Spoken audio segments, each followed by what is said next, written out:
Well, here we are live in Brazil. That's right, Rio de Janeiro is the place to be because we are ready for the GoPro IBA World Tour. This is the Itacoatiara Pro, presented by Pride Bodyboards. I am your host for the IBA Tour, as always, Eric Apple, and I am joined by Dallas Singer, one of the better competitors, and a guy who did very, very well at our last GSS event in Arica at El Gringo, and it's great to have you in the booth with us, Dallas. Thanks, Eric.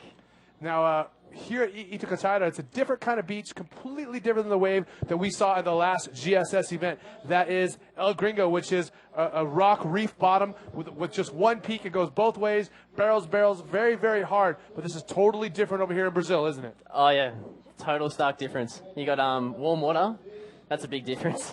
And no death rocks. You got you can replace sharp reef and rocks and broken glass for girls in string bikinis. So yeah, certainly myself, Dallas, and all the other competitors here on the tour are excited to go to some warm water. Now, the waves in Chile were very, very good. One of the most consistent spots on the planet to surf is Chile. All kinds of lefts, point breaks going everywhere. But, man, it's nice to be here in the warm water. Just like you said, warm air, warm water, beautiful country Rio is, isn't it? Look at that. That's every day in Itacoatiara.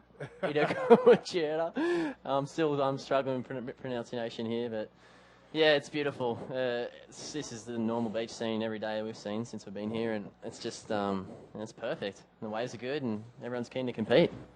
Now, just so you guys know, we are rounding out our second round of the men's trials event. We are in the middle of a heat right now. We have Luis Zambrano, Joao Zoli, Thomas Toledo, and Bernardo Geronimo in the red. Louis is in the yellow, winning the heat at the moment. We are about to start our third round, and I'm going to give you a breakdown of who is going to be in the first four heats of that round. It's going to be Joao Gabriel, Israel Salas, Pedro Monasterios, Rogerio Silva. And that's in the second round. We're going to have Ian Campbell, Diego Estaval, Jeff Erdan, Leandro Chagas.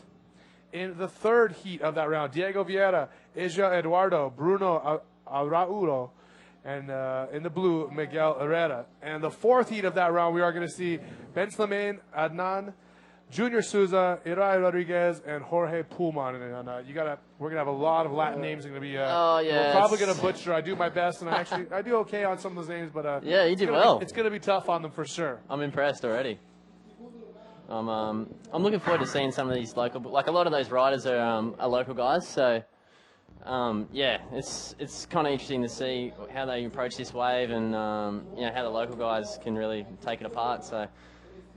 Even if I'm in the main round, you always got to look at the trials, and 8 of these guys go through to the main event, so that's what they're all kind of battling for. And yeah, you could just have this nameless guy, like this kid in the yellow, just take you out. You don't know, so you got to take close attention the whole time. Well, that's Luis Zambrano in the yellow in front of us right there. Just sitting out there waiting for a little peek. Yeah, we have 8 minutes and 55 seconds to go. Louis has 3 waves. All 3 are relatively low scores. He has a 3.3 and a 3.55, and a third score of 0.73 that won't count towards the end of his heat. Yeah. He looks about 12 years old. What do you reckon? Yeah. Now there are some pretty young competitors here in Brazil, and on this beach break type waves, it may be a little bit easier for a young kid like that to come in here and compete, especially when they weigh so little. Yeah, that could be a young Guilherme Tamega. What do you think? You never know for sure. And we are going to be seeing Guilherme Tamega competing later on in this event as well, right, Dal? Yeah, he's a local hero here, and he got a lot of attention last year at this event, so I'm sure that we're no different again tomorrow when we kick off the main round. Hopefully. That's up to Alex, but it's looking good. The swell charts are calling an increase in swell, and today is about 3 to 4 foot, so it's looking good. Yeah, the waves have definitely come up in the last couple of days. It was near flat the last few days, and last night started picking up. And as we see a little left-hander possibly lined up for Luis Zambrano right here. No, Well, he's just swimming in that rash shirt. now talking about the wave here at Itacoatiara, last night I had a chance to jump in the water right before dark, as you know, Dal. And Yeah. man, even when it's only about head high or so, the wave here certainly has some open ocean power feeling to it. Oh, totally. A lot of people compare it to Porto Escondido, which I had an issue with. I was like, man, I just can't imagine many places being as powerful as Porto. Yeah. But it could Seems be similar. here. It really could be. Yeah. Only head high, I got thrown on the sand. Yeah, you got grazed up on the back, Yeah, huh? I got the sandpaper effect for sure. Yeah, yeah. A little tattoo take home with you. But yeah, no, it's that open ocean kind of. This place picks up more swell than anywhere in Rio, so that just goes to show that it is powerful and predominant south swells on the west coast. On the east coast of South America. So yeah, this place really cops it all, and it seems even yesterday the banks are. I've been told when you get a lot of small swell, the banks kind of push their way really close to the shore. So at the moment, we're seeing really quick waves breaking really close to the shore. And as this swell tends to push out today, I think we'll see more waves breaking further out the back and a bit more quality. So yeah, it's strong, and it's one of those beach breaks like Porto where you'll find rips and all kinds of stuff to deal with. So yeah. Now, this is the home of the Itaipu people, is the name of the Indians that lived here, and Okay. and we got a chance to climb one of their ancient relics, this big, huge mountain that's on the left-hand side of the beach down here. And talking about the sandbars and stuff, we see our rider in blue, Joao Zoli. He has a 4 and a 2.83 that he's working with, looking to improve upon that. But as we were saying, we had a good chance to climb up that rock yesterday, and or the day before yesterday, actually. And, Yeah. got a great view of the entire valley here. You can see all the way to Rio and see all the high rises and stuff down there. Amazing, amazing view. It's just the coastline's something else. Like, I don't think I've ever seen anything like it. It's just huge round rocks, just look like they just force their way out of the ground somehow. And yeah, we definitely conquered that mountain the other day. It wasn't as easy as I thought. No, definitely not. Yeah, we got up there and you get an amazing view of this whole beach. To give you an idea, it's probably about 100, 200 meters long. There's a left-hand corner that kind of wedges on for lefts and a right-hand corner that wedges for rights. And the contest area is sort of placed right in the middle of that, so you can kind of get best of both worlds almost. So depending on what the swell direction is, you're going to get quality lefts and rights. And plenty of people at the beach. There's some amazing houses in this town. It's just an incredible little place in that sort of way. So if you're ever thinking about it, this is a place to come in Brazil, no doubt. This is red, Bernardo Geronimo. He is leading the heat. Yeah, it's one of those rights I'm talking about. It's just, I don't know how he's leading the heat, so he's just kind of cruising through that one. Well, second place, Joao Zoli needs a 6.43 if he wants to pass Bernardo, and Luis Zambrano and Toledo are pretty far down there. They need some relatively big scores if they're going to threaten Bernardo. So like you said, he's in the lead. He's cruising, almost just having fun. Now, have we seen mist on that camera, or is that mist from the white water? I don't know, it's sort of, it's a bit foggy, but could be the heat. It's starting to heat up out there. It's kind of sitting around 30 degrees almost, which is, degrees Celsius. I don't know, what would you be calling that in Fahrenheit? I don't have the table in front of me to convert it. I'm guessing like 83, 84. I guess, yeah. So plenty of sun out there for the guys and girls. Is this your first time in Brazil, This is my Eric? first time in Brazil. See Ryder Red, Bernardo again paddling. It's funny because I've had so much interaction with Brazilians through the fighting world, and had Brazilians living in my house. Yeah. And this is actually the first time that I've been to Brazil, but I think we're spoiled coming here to Itacoatiara. Yeah, definitely. I got to check out a little bit of south of Rio, around Santos and that, and they're really beautiful places, but you really just can't compete with this joint. It's one of those postcard kind of destinations that you see in the travel books. So it's my first time here too, and we've got yellow there, just trying to sneak into a couple of the lefts. Well, I'm pulling See out some the, of as we see. A keen local down the beach there. Yeah. Waving in the cameras, but he goes blue, just dropping a little roll. He's sitting in second, so I'm sure he's keen to improve on the 4.6 score he's sitting on. So what did you say it was? 30 degrees Celsius? Yeah, 30 degrees. I guessing. That's just a roughie, but Well, that's 86 degrees Fahrenheit. I just got out the converter. yeah, Just like that, buddy. so easy, isn't it? Yeah, I love the internet. We're on the internet. Internet's amazing because we're on it. There you go. If you're running the old system in the States or wherever you're from, we're at 84 degrees Fahrenheit. The old system? That's what they're running. How do You haven't know it's jumped on the older? metric boat, have How do know you? it's older. No, Didn't you guys give up on that yet? man, that's the new way. Metric, Google Square. Plus, nobody used that stuff. Google Plus. We've got a Google Plus account actually on RBA, so if you want to do, hook us up. No, See? it's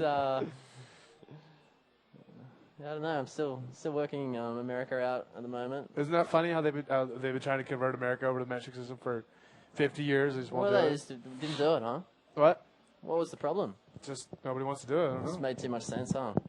Yeah, it does exactly. That's a fact. Just like America's on a different cell system Is that than the right? rest of the world. So why I can't get reception in Hawaii? The cell system in America is much different, and for them to change everything would cost so much money that even though the system the rest of the world's on is better, Yeah. we don't want to do it. Actually, I shouldn't say the rest of the world. Central America and South America is on the same system we are. Yeah. Yeah, it's a lot Asia, different. Asia and Europe is on a different system. Yeah, It's all much different better. system, yeah. TV as well. I didn't know that. NTSC. We run a PAL system. Different frame rates. But you guys don't have to worry about that. You're watching on the internet, so we're all getting the same feed you guys are. I see a bit of drama going on here. I think the kid in yellow might be getting a bit of coaching, actually. He is in his heat, isn't he? Yeah.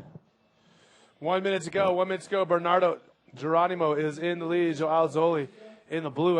And do you know why we started in the second round instead of the third like we were supposed to? I don't know that. Maybe there's a bit of drama going on. We're on the last heat of the second round here, aren't we?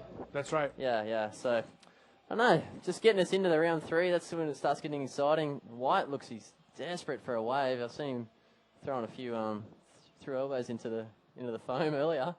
There we go. He's picked up a nice little right. Little section, yes. Oh, two Nice maneuvers round on the roll. waves. This could be a good score for two nice rolls. Yeah. One right onto the sand. That's a make. I've talked to Craig Haddon earlier today, and I'm asking him, what do you consider a make? And if you're sliding up on the sand with the wave's momentum, that's as good as gold. So White could jump up here. He only needed a 1.38 to go to second place. Is that right? No, he Oh, no, needs a he needed 4.7. Okay, right. I think he could be safe there. That's the end of the heat. Wait around, we could have a bit of a shift in the standings there. At the moment, it's red first, blue second. Yeah, but blue caught a wave there in the closing moments of the heat. No, he did His too. lowest score was a 4, so we'd have to replace that to improve his position in the heat. So we're waiting for some scores to come through from our esteemed judges, and we will let you know where we stand after that.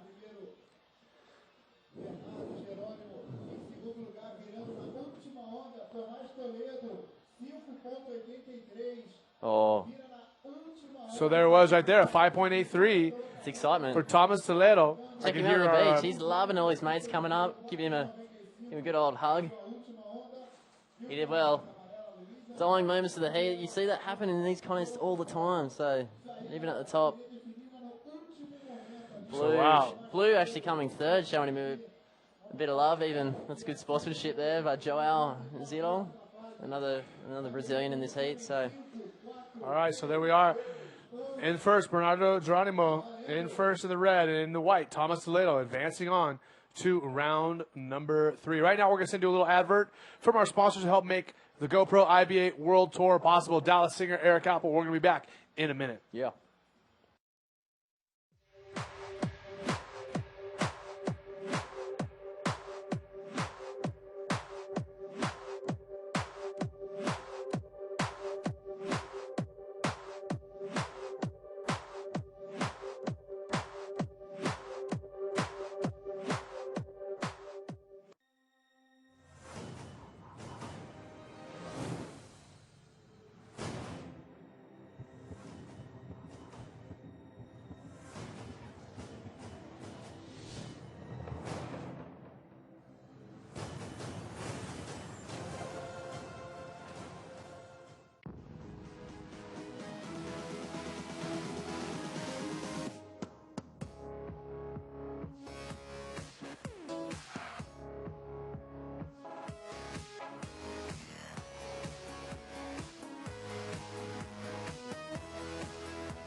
Here we are once again live without a countdown back into our show. Eric Apple joined by Dallas Singer, and we are ready for our third round coming up right now. So the action is starting to heat up here at Itacoatiara. Yes. Can you say it? They put me on the spot here, Eric. Itacoatiara. No, say it again. I'm trying. Itacoatiara. Itacoatiara. You say it in one syllable. How do you do that? I'm Brazilian now. I've been here 5 days. I'm Brazilian. Yeah, okay. So again, Israel Salas in the heat, Rogerio Silva, Joao Gabriel, and Pedro Monasterios in the yellow. So again, Israel in white, Rogerio in blue, Joao in red, Pedro in yellow. This is a 20-minute heat, 4 men, and your best 2 waves count. Currently in the lead, Israel Salas in the white, and Rogerio Silva in the blue is in second place. Monasterios. Pedro there. He's the lone Venezuelan. I don't think I've seen much of his surfing yet. He must be mates with my roommate. His name's Brahim Idouish. He's from Morocco. Alberto Colucci. There's a couple of good riders from Venezuela coming up. And they all surf really well, really competitive people. And I'm going to be interested to see what happens here. So we got Blue just sitting out. I'm surprised there hasn't been more waves ridden since we've started the webcast, because it's a really short swell period today, and it seems to be just almost piling up on each other when the waves roll in. And there's a lot of opportunity there to hit ramps. I've never seen so many tricks done in one morning. There was about 50 guys out, but everyone was doing moves, and it was interesting, you know, like a lot of flips, a lot of inverts. And the Brazilians are known to really hustle in the smaller waves, correct? Yeah, I kind of experienced that for the first time this morning. So in the yellow, this is Pedro Monastieros. Putting the outboard on. There's a Venezuelan there. That's right, so one lone Venezuelan taking on 3 Brazilians in this heat. They're really spaced out here. Here he is, Pedro. Good looking left-hander. He's dropped the bottom turn on. If he can get a section here, it's going to be a really good start to the heat, and that's the way you want to start. A couple of head nods. I'm not quite sure what's happening there, but he's got to be happy with that. He goes red in the other corner of the beach. Just looking at these right-handers, it's going to be a quick wave. ARS there. Nice little flip. That's very tidy. That's going to score better than that first one of yellow there, but not to say they weren't too low scoring. They're going to be mid-scoring waves for sure. So white and yellow still waiting. I don't know, white and blue. White and red. Waiting for the scores to come through. Yeah, so I actually was watching kind of in the corner of my eye when I was free-surfing on the beach, just at the second round kind of action, and there are a lot of good riders, man, like good flips and stuff that you'd see on the main rounds for sure. So these guys are talented. They're locals, most of them. They know what they're doing. Well, I'm sure there's a lot of Brazilians here who have just been, really excited all year long, waiting for the opportunity to compete here. As you just had a score come through for white, 5.13 for the Israel Salas. A rider from Venezuela, Pedro, the 5.75 on that roll. Yeah, slightly better. And a 6.63 for Joao Gabriel on that ARS. Yeah. Well, there's a point difference between a good solid roll and a smaller sort of tight little ARS. So, the degree of difficulty there's definitely higher. And that's quite risky in the first. I don't know how confident he is in his flips, but that's confidence. First wave of the heat. You're in the trials. This is a knockout round the whole way through the trials. So, that could have went wrong for him, and he'd been back at the first step again. But he's doing well. 6.68, 6.3. It's gonna definitely be a good bankable wave.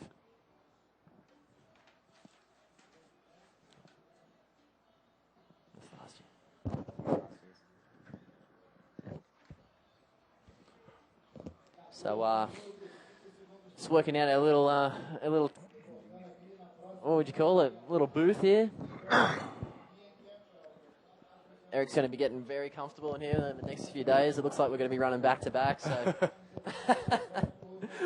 you could be sleeping in here. If we make it all the way through round 3 and 4 today, we just have quarters, semis, and finals, correct? Yeah, but I'm going to bet on them trying to run the first round and main round straight up. Quarters today? No, if they run until round 4, at the end of round 4 today, Tomorrow we'll get the final quarters, semis, finals out of the way for trials, and then I'm pretty sure Alex is going to run straight into round 1 of the main round, the main event. If that's not too confusing. It's just How many rounds will there be in the GSS event? 4. Yeah. Oh, in the trials there'll be 4. In the main round there'll be 4 as well. Yeah. There'll be 4, and then it gets to the quarters. Yeah. They're pretty well the same. We do have man-on-mans in the GSS main round, so yeah, that's kind of the math that Alex is going to have to do. I'll leave it up to him. But again, Alex Leon, professional bodybuilder from Australia, our world tour manager, who makes the calls and decisions on what days the contest gets run and what the structure is. We've had to change it up in the past before because we only had waves for a certain amount of time. See our rider in red, Joao Gabriel, again. He already has a 6.63 now with a nice roll there on the inside. Yeah, Alex, is he losing any hair yet? I haven't quite checked him out. Any hair? Any hair, yeah. He's picked the job up at the start of the year. It's not easy. No, it certainly is not an easy job, but he has to make some real decisions that regard the entire tour, whether it be from, what days are surfing to how long the heats are to if we're having man-on-man or 4-man heats, and try to fit everything in there in the time allotted that we have. So, and that's just the start of it. Yeah, then get into the other side of the job. What was the other side of the job? Chilling out on the beach? Promoters. Promoters, okay. That's the next chapter. Local promoters. But yeah, he's doing a great job. We've had 4.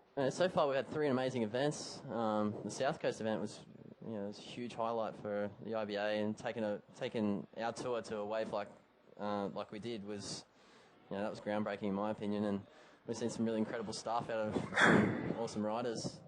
Some new moves, first 720 in competition, which was, that's something that you used to dream about when I was a Grom. And Jake Stone ended up dropping one in his quarterfinal. Yeah, for sure. Yeah, and then we had Chile last month, like you said, and we had some really incredible waves there. It was big. It was scary. You're forgetting about Pipeline. Yeah, and Pipe. What was Pipe? Pipe had great waves too, huh? That's our rider in blue, Rogerio Silva. Ben Player taking out Pipe. Taking out Chile also, so it puts him on top of the standings there. He's well clear of second. And he's going to be the guy to beat at this event, no doubt. Pedro Monasteros. Nice little roll right there. Pedro already has a 5.75, so he's probably going to pop up into second place. All he needed was a 0.76 on that wave to pass Israel Salas, who we see right here on the left. Got some cool little style. This guy in white just drops a little kind of, what'd you say, froggish kind of ARS? He kind of bounced out of the section. I'm not quite sure how they'll score that, but I'm sure he'll be pretty happy with that. That's going to be maybe his best scoring ride so far. He's sitting in second place, Israel. Sitting pretty on a 5.13. He's definitely going to replace that. Second score of 1.38. That's weird. Like I've never heard of these guys before, and they're all really good riders. I'm sure they got hopes and dreams of making it on the world tour, into a top 24 spot. That's what all these guys are pretty well hunting for. So this is how it kind of works. You got trial events and GQS events. GQS events like a qualifying series that IBA run, separate to the GSS rounds. And all these points accumulate throughout the year. They're all looking for one of 8 spots they throw. Yeah, and here's Israel Salas again. Whoa. Look at this big roll. Really got some decent projection there. Yeah, he has a 5.13 and a 5.33, so this is going to be another solid score for him. He's currently in second place, and he's looking for a 5.26 if he wants to take over the lead. Yeah, that wasn't too bad, that little roll. He's definitely showing more, what would you call it? My vocab's running dead. I need a Red Bull. He's showing more flair, Eric. On that roll? Yeah. Would that be the word? Yeah, flair's good. We'll run with that. Yeah, so tell us a bit more about Brazil. They've got a huge, not only bodyboarding culture, but there's a lot of good fighters coming out there, you're telling me. You were showing me some videos yesterday, and some pretty impressive stuff. Yeah, I mean... Good competitors, huh? I mean, MMA, really did start in Brazil in the 1920s, 1930s with the hierarchy of the Gracie family and he fought a Japanese man by the name of Kimura.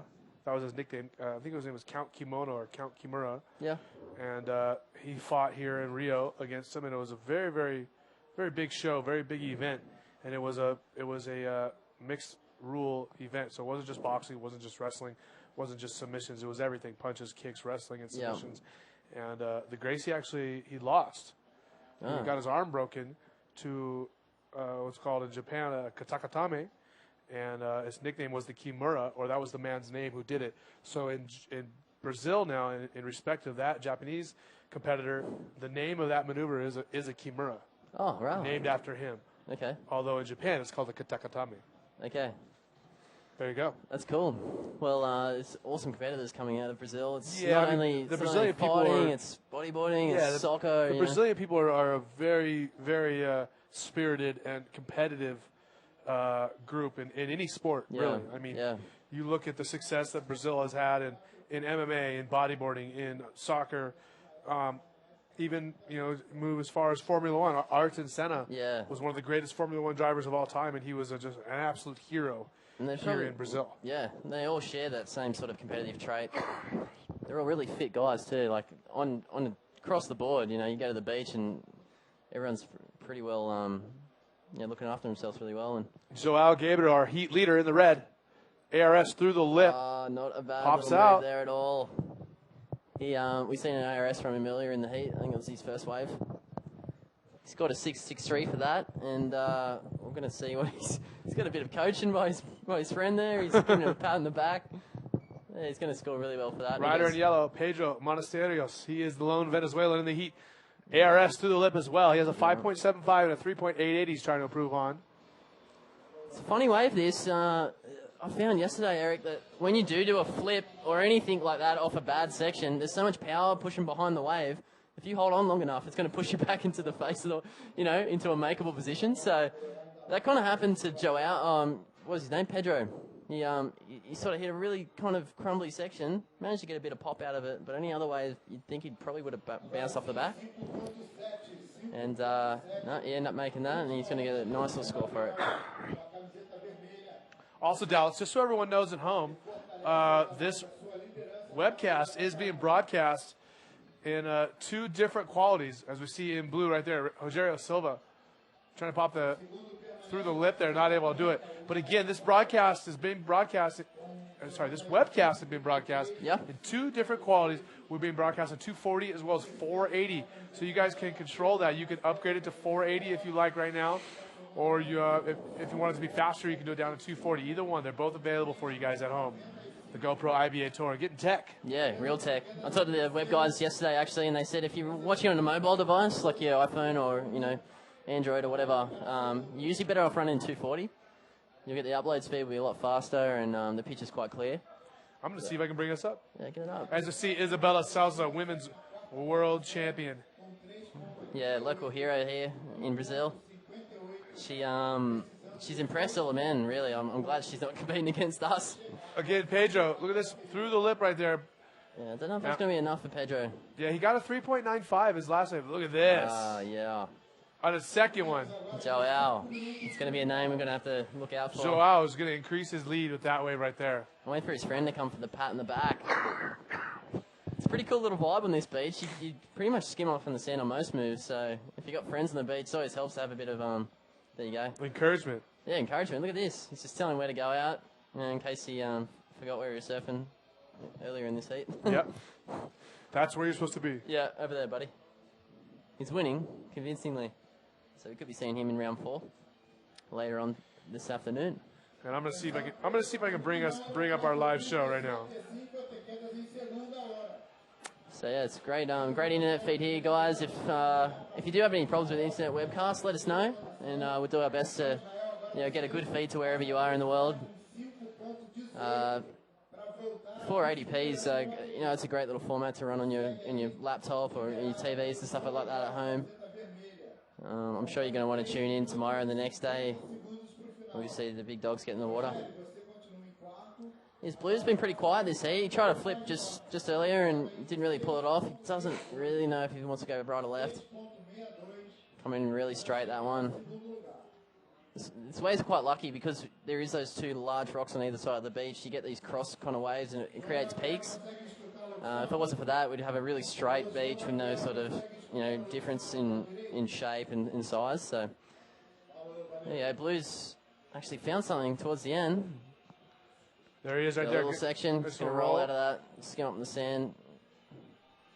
And he's got to watch that sandbank. Like you said, Eric, you grazed yourself on that yesterday afternoon doing a similar thing. So you got to watch out. The good thing in Brazil is there's no sharks. Nothing that can eat you in the water. I haven't seen any blue bottles yet, but I'm pretty sure you only get them in Australia. So, yeah, a lot of different vibes than Arica, Chile. There's plenty of room for this kind of wave in the sport. It really shows all the riders sort of, scope, I guess. Rights, lefts, beach breaks and reef breaks. I surfed for hours this morning just trying to figure out the place. Like, I got a lot of bad waves and I was trying to... Because I've seen a lot of people surfing it really well. There's a lot of good flip ramps out there. Yeah, for sure. PLC came out and done 3 in a row, which got me a little bit pissed off, but that's what he's there for. He's keeping everyone on his toes. And he surfs quite well here. I think he did all right last year. I didn't actually make it here last year. I had my ticket booked, but I ended up copping an injury in Chile. I watched all the webcasts and everyone's photos on social media. And I knew this place was good. It's great wedges, awesome beaches. Yeah, definitely some serious power to be had here, and it showed up for these guys last year. So you're going to buy a pair of these Speedos before you leave, Eric? Or? I'm thinking about it. You look good in them. Lolly bag. Yellow's out there. He's still sitting in second place. He's watching his fellow competitor catch a couple of rights towards him. Cursing, I'm sure. Oh, I got it up. I got our live show up. Oh, there you go. 240. Yeah. There you go. Alex got his got the live webcast up. ibalive.com/live. IBA.com. There you go. Live. That's why you get paid to do this job. Oh, he's showing a lot of heart, the Venezuelan. For Pedro, and he is up in the second place. He got a 4.75 on his last wave. So now Pedro Monasterios, he has a total of 10.5. He's looking to improve upon a 4.75.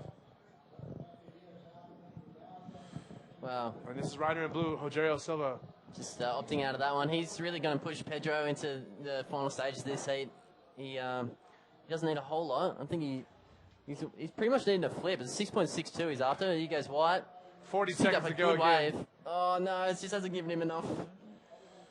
That was Israel Salas, the Brazilian rider. The good thing here is, Eric, it doesn't take much to get out the back. It's pretty well in position already. So we're hoping to see a few skim paddle battles from the beach to the back here in this competition. It's not really going to come into play, the whole paddle battle situation, but that's good. Plenty of energy to catch more waves. Pedro's still in second place. I'm really wondering if he's going to hold on to this lead. I think he will. That's the end of the heat in blue, Rogerio Silva. Oh, he's got a little invert. I don't know if that's going to be enough. He was in fourth place, but he was looking for a 6.62. He's going to give the judges a bit of a stare, or no? I think he knows it. It wasn't enough. He showed a lot of heart though. Rogerio, I'm sure he's a local boy. So again, your heat winner, Joao Gabriel, and in second, the Venezuelan, defeating 2 Brazilians, Pedro Monasterios. Israel Salas in the white and Rogerio Silva in the blue are going down, and they are done. So moving on to our second heat of the round. Ian Campbell from South Africa, Diego Esteval from Brazil, Jeff Erden from Brazil, Leandro Chagas from Brazil as well. So that's the next heat coming up after these commercials from our tour sponsors.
Once again, we're back without a countdown, not knowing when we're coming back live. Eric Apple joined by Dallas Singer.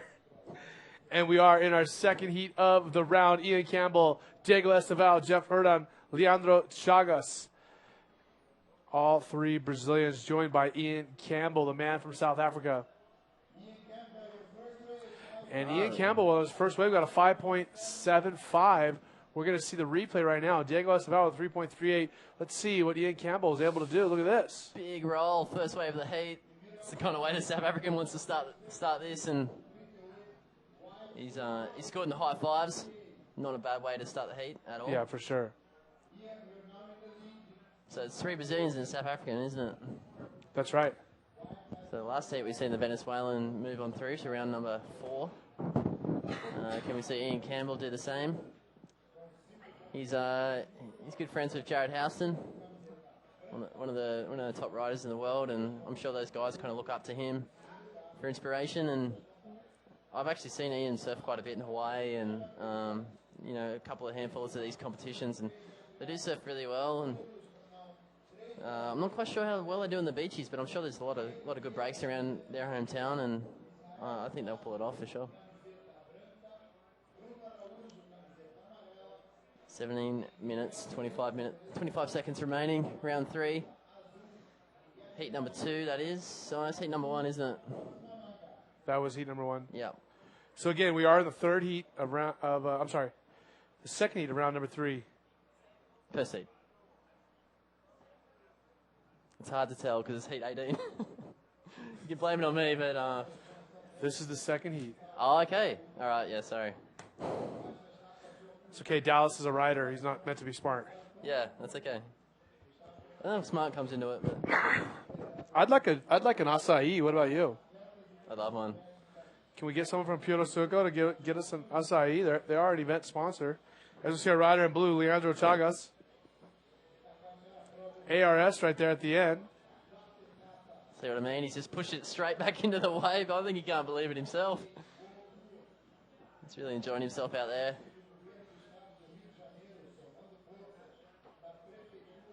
Brazilians sort of spacing themselves out. All looking for a little piece of the pie out this beautiful beach. Look at this. Little replay there. Pretty impressive. Yeah, it's such a cool foreground too. Like these guys that are filming for the event here are perched up behind all the crowds and beach. You really get some interesting angles. There's Ian Campbell just sitting out there. He knows he's sitting on a 5.75. Yeah, sitting pretty in the lead right there. He has a 5.75. Leandro with a 4.5. 3.38 for Diego and Jeff Herdan yet to get a wave.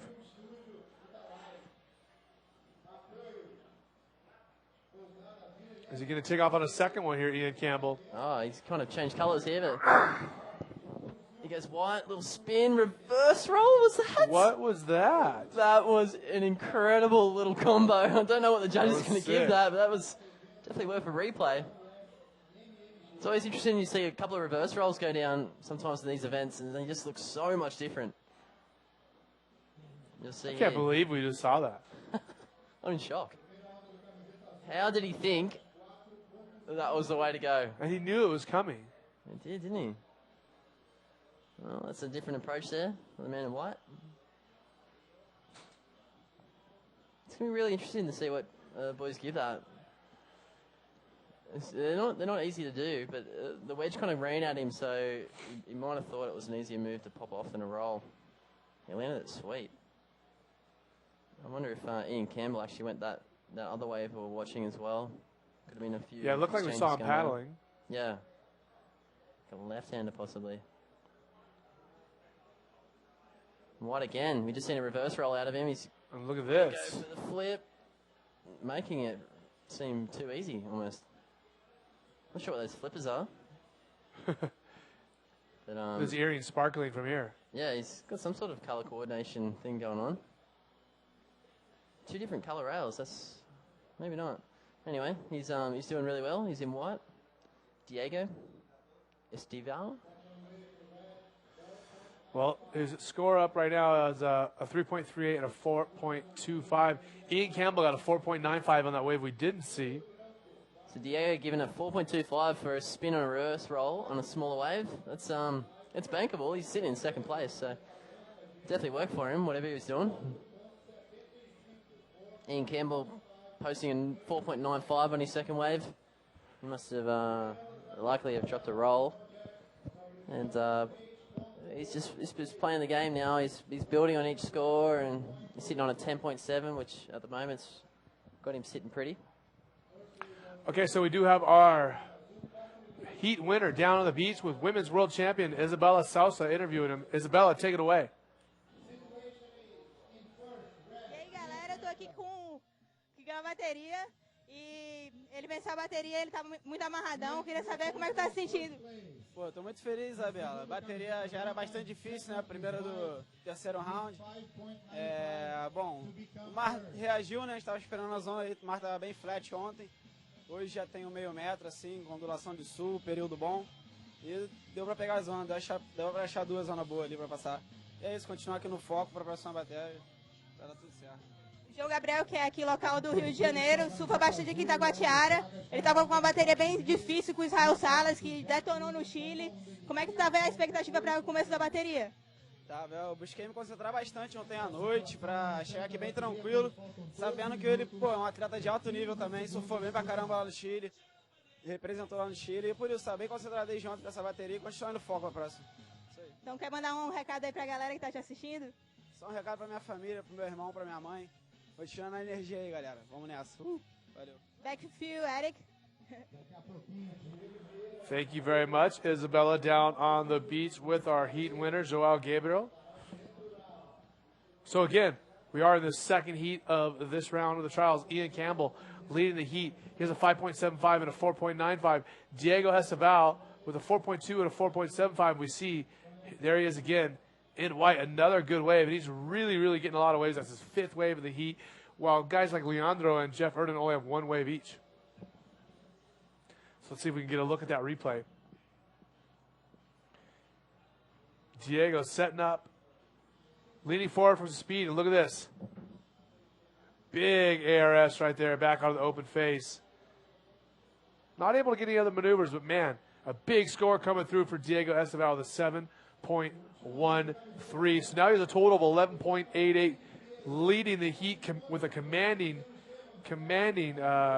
scores there right there. Ian Campbell in second with 10.7. Ian Campbell's looking for a 6.14 if he wants to take the lead away from Diego Esteval. As we see Jeff Erden. Look at this ARS.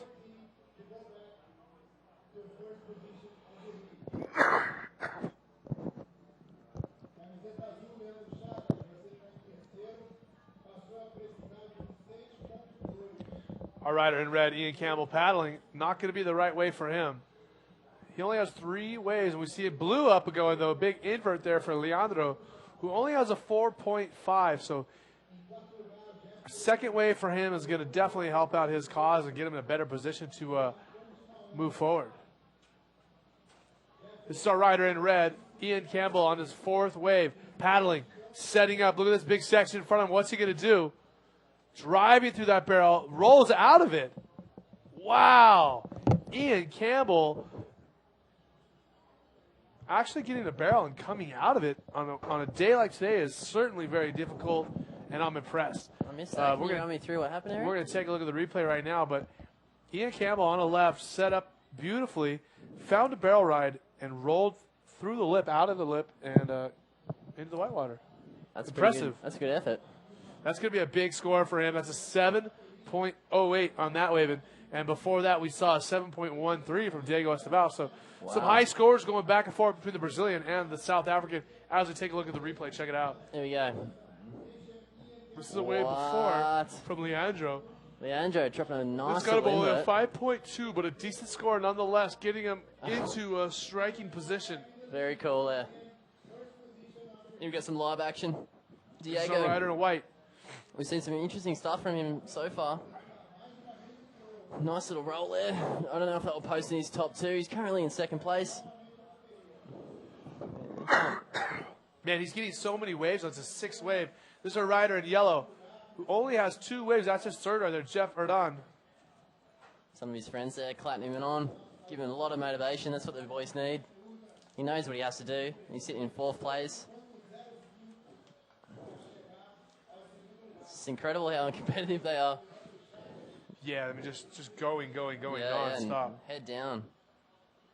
And lone South African sitting out there on a 7.08, which is, you know, a great score. Okay, so Jeff Erdon with a 5.45 on his last wave. He has a 5.4 and a 3.8. Leandro still with a 4.5 and a 5.2. They are in 3rd and 4th place, and they need big scores to move up. Diego Esteval in white, the man getting all those waves. He needs a 5.7 if he wants to take the lead away from the South African, Ian Campbell, who has a 5.75 and a 7.08 on that last wave where he got a barrel and rolled out of it. Yeah. It's been an interesting heat so far. There's some good scores.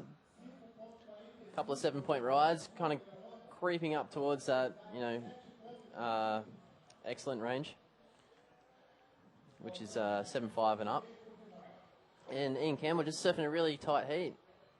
He's already thrown away another 5-point score that he's sitting on, so 7.08 and a 5.75 at the moment is doing it for him. He should be pretty happy with that so far. There's 7.5 minutes remaining.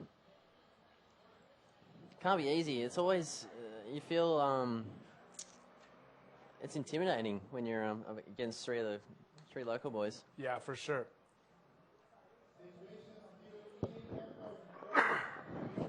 Is it Joel?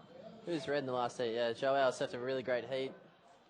Ended up coming first. He's got his lady there, helping him along. I'm not sure if that's his lady or not. Well, I hope it is now that you said that. Might have picked that up on the way down. That's what you get when you win your heats.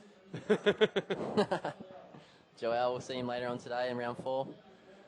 So again, under 7 minutes to go. We have 13 minutes down in this heat, 7 minutes left. Ian Campbell from South Africa in the lead. We see 3 of our riders sitting right there, all relatively close to each other. Diego Esteval, man, who has no shortage of waves, is going to get his 7th wave now. Wow.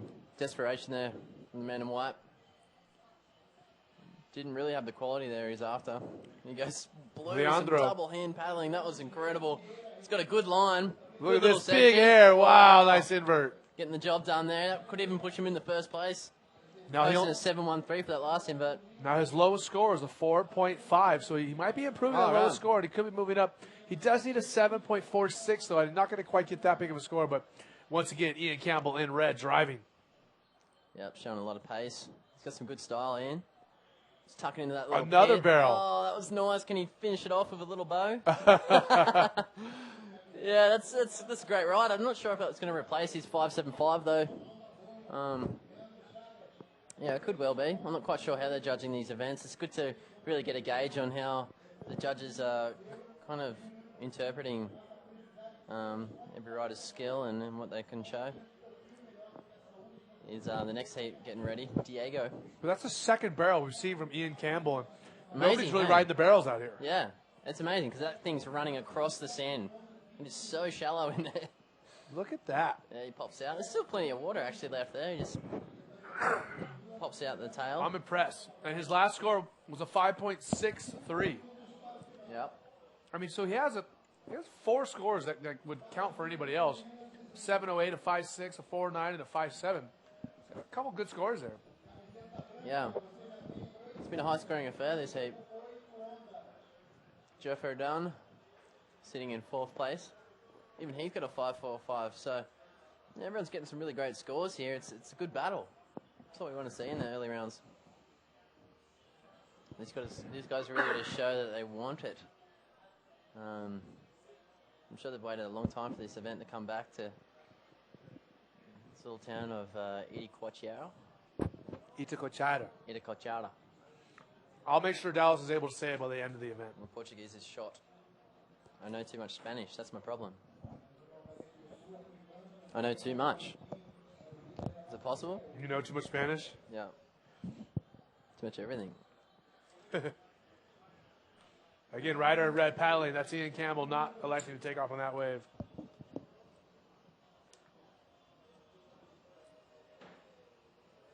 Four minutes to go here in the second heat of round number 3 of the trials.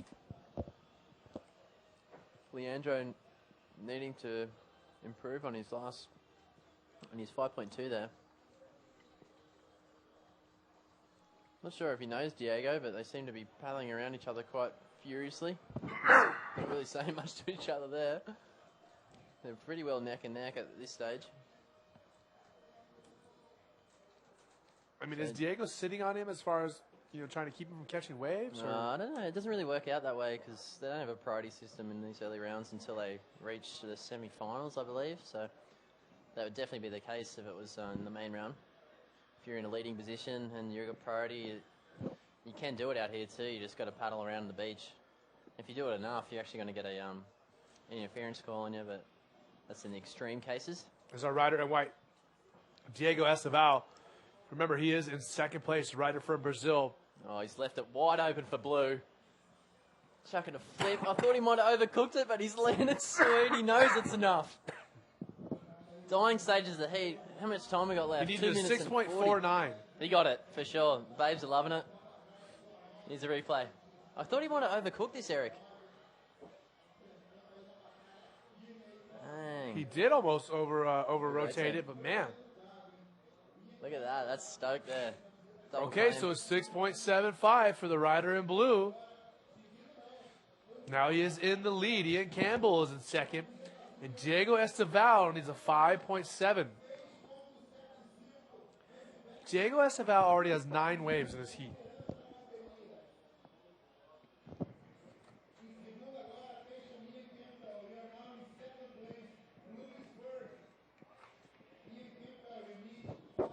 So again, 1 minute, 55 seconds to go.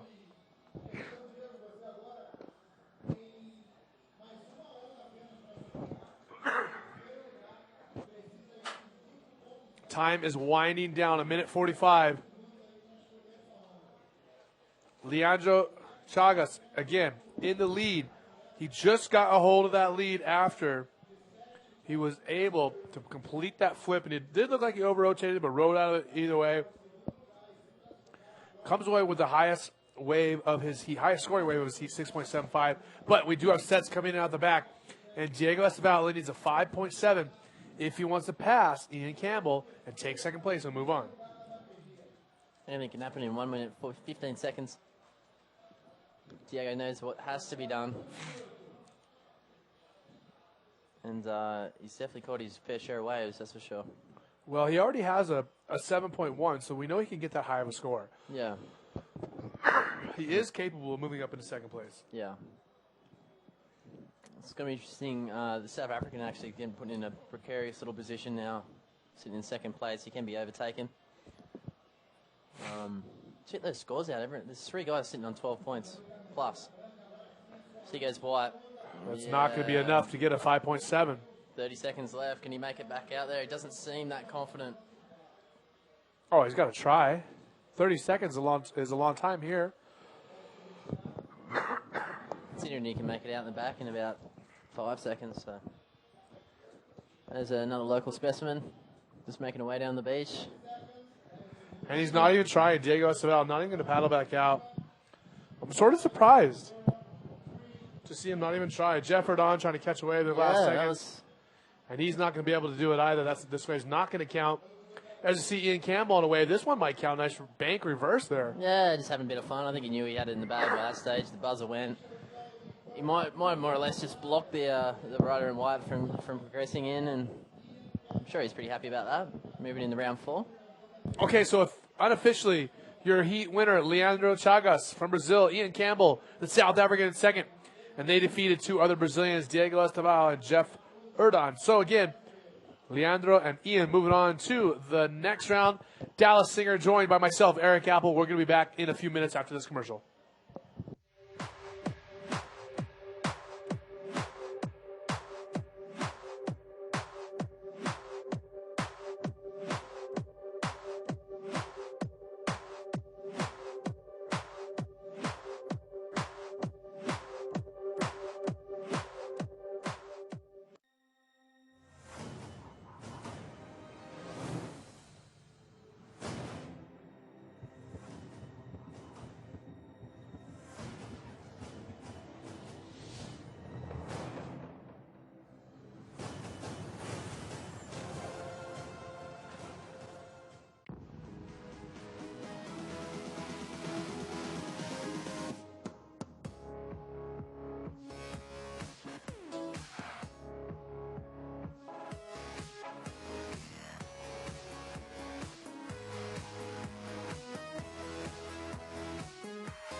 Here we are again. Welcome back to the third heat of round number 3 of the trials here at the Itacoatiara Pro in Rio de Janeiro, Brazil. This is part of the GoPro IBA World Tour. What have we got going on here? Bit of a... Paddle battle. I'm not quite sure what you call that, but I'm sure White's in it wrong. That was a foul little move there he pulled, but I'm not quite sure what was happening out in the lineup. But and that happened like in the first 30 seconds, maybe first 60 seconds of the heat. I mean, come on. That's a lot. I'll put that down the nerves, really. Just putting yourself in positions like that. There's a lot of time in these heats to, really push the panic button. And looks like White's maybe done that in the first couple of seconds. So we'll have to leave it up to the judges. Interference or not, we'll find out. But you can see to me, it's obvious that White was obviously trying to give Blue an interference. Well, yeah. It wasn't even he was going for the wave. He was on the wave there, man. He was already up and riding. But can you give an interference to White, as he didn't really do anything to Blue's wave, but just sort of got in the road a little bit. But I don't know. That's where priority system really comes in handy. You don't see that kind of stuff in the later rounds. It's just, you just don't have time for it. White, he is from Brazil. We've got another lone Venezuelan actually in this heat. So we are going to be waiting to hear what's going on. But again, in red, Diego Vieira. In white, Israel Eduardo. In blue, Miguel Herrera. And in yellow, Bruno Araujo.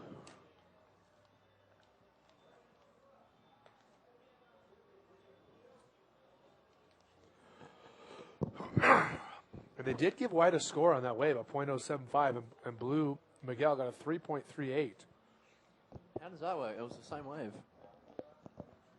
No idea, but here goes yellow just getting busy. Bruno. Couple of spins. Look at that ARS off the white water. Yeah. If he held on there, he probably would have made that. Here goes White. Drops the roll. He's just looking to start off his heat. He might have felt a bit nerves early. And usually catch a few waves. If you're feeling like that, Eric, you can just catch a couple of waves. It calms yourself down. You can start, concentrating on really building scores and getting a couple of moves down the bag. But so we're waiting for some scores to come through on those last couple of waves. Yeah. So it's good to see bodyboarding so healthy in Brazil. This is an awesome beach. It's a massive tourist sort of destination, it seems, even for the people from Rio and stuff like that. And it seems like everyone is holding a bodyboard on their arm, which is good to see. And it's alive and well. So Bruno in yellow with a 3.7, but our rider in red, Diego Vieira. Just rolling, keeping it smooth, keeping it nice and tight. And those are the kind of scores that they were kind of thrown away in the last heat. So I'm sure they've seen what Ian and Leandro were throwing down for their round 3 win. Yeah, for sure. And they know what it takes. So we might see a bit more action later on this heat, no doubt.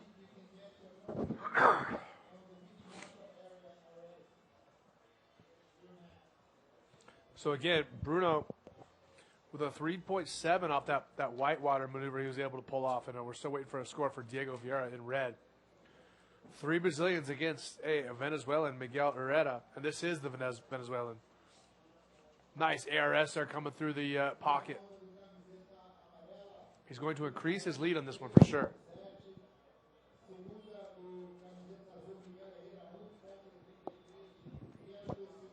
Again, a score coming in now for red, Diego Vieira. His first wave of 4.08. So all 4 riders with decent waves under the belt now. Everyone should be well settled in as we're still waiting for a third score for Miguel Herrera, who has 2 waves under his belt with a 3.3 to 1.8. But we're waiting for that third wave, and that's probably going to be his best wave. So what else has been happening in Brazil, Eric? Give me a rundown. It's not only the beach. Well, it's quite a tourist destination. We're told that the weekends here, Saturday, Sunday, are always packed, and this is one of the nicest beaches, nicest little neighborhoods in all of Rio, as far as some of the nicest homes, the most money here, and the safest. And we have a set coming in right now. Look at these lines stacking in. This is our rider in white, Israel Eduardo. electing not to go, and the wind's starting to pick up a little bit. There's a rider in yellow. ARS right there for Bruno Araujo. That was really Araujo. nice. Araujo. A rider in white. There he is, popping out the back of that one. That's Israel Eduardo. It's going to be an easy heat for the filmers either. There's so many waves getting ridden. I think it's probably averaging about 7 rider. So it's heading up towards 40 waves a heat for these guys. And Okay, so we do have Isabella Sousa, women's world champion, down with our heat winner on the beach. E aí, galera, eu tenho aqui o Léo Chagas, vencedor da última bateria, a segunda bateria do dia do terceiro round. E aí, Chagas, como é que tava a bateria? Pô, a bateria tava muito difícil, eu tinha uma nota regular, aí eu, com 7 minutos para acabar, eu tinha que recomeçar a bateria de novo. Aí eu fiz uma onda boa, acreditei, consegui dominar o pico ali do lado esquerdo e consegui achar a segunda onda que precisava e estou muito amarradão. Quero agradecer muito a Deus por ter me ajudado em toda essa caminhada aqui, foi muito difícil estar aqui, estou muito feliz e agradecer aos meus amigos também. A primeira vez aqui em Itacoatiara, você veio ano passado. E o que você está sentindo aí da vibe esse ano do campeonato? Não, aqui é a segunda vez que eu estou aqui. Eu competi aqui o ano passado. Passei uma bateria, depois perdi. Não fui muito bem no evento. Mas esse ano eu estou mais determinado e estou pedindo muito a Deus para ter um resultado melhor. Vai querer mandar um beijo para a galera, a terra do Acarajé? Com certeza eu tenho tudo a dedicar isso aqui à minha família. Que sempre me apoia, meus amigos, a galera de lá da Praia de Amaralina. O local onde eu treino lá, e agradecer a galera da Bahia que está acreditando muito em mim e confia e torce muito por mim. Obrigado. Valeu, parabéns. Obrigadão. Back to you, Eric. Thanks, Isabella. She was with, Leandro Chagas. And Leandro Chagas is pumped on that fin sponsor, holding it up there, buddy. yeah, it's really doing it for the sponsors there. And yeah, he's pretty happy. Now, we had quite a bit of waves ridden during that heat. Miguel Herrera pulled in a 4.33, another one. So he's now in the lead again. The Venezuelan and Bruno Araujo, he has a 3.7 and a 4.83. In third, Israel Eduardo with a 3.7 and a 3.5. And in fourth, Diego Vieira, who's on the screen now. He has a low score of a 0.95 he wants to get rid of, and we lost him for a second, but he's back. Here we go. Oh, You know, his backhand's slipped out there from the rail, and it's kind of put him in a dot score position. But yeah, it's just, look at this wind kind of picking up, Eric. It seems a bit fluffy. It's going to be a bit tougher for these riders to find the finer section. They tend to crumble a little bit once the wind picks up, and yeah, it's funny, hey? That happened this morning as well. I've seen that it sort of went on shore for maybe 10 minutes and it would blow back offshore. It just seems to be a big swirl at the moment, so we could see the conditions improve again, hopefully. well, it's got to be disappointing for Diego Vieira. We just saw he got a 1.7 on the wave. He needs a 4.46 to move up into advancing position. I mean, to throw that ARS like that on that wave and to have his hand come off is Heartbreaking. definitely unfortunate, but he still has plenty of time. 10 minutes, 30 seconds to go in this heat. We can certainly see him with a couple more chances. Yeah. And it's funny you say that. Like, if he landed that ARS, it almost would have put him in the first position. He goes blue from the wide angle. Just tuck it in there. It's a nice size wave. This is Miguel Seems to be Herrera, holding up. the Venezuelan. He's going to get something else. He's still on the face. Yeah, nice little double roll combination. Roll combination, I should say. Some of these riders dropping double rolls on the reg now. Dallas, do you think that's going to be his best scoring wave? Is that going to beat a 4.95? Straight up. That first roll was tight, man. And like, I don't know if it was the angle that the filmer was on, but it looked like it got quite a bit of height. He landed pretty smooth. He had plenty of momentum after that and managed to get into a second roll, which judges love. That's it, a 6.7. Wow. See, that's a good score. I kind of was confused. Maybe he thought he was going to get more. Well, for these guys to be able to pull two vertical maneuvers on a wave out here today is definitely an accomplishment. Yeah. That's going to push Miguel in a good little lead there, sitting on 11.65 after that 6.7. That would have lost. You would end up placing fourth in the last heat if you're on that, so he's got plenty more to do. And look at There's this. Israel Eduardo, the Brazilian, looking to replace a 3.55. Yeah, that's really like a standard sort of Brazilian move. Those ARSs are just killer. You see the guys in the best of the game, people like Yuri Baladeo and Eda, and Luciano. They can do that kind of stuff all day, which is really dangerous in heats like this because the wave quality sometimes isn't there, and you got to really pull back on your skill. Like I said, these guys are able to hustle in these small waves and really get some maneuvers in. Chatting away. Boys in the Riders competitors tent? booth there, yeah. I think they can see the webcast from there also. Yeah, they have a screen down there as well. Yeah. So they're watching themselves. We got Yellow just sitting out there. He's in second position. I think he knows he needs more scores. He's sitting quite low. Between second and fourth, they really don't have much between them. There's nothing really quality there. So if they can drop a 6-pointer or something around that sort of range, that's really going to separate them.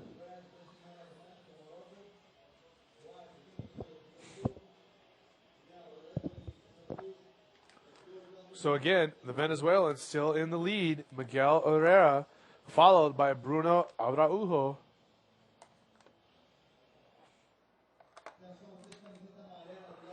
So Israel Eduardo needs a 4.16, and Diego Vieira needs a 4.46 if they want to move up and move the other Brazilian down. Rider in white, Israel Eduardo paddling up and riding on the left.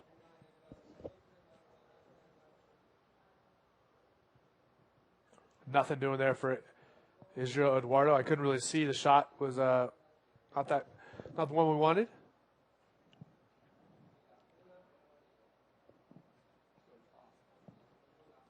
And again, 7 minutes to go. So we have 13 minutes done here in the third heat of round number 3.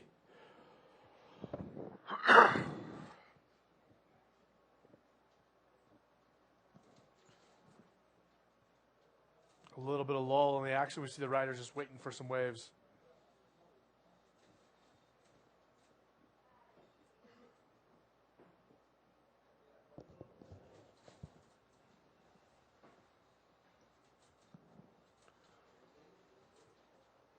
And we're checking out right now. We're showing the onshore wind that we were just talking about, and like Dallas said, it comes and goes as we're here. We're not quite sure if it's going to stay. We certainly hope it doesn't.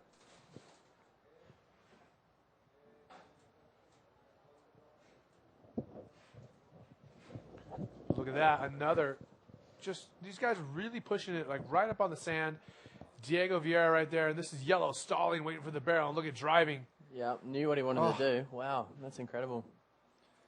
Well, maybe some of the kids at home could think they kind of surf a lot of this kind of stuff after school each day. And it's not an easy thing to do. 1, maybe 2 foot wave there, he just goes full rotation ARS. So, it's to the credit of the Brazilian. He's probably looking at a pretty good score there. The judge is about to throw it in. Yeah, that was Bruno Araujo in the yellow.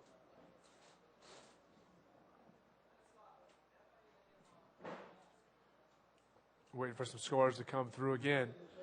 Still, though, Miguel Herrera is in first with a 6.7 and a 4.95, and Bruno with a 4.83 on that last wave.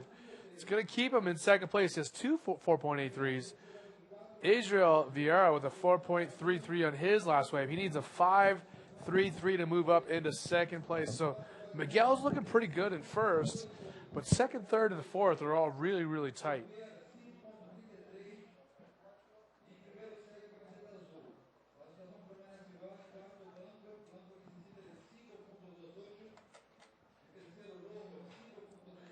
Under 5 minutes to go now. Crunch time in this heat. We've 75% of the heat gone.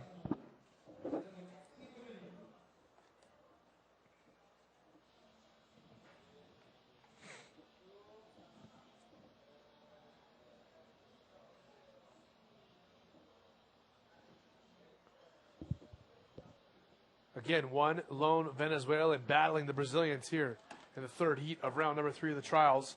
My name is Eric Apple, your host for the IBA Tour, joined by Dallas Singer. We're getting some extra work in. I'm doing the trials. It's good to see, mate.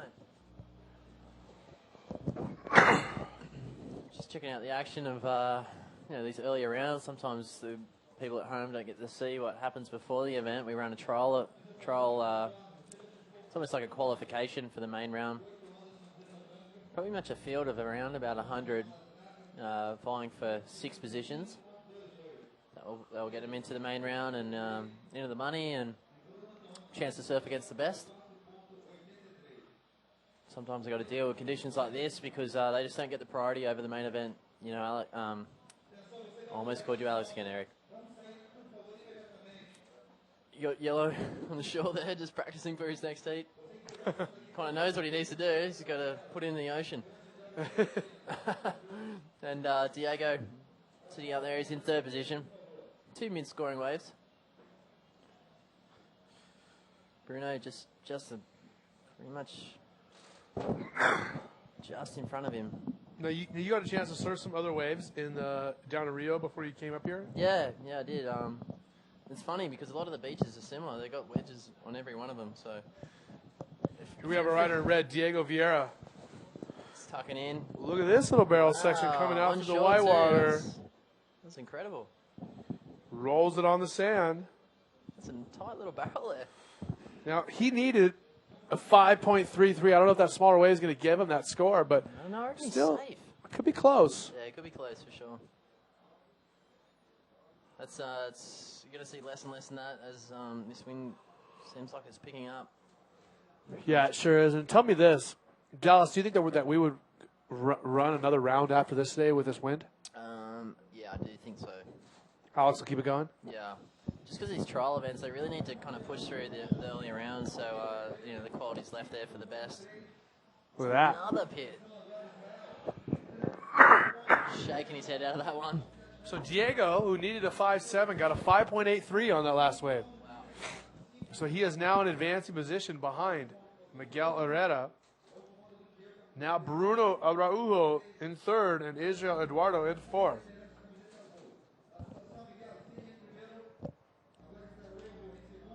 One minute, 45 seconds to go. Itacoatiara. Itacoatiara. This is the 2nd year running. They kicked this event up in 2012. Third year running, maybe. Well, it's my first time here, and it is for your host Eric as well. We're starting to just kind of get our feelers out, feeling really comfortable at our accommodations.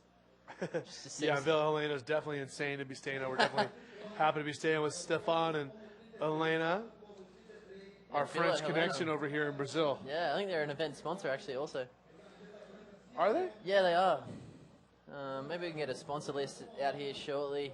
Well, there's 6,000 sponsors on that banner, so I don't know which. Yeah, they're not on that one. I did see the picture somewhere, but they're a great bunch of people. They're looking after us. Some of the boys actually want to live here now. I'm on that list. I'm down to stay. The baby. The big baby.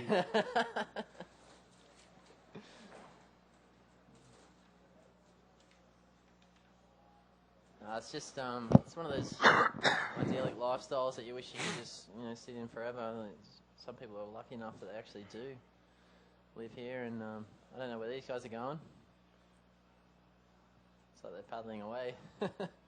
Yellow looks like he wants to hold priority for those left-handers. Red looks like he wants to do the same. He's sitting in 2nd place. He's probably not feeling that great about how he's sitting at the moment. Well, Yellow just needs a 5.34. There's only 10 seconds remaining. This is Look at this. Yellow and red. Oh, he's kind of sitting on him. And they counted out. And it actually worked for red. He ended up holding on to that 2nd place. He knew that he didn't want yellow to have it either. That's right. That's So our 3rd heat of the round is done. Miguel Herrera, the Venezuelan, defeating 3 Brazilians. Diego Vieira is going to advance along his side. Bruno and Israel, the other Brazilians, are done for the heat. Moving on to the 4th heat of the round, Ben Slimane, Adnan, Junior Souza, Irai Rodriguez, and Jorge Puman. That is the heat coming up. A Moroccan, 2 Brazilians, and a man from Ecuador. That's going to be coming up right now in just a moment after these messages from our sponsors who make the GoPro IBA World Tour possible.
Welcome back. Our fourth heat of round number 3. Eric Apple joined by Dallas Singer. And we have a rider in yellow up, Uriah Rodriguez. Quickly, that was a really quick spin, actually. Yeah, off the knees. And he drops a little flip, too. That's an interesting combination of moves for your first wave. And wow. Now, before we got to that wave right there, Junior Souza had a 1.5. The wind is picking up in here, Yeah, isn't it? it is. It feels like our little boot's going to take off.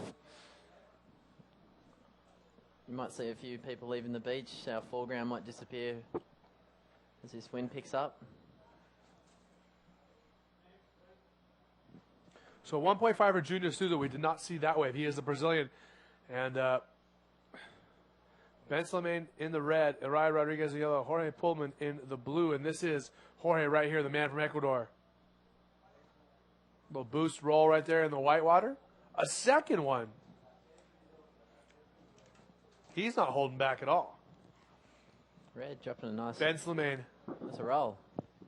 And some cool little combination of fin colours there. Local boy, he's just, looks like he's having a lot of fun, actually. Local boy? Oh, sorry. Where's he from? He's from Morocco. Oh. That's not really that local. No, that's... Depends what you call local. I mean, he's in the same ocean. I'll Yeah. give you that much. How There you about go. that? Yeah. that's I got fine. you, Dallas. Maybe the northern. Yeah, we're at the southern Atlantic, aren't we? It's our rider in blue, Jorge Pullman. Jorge. 2 rolls right there onto the beach. It's usually scoring around a 4-pointer. So, he's probably going to want a bit more than that. Could be a backup wave, you never know. Now, Uriah Rodriguez in the yellow on his first wave with a 5 on that 360 and that flip. And here's the second wave, ducking out the back of it.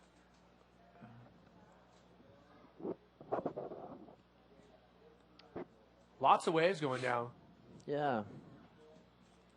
It's just one of those places. Sometimes you can't really see the quality in the wave until you're on it. And you'll find a majority of these waves close out sections. So anything can really offer you that.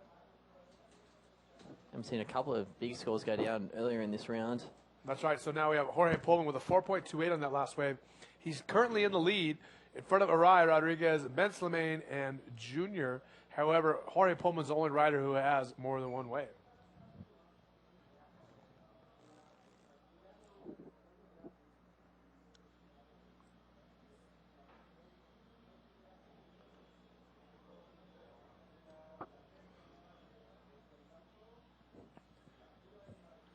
Our rider in white up and running. Nice roll right there for Junior. Is his name Junior? That's pretty cool. It might be a nickname. For those of you who have never been to Brazil or don't know much about Brazil, I'll talk to you about the nicknames. As we see in yellow right there, right, pulling a little barrel right there, not able to find an exit. How do the nicknames work? Well, the thing is, in Brazil, almost every guy has a nickname. Ah. And the reason being is because the people here tend to name their kids all the same group of names. So there's, Your Jorges. there'll be 3 different Renatos and 5 different Jorges in a group. Yeah, right. So just because of necessity, Yep. they come up with nicknames for everybody. It's incredible. If in your group of friends there's 4 dudes with the same name, Yeah, you you got definitely you try got and to have start some calling nicknames. nicknames. Yeah. So Actually, we have nice. Isabella Souza down on the beach with our heat winner. Isabella, take it away. Hello, Eric. I have here Miguel Herrera from Venezuela. He won the last heat, and then I go talk a little bit in Spanish. ¿Cómo está, Miguel? Bueno, muy bien, contento de estar aquí por segunda vez en Itacoatiara. Increíbles las olas acá, me gusta mucho. Es increíble todo, la comida, la gente, muy amables, todo. Me siento contento cuando vengo a Brasil. ¿Y cómo estaba tu manga? Tenía una manga difícil, parece que estaba liderando todo el rato. ¿Y cómo te fue al final? ¿Qué pasaba en tu cabeza? Bueno, contento por haber avanzado a la siguiente ronda. Fue una manga bien difícil, ya que estaba con brasileros. Los brasileros son muy duros, siempre están ahí liderando. Pero bueno, tuve suerte de que me salieron buenas olas y pude aprovecharlas. Mira, felicitaciones. Envío un saludo a tu casa, a tu enamorada, a tu nueva, a tu familia. Bueno, Un saludo a la gente de Venezuela que siempre me apoya, gracias a mis patrocinantes, saludo a mi familia, a todos los que siempre están ahí apoyándonos, a todos los venezolanos y bueno, tratando de dar siempre lo mejor por el país. Felicitaciones. Back to you, Eric. So much from our world champion, Isabella Sosa. And that was our rider in blue up again on that wave, Jorge Pullman. He's got a couple waves under his belt now, and he's got a strong lead with a total score of 8.03 at the moment. But in yellow, Arai out the back. Arai's been getting real busy so far this heat. I think he's maybe caught 3 or 4 waves already. And, yeah, he's sitting in second place. Maybe just dropped a third, actually. Yeah, but he has a 1.38 and a 1, so he's going to easily improve his score. He only needs a 3 to move back up to second place. Right. Here's a replay here of Red. Check this out. Oh, nice section. What is going on here? What? What was that, Dallas? You're I going to missed tell us that what the we just first saw. time. Oh my! Now, what do you call that? I think it's sort of like a jump forward air. Sometimes you can twist a forward air enough to make it look like a golf. That could have been a borderline golf. What do you? So we got a 6.13, Yeah, and that puts the Moroccan up in the lead. Wow, that's gonna The be local interesting to see what boy. they get. The local boy. Moroccan. Yeah, he's feeling right at home. Dropping golfs on these right-hand closeouts. It's funny, yeah. Like a forward air's more of like your chest kind of comes out of the way first, where a golf, your back end of your sort of body ends up coming out first. So it's the same sort of rotation, but a different body movement. If that makes sense to everyone at home, but I don't know. I'm going to call it a golf. Take a look at it again. No, this is Oh, white. that's another wave. This is white. Junior Souza. Yeah, it's a little invert there. A little invert on the beach. I think he might have buried himself in the sand afterwards. Stucking out. And, yeah, Red, we were saying earlier, air forward sort of golf thing, and he's looking like he's on a similar sort of wave. He wants to do it again, Eric. Not really happening for him there, but we'll have to wait around and see what he scores for that last one. Now I'm getting excited.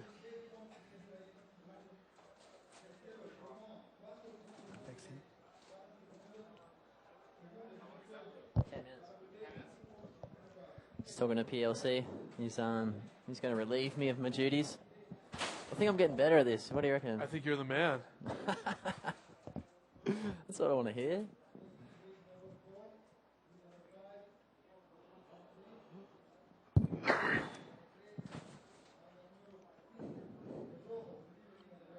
PLC having some problems with the door. Yeah, you got to pull the handle down. The booth's a rattly little beast at the moment. You'll hear Pierre talk smack soon on the mic. And, yeah, Actually, I think we're just going to keep you and PLC in for one heat. I'm going to take a break, and then Okay. you can bail. that's cool. It'll be me and PLC for the rest of the round. And maybe I'll treat myself to a little nap. Yeah, you should. Whatever I really want to Nice do. little siesta on the beach here in beautiful Itacoatiara. Maybe an acai bowl. Say it for me, Itacoatiara. Itacoatiara. Itacoatiara. You're saying it different now, man. I swear you had more of a cooch about it. Itacoatiara. Okay. We'll get some Brazilians up here to verify my perfect Portuguese pronunciation. Yeah, that Look would at be this perfect. in red. Nope. Red's my favorite right now. Local boy Moroccan. White. White. Junior Souza, the invert right there. But, I mean, it's really not going to be the score of a 5.54 that he needs. So, again, let's give you a rundown of the lay of the land. Local boy, Ben Slimane in the lead. Man from Morocco is a 10.08 total. Behind him is Junior Souza with an 8.3 total. Third and fourth is Jorge Pullman and Arai Rodriguez. And, man, Arai, after starting the heat so good with that 5, he's still looking for another decent score. He doesn't have one yet, and this could be it. There we go. He looked dangerous, like you said earlier. Oh, barrel with a roll out of it. Just hasn't got that wave quality, unfortunately.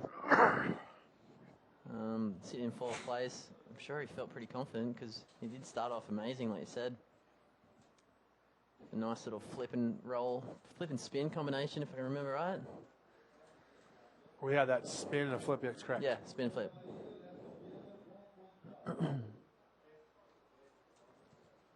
And, we got Blue some up and movement. ready to go. Jorge Pullman, no.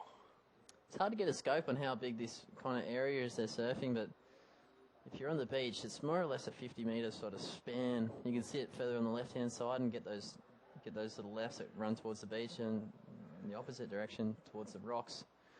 You've got a good right.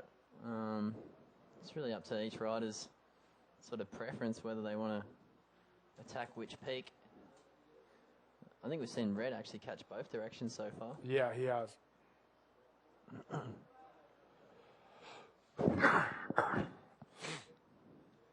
Working the arms out, getting on the treadmill.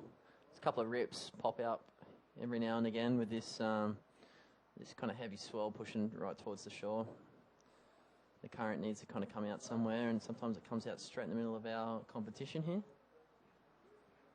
But not to worry, Red's in first place, on the back of a Golf, 6.13 the judges gave him. We've got Junior in second place, Brazilian. Not sitting on great scores, but nonetheless he's in second place. Jorge in third, not far behind. He probably needs to replace that 3.75 for something a bit more substantial. We could see a mix-up towards the end of the heat here, I think. 7 minutes, 48 seconds remaining. Then Iray. He's in fourth place. Yellow Rashi needs to replace a 1.75. Not a great score, but he's looking at this right-hander. Maybe he's interested. Sure, these guys are going to. And like I said earlier, I'm just surprised that Araya has not gotten a big score since that 5. He gets a little barrel right there. Yeah. That's going to prove that 1.75, I would say. But still, I mean, he's looking for a 5 or a 6 or a 7 up there, Yeah. He has white. No quality there. I'm sure Yellow's now going to get preference on him for waves. Yellow kind of doesn't know what's happening. He's got his mates there trying to give him a bit of coaching. Just tell him to do a flip, boys. We'll get him back into the draw.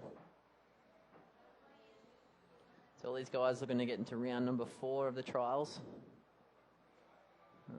This is a trial event that we run before each and every GSS main round event of the IBA GoPro World Tour. Thank you for letting us know. That was good. That was awesome. I know the sponsors, man. IBA World Tour stop number 4. We started out at Pipeline, moved on to the South Coast Crusade. Of course, on the other side of this continent of South America, we hit up Arica for El Gringo and the powerful waves of the Pacific Ocean. And now we have shifted over across the continent to the Atlantic Ocean and the open ocean power of Itacoatiara at this beach break. Yeah. How was that? That was good. It's a good wrap up.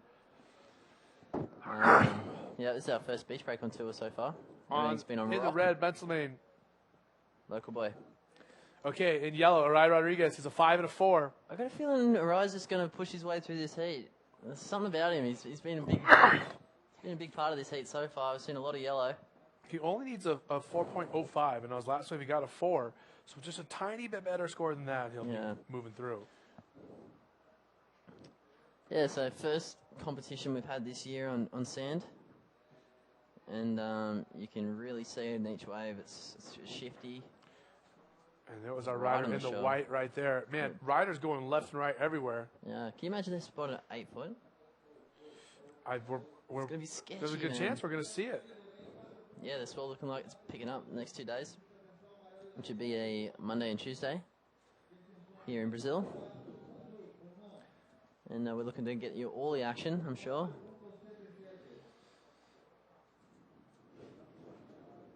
It's really heating up, really. Ben's looking to solidify his lead. Yeah, I mean, just 2 points separates first to last place here at the event. So Yeah. Ben's Lamine. He goes blue, ducking out. No quality there whatsoever. Not quite sure what he was thinking. He's cursing. Let's get down there nice and quick. He goes yellow. The dark horse, you could say. ugh. Oh, just... I'm not quite sure what happened there.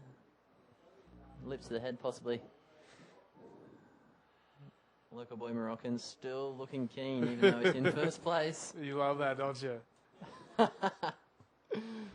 Yeah. I don't know how similar Brazil is to Morocco. That's what they love, bodyboarding. A few of the foreground spectators throwing some fingers out they're looking out the back. They know there's a bit of quality coming. And yeah, it's just that the winds really seems to be playing. Yeah, definitely affecting it. Yeah, playing a big part. He goes white. Not a bad looking wave at all. Oh, see what I mean? I thought that was a good one.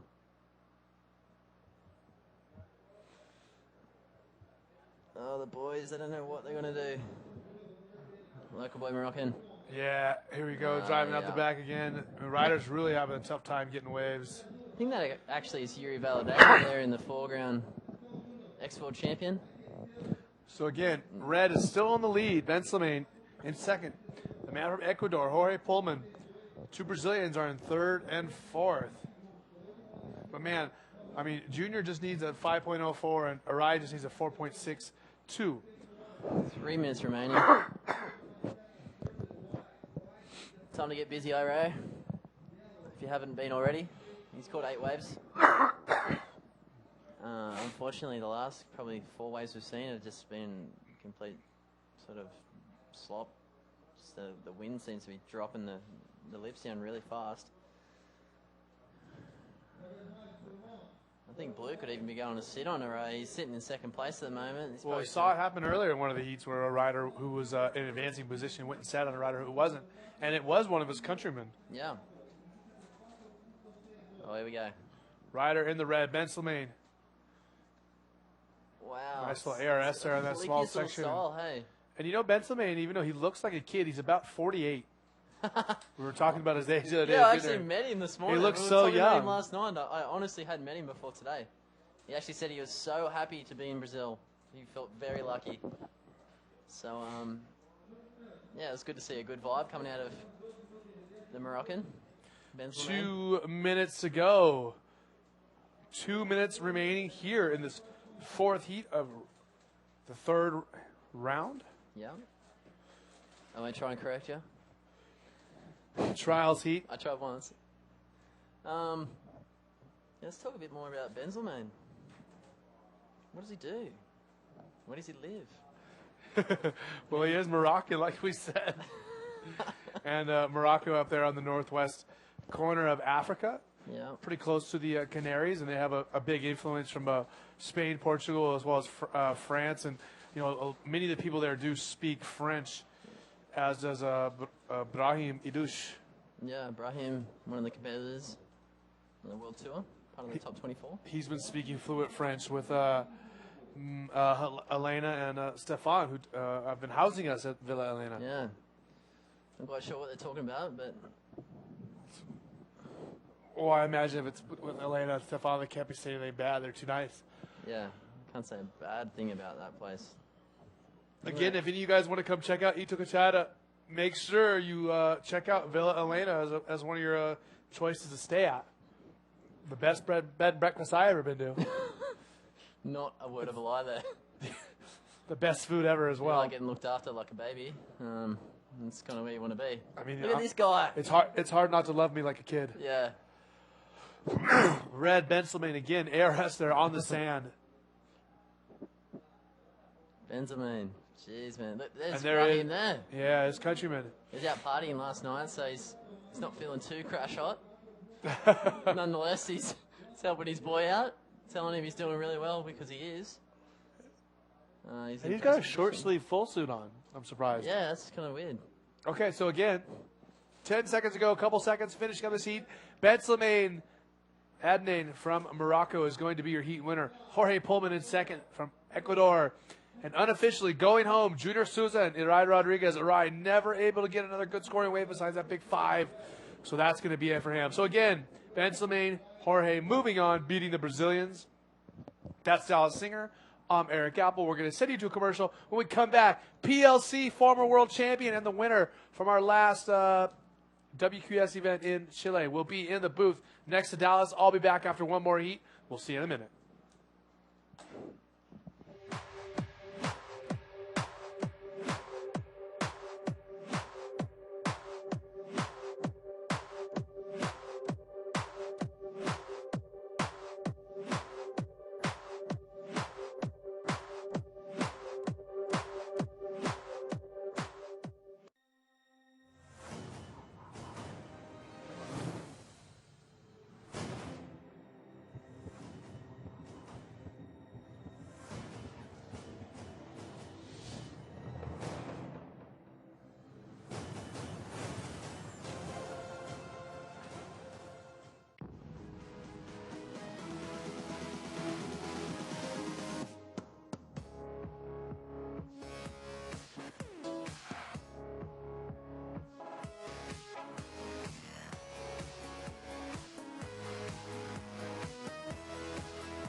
Okay, we're back.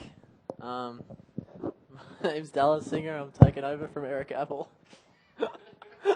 It's me and PLC here, taking the reins. If you're watching, try to bear with us because we're not paid professionals at this kind of thing. PLC does speak 4 different languages though, so he's pretty good at talking. All right, where are we? We're in heat number 5, round number 3. Okay. 5 or 4? Yeah, that's seat number 5, yeah, of Yeah. round number 3. So I haven't checked much the last couple of hits. How was it? Yeah, it was interesting. There was a couple of really high-scoring heats. The second one, actually, Ian Campbell, one of the South Africans, was in it, and he seemed to do pretty well. Yeah. And I don't know if you've seen, do you know Benzema? Yeah, He's yeah, a guy sure. from Morocco, Yeah. not far from France. Yeah, he absolutely blitzed that last week. Oh, really sick. He dropped a golf. That's sick. Oh, did he? Yeah. I couldn't quite work it out. You know when you kind of do forward airs, but the Yeah. legs go first? Yeah. Yeah, it sort of looks golfish. Yeah, it's his move. He's doing. I've seen him doing some in free surfing here. Oh, yeah. Yeah, he's a good friend of mine. He's from Morocco, actually. It's a good kid, huh? Yeah, he's not really a kid. He's actually 30 years old. Oh, yeah. Yeah, we looks just really spoke about that. He looks so young. He looks so young. He's got a tight little mustache. Everyone tells him that he just looks like he's 20 or There we younger. go. That's But it's us. funny. And watch him. yeah, so I didn't see the hit. I'm stoked that he made it. Yeah, he did well. Super stoked. Brahim was on the shore there. Just give him a little heads up. That's epic. He goes here- blue. Lucas. Boom. Yeah, I've seen a couple of I don't know, you almost seen a lot of roll and spins, not really getting them through. Seems as though the flips are the way to go. Okay. But they're surfing really well. It's like they're doing a lot of good moves. And it's interesting because a lot of the flips they do kind of land with the wash and then the wave kind of spills them back over the front onto the sand. So what, is that a make or? Because I wasn't here last year. We didn't surf similar condition last year, maybe a little bit, but this is really close to the shore. This is the closest from the shore I've seen, and I don't know. I don't know what the judge. I didn't see much hit yet, so Yeah. it's kind of tricky. Yeah. I guess if you land it before landing on the sand, it's probably gonna get bigger score. Yeah, get a bigger score for sure. Sure. And you have the man in white, Cristobal Schiaffraffia. That was a Cristobal Yeah, it's Cristobal, the man who was doing the edits for the Chile event. Yeah, working for the live too. Yeah. So he's here competing. He's a really good rider too. And here we have Red Open Riding. This is Felipe. Boom, nice roll. Another local boy. We've got 2 Brazilians. Chilean. I don't know. Do you know Sanderson? He's in the yellow. Actually, the only one I know in that heat is Cristobal. Yeah. It's funny, hey, I've hardly known any of the riders throughout this whole round. They're all Yeah. local boys, so. But there's a lot of local Brazilian rider in this competition. Not many foreigner. Yep. There's not that many. I think is any Australian in No, I don't think so. There's none. Eh? Maybe in the round 4 they could. No. Not even. So there's no No. Australian in the trial. There's no Hawaiian. There's only 4 Australians here, which is There's pretty no weird. French. No French at all. No French. No Spanish. Who are you going to talk to, Oh. Pierre? There's Diego Cabrera. He's in the trials. Oh, yeah. Diego Cabrera and Sergio Luis decided to go in the trials. It could have been the main event. Oh, is that But, right? To get the points or whatever. Yeah, they won the points, so decided to go in the trials. So Well, that's interesting. hopefully it works all right for them. I'm glad I'm not doing these trial events, you know. You get kind of used to getting a priority system. You know what I mean? Yeah. You're right. Were you running priority over in Antofagasta? No, we didn't. It was pretty crazy to go back Really? into the old format. Yeah, I was so hard. Really? Did you cop any bad heats or? No, just- I was pretty lucky to be in heat with people that played it fair and Yeah. But I don't know. I was always false priority for some reason.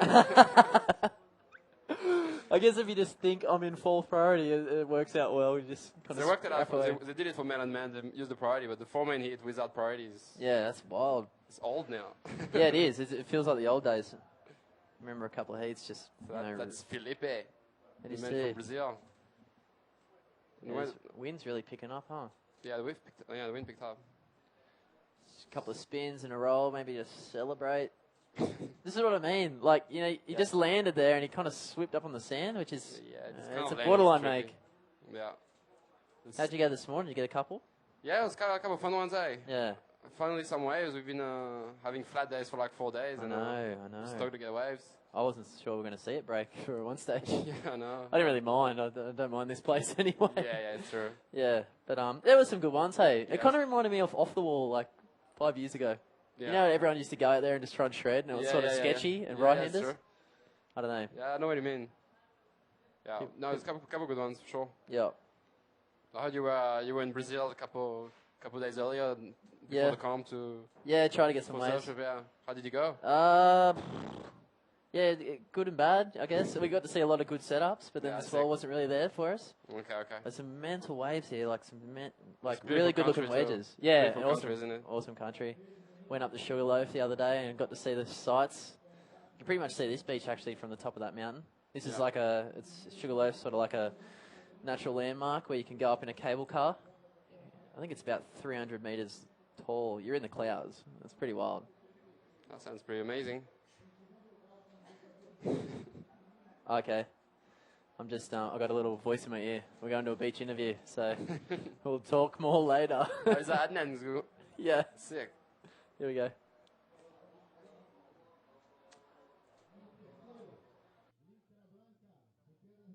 Hello, everybody. I have here Adnan, the winner of the last hit. Oi, tudo bom?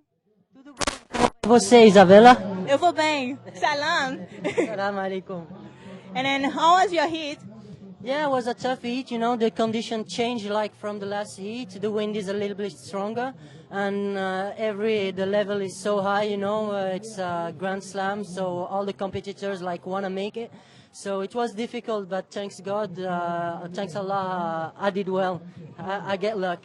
And then, what's the difference in Morocco to hear the conditions, the waves? What do you think about the conditions today? The condition today for the guys here are small, you know, but like in Morocco, that's what we used to surf, like average-sized waves, you know, like here, and we find it like really funny, you know, and everyone goes to the water like here, you know. But Itacoatiara is a pretty hard spot with powerful conditions, as we saw last year, you know, and we hope we're gonna get waves next days, so everybody's happy. Yeah. Mabruk saying in Morocco? Allah يبارك فيك, shukran. Oh, it's so difficult. Yeah. You want to say something to home? Yeah, I want to thank dad and mom and my little brother, which is in France. I'm thinking تنفكر فيك بزاف رياض ونتمنى للجميع كاع الحظ وشكرا. تشكر ماروك تيليكوم, my sponsors, and عاش الملك. شكرا. Yeah, congratulations, mate. Thank you. See you. Back with you, Eric. There we go. We're calling him the local boy, but he's actually from Morocco. Yeah. I know, halfway through the heat we kind of realised, but Benzema, he's sprightly young 31-year-old from Morocco. Yeah. Absolutely ripped that last heat. As I said, he's done a golf. Yeah, he's one of the few. There's actually more. Yeah, there's a couple Moroccan riders here. There's Brahimi Douche that is already in the main event, and Yeah. I think next hit we're going to see Anas Adar. See another Moroccan. He's a kid. He's 19 years old, Yeah. and he rips. I mean, he won the first European Cup. Oh, okay. Yeah, from the European circuit. For this year? Yeah, for this year he won the Yeah. first one, and yeah, he's a gymnast. Like you'll see the projection he's got on his flip and stuff. It's pretty He's a nice. gymnast. I don't know. He looks like it. He's pretty like he's a short man. Yep. It makes him just fly higher. That's wow. That's amazing, hey. Damn, Cristobal. Cristobal trying to drop a flip there. Unlucky. Yeah. But yeah, it's funny, hey. You don't really hear too much about Morocco, I guess, on my side of the planet. We kind of met Brahim last year, and he's he's a top rider. He's one of the best in the world for sure. He ended up winning. I know. Did he win that event in Rio last year? He won. He won the QS in Rio. Yep. Pocketing about $9,000, I think. Yeah, it was the biggest prize money for first place. I think. Yeah, that's amazing. Or biggest So, total prize. Oh, what? it was sick backflip from the man in blue. Lucas Rodriguez Sitting From on- Brazil. from Brazil. He's in first place. He's sitting on a 5.5 and a 5.33 before that one. So That's good. Right, it's doing fair to alright? say that 50% of the people here are Brazilian, if not more. yeah, maybe in even this comp. 75%. Yeah. Look how close is the shore. That's Yeah, crazy. it's pretty crazy. That's pretty much what we were surfing this morning too. Yeah. Yeah, it's funny. Everyone's trying to get a bit of practice in before the event. Yeah, yeah. But I reckon it's going to be quite different tomorrow than what we served this morning. But Yeah, you reckon? yeah. Do you reckon it's going to be pretty solid? Yeah, I reckon it'll be pretty bigger than today. Yeah. It'll be bigger than today, and yeah, we're going to see some great surfing, I reckon. I'm just going to try and imagine 8 foot in front here on Yeah. those shallow shoreys. I think, no, when it's bigger, it's just better. It just Breaks further out. breaks further out. Yeah, so cool. Maybe the banks You can kind of... want it to be bigger. Yeah, for sure. Yeah, you've really seen the difference between today and yesterday. Yesterday was about 2 foot and just really was lapping on the beach. Yeah. So I gave it a go nonetheless. What have you been getting up to since you've been here? Did you go to the party last night? Was there a party or something? Yeah, I could hear the noise. I didn't go. Oh, you could hear it? I could hear it. Oh, okay. Now I'm just practicing. Yep. Like went surfing every day, no matter what, and if not, I was running a little bit on the beach, paddling across the ocean. Oh, yeah? Paddle on the Rio and back? Yeah. No, I just try to stay fit. Yeah, of course. Bam. It's not always the best idea to maybe go mid-comp party. No, it's not a good idea. Even though it was comp. it was for the competition, wasn't it? Was I it? think. I Yeah, I don't think know. so. I kind of got told by a few people, but Johan and Brahim went there last night. I think they were just going to check it out. They got back quite early, Yeah. 2 a.m. No, I'm kidding. That'd be pretty early. I don't know how late do they go out Yeah, in I Brazil? think Brazil is kind of a place that you go party pretty late and come Yeah. back late. Yeah. Yeah. For sure. It's not like Australia. No, go to bed at 11. That's Yeah. a late night for me at home. Yeah, I spent a bit of time in Rio. Could kind of feel the festival sort of vibe for sure. Yeah. There's that beach. It's just like awesome looking people and plenty of party. Like just 2 streets back, it just Yeah, felt yeah. like you Sick. could really have some fun there if you wanted to. And yeah, like I was saying earlier, there's some sick waves. There's that one at the bottom of this favela. Yeah. You know that wedge that's kind of near the that's road there. San Corrado. Yeah. Yeah. It's sort of hectic with the water pollution there, but Yeah, it's kind of sad. I got Yeah. sick. Got It sick is. last year after the Rio QS, and I don't want to go back there surfing, which is a did shame. you go out? Yeah. Yeah, you went out. Yeah, I surfed a couple of times. I only got sick once, but I know people like Damon King or Jared Rooston went to the hospital after surfing there. Yeah, so that's what he said. He said it's he pretty was gnarly. sick for a week, huh? It'd be good. It's pretty sad because it's one of the best wave. It's probably the best wave in Rio by far, and Yeah. just really risky. They said some awesome photos. I think it was around the time that you were actually here. Maybe in the Okay, same day okay. you were serving. It was like 6 foot, I guess. Wow, Sick left wedge. that's really And the good. beach looks pristine. Like, it looks one of the cleanest beaches you've ever seen. It's true, right? It's just the Yeah. water. I heard there's like these sus little kind of foam clouds around there, but Yeah. that's kind of isolated for just that beach. Who's There's the- another beach just up further. I can't remember its name. What was Yeah, it? Joashinga. It's Yeah. I don't Left, know right if I'm wedge. gonna say it. Whoops. Joashinga. No, it's one of the beautiful beach here in Rio, and Yeah. it's also a nice wave, like Yeah. a little wedge too. Like Yeah. It seems setups like every in wave's a wedge. Brazil are amazing. Yeah. The setups are amazing. Yeah, what do you say? It seems like those rocks are so smooth that they can just push wedges like so Yeah, easy. fully. Little wedge machines. No, No, it's cool. I've never, I've competed against so many Brazilians and met Was it your all of first them. time in Brazil? Yeah, first Oh, time. is it? Sick. Yeah, I'm frothing. Sick. How's just the contrast between Chile, South America, Yeah. and it's just I guess it's a lot more rugged on the other side. They get a lot of weather and swell and all that, and this side's a bit, I guess, calmer. They do get big swells here, but just so green Yeah, it's just two different places. places. Yeah. Yeah. Completely different. Got to take what you want from either. I mean, I quite like Chile. It's just, there's a lot to love there if you look for it. Yeah. And that way is always good for the contest. And Yeah. The this waves. seems to be really easy to love too. Yeah. Even when you come into this little town, it's just like a little gated community, and you go to the shop. I feel like a kid. I feel like I'm 16 years old going to Really? the shops for lunch every day, and just living the school holidays Oh, kind of how's life. this one?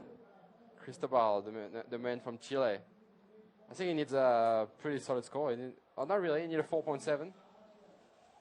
Yeah, he's sitting in 4th place, but there hasn't been really massive scores going down. Not really, except for Lucas, who got a 6.25 and a nice IRS on the left. Yeah. Well, So Flip's really getting everyone through in this round 3 heat. Be interesting to see what happens in round 4. it's just really hard to do anything else, really. I You know, can do like- roll, spin, backflips, IRSs. Yeah. You almost put yourself in that position. You're like, what am I going to do to get through a heat like that? It's just like you really got to milk Just, it. find a good wave, and I don't think rolls are gonna do it today. Yeah. Not at this stage of the competition. Nah. I mean, Brazilian are renowned for being some of the best IRSs, waves in the huh? world, and Yeah, and like this, the tight especially flips are in tricky amazing. waves, yeah. Yeah. Yeah, I'd love to see guys like Yuri and Edar in these kind of ways because they're it's almost like a specialty for them. Yeah, they're really good in this this kind of tricky waves. Yeah, that's what it is. It's tricky. It's really tricky. Easy to get frustrated. You can't really let yourself do that. It's like it's not great, but you really got to get what you're given.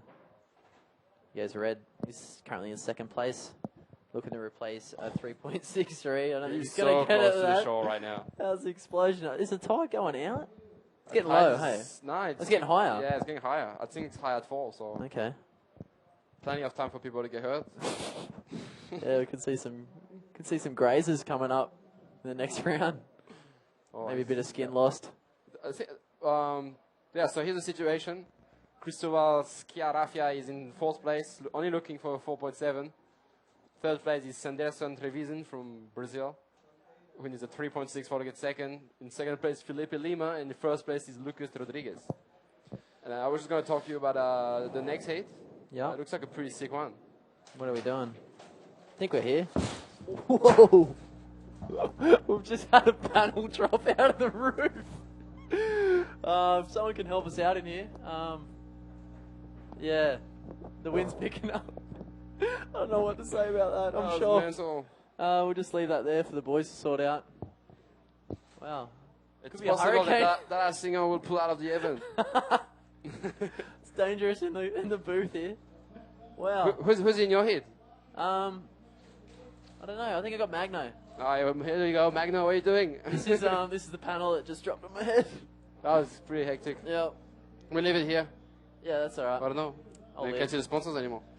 Yeah, maybe we'll drop that. I don't Put know. it here, on the side. The boys will. I'm a bit shocked, Pierre. I'm in shock. Okay. I did not know what That's happened. heavy, eh? It was Did you get hurt? No, I'm right. It sort of slid off my head. Heavy. You're lucky that wasn't Eric in here. Yeah, That's so we'll heavy. get over that. We've got some boys helping us out. You send the medics in here, Shamo.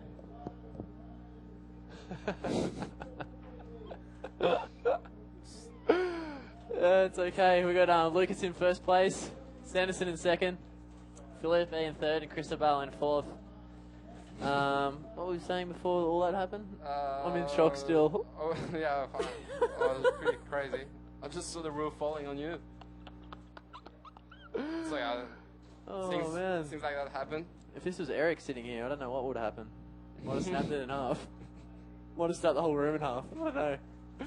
We've got 1 minute 30 remaining left in this heat. It seems to be going pretty quick. Just chatting away with Pierre. I think I was talking about the next heat. It's Yeah, going to be a that's really right. interesting one. We're going to have Francisco Ferreira from Brazil. He's one of the best riders in Brazil. He lives in Rio. We have Michael Oyster, one of the South African riders we have here. He's a really good rider. And we have Anna Sadat, the guy from Morocco I was talking about just before. Yeah, young guy from Absolutely Morocco. rips in this kind of conditions. Does he? Yeah, he rips. Yeah. And Yamokada from Venezuela is a good rider too, so it's going to be an interesting one. Maybe you want to stick around for this next one. PLC is going to run you through it along with Eric Apple, our host for the IBA World Tour. Cristobal. He's trying to milk it. It's hard because, he's probably more used to heavy stuff, and this is a lot different than what you probably find in Chile. So the situation changed just then.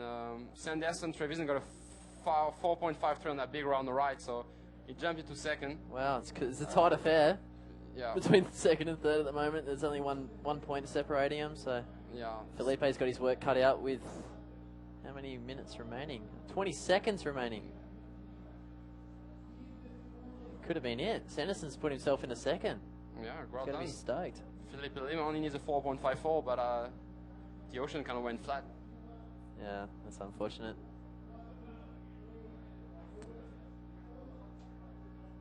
Un zero. That's about all I got. Un. What's Uno. two in Portuguese? Okay, dois. Dois. Un, dois, três. You're going backwards, so Okay. 5, 4, 3, 2, 1. Okay, I remember that from my heat. Yeah. How is your Portuguese? Pretty good now, huh? Yeah, it's getting better. Yeah. Like living in Portugal now with my girlfriend, I get to practice it every day, and so it Yeah. really helps to improve your Portuguese for sure. You've been hitting some of the waves. Oh, I guess the waves start getting better about this time of year, huh? Yeah, well, in Portugal. Yeah. No, it's gonna be pretty bad now. Oh, There's okay. the summer coming up, but Yep. it's good time to be in Portugal to the summer. Yep. Plenty of people at the beach. You know, people, nice parties on the beach, everything. So Yeah, cool. I've just been told we're Liam's going to... back. Sorry, mate. I'm going to cut you off here. We've got ads. We'll be back right after this. Right after this.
Yeah, okay, so yeah, absolutely. Sorry? We're live? Yeah.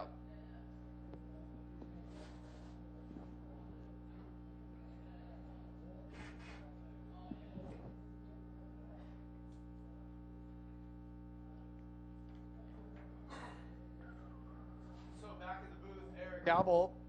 Dallas is out after getting almost knocked out. Yeah, I'm told. pretty crazy just what happened. Of course, I'm joined by former world champion and the winner of our last IBA WQS event in Antofagasta, PLC, if you guys didn't know who he was.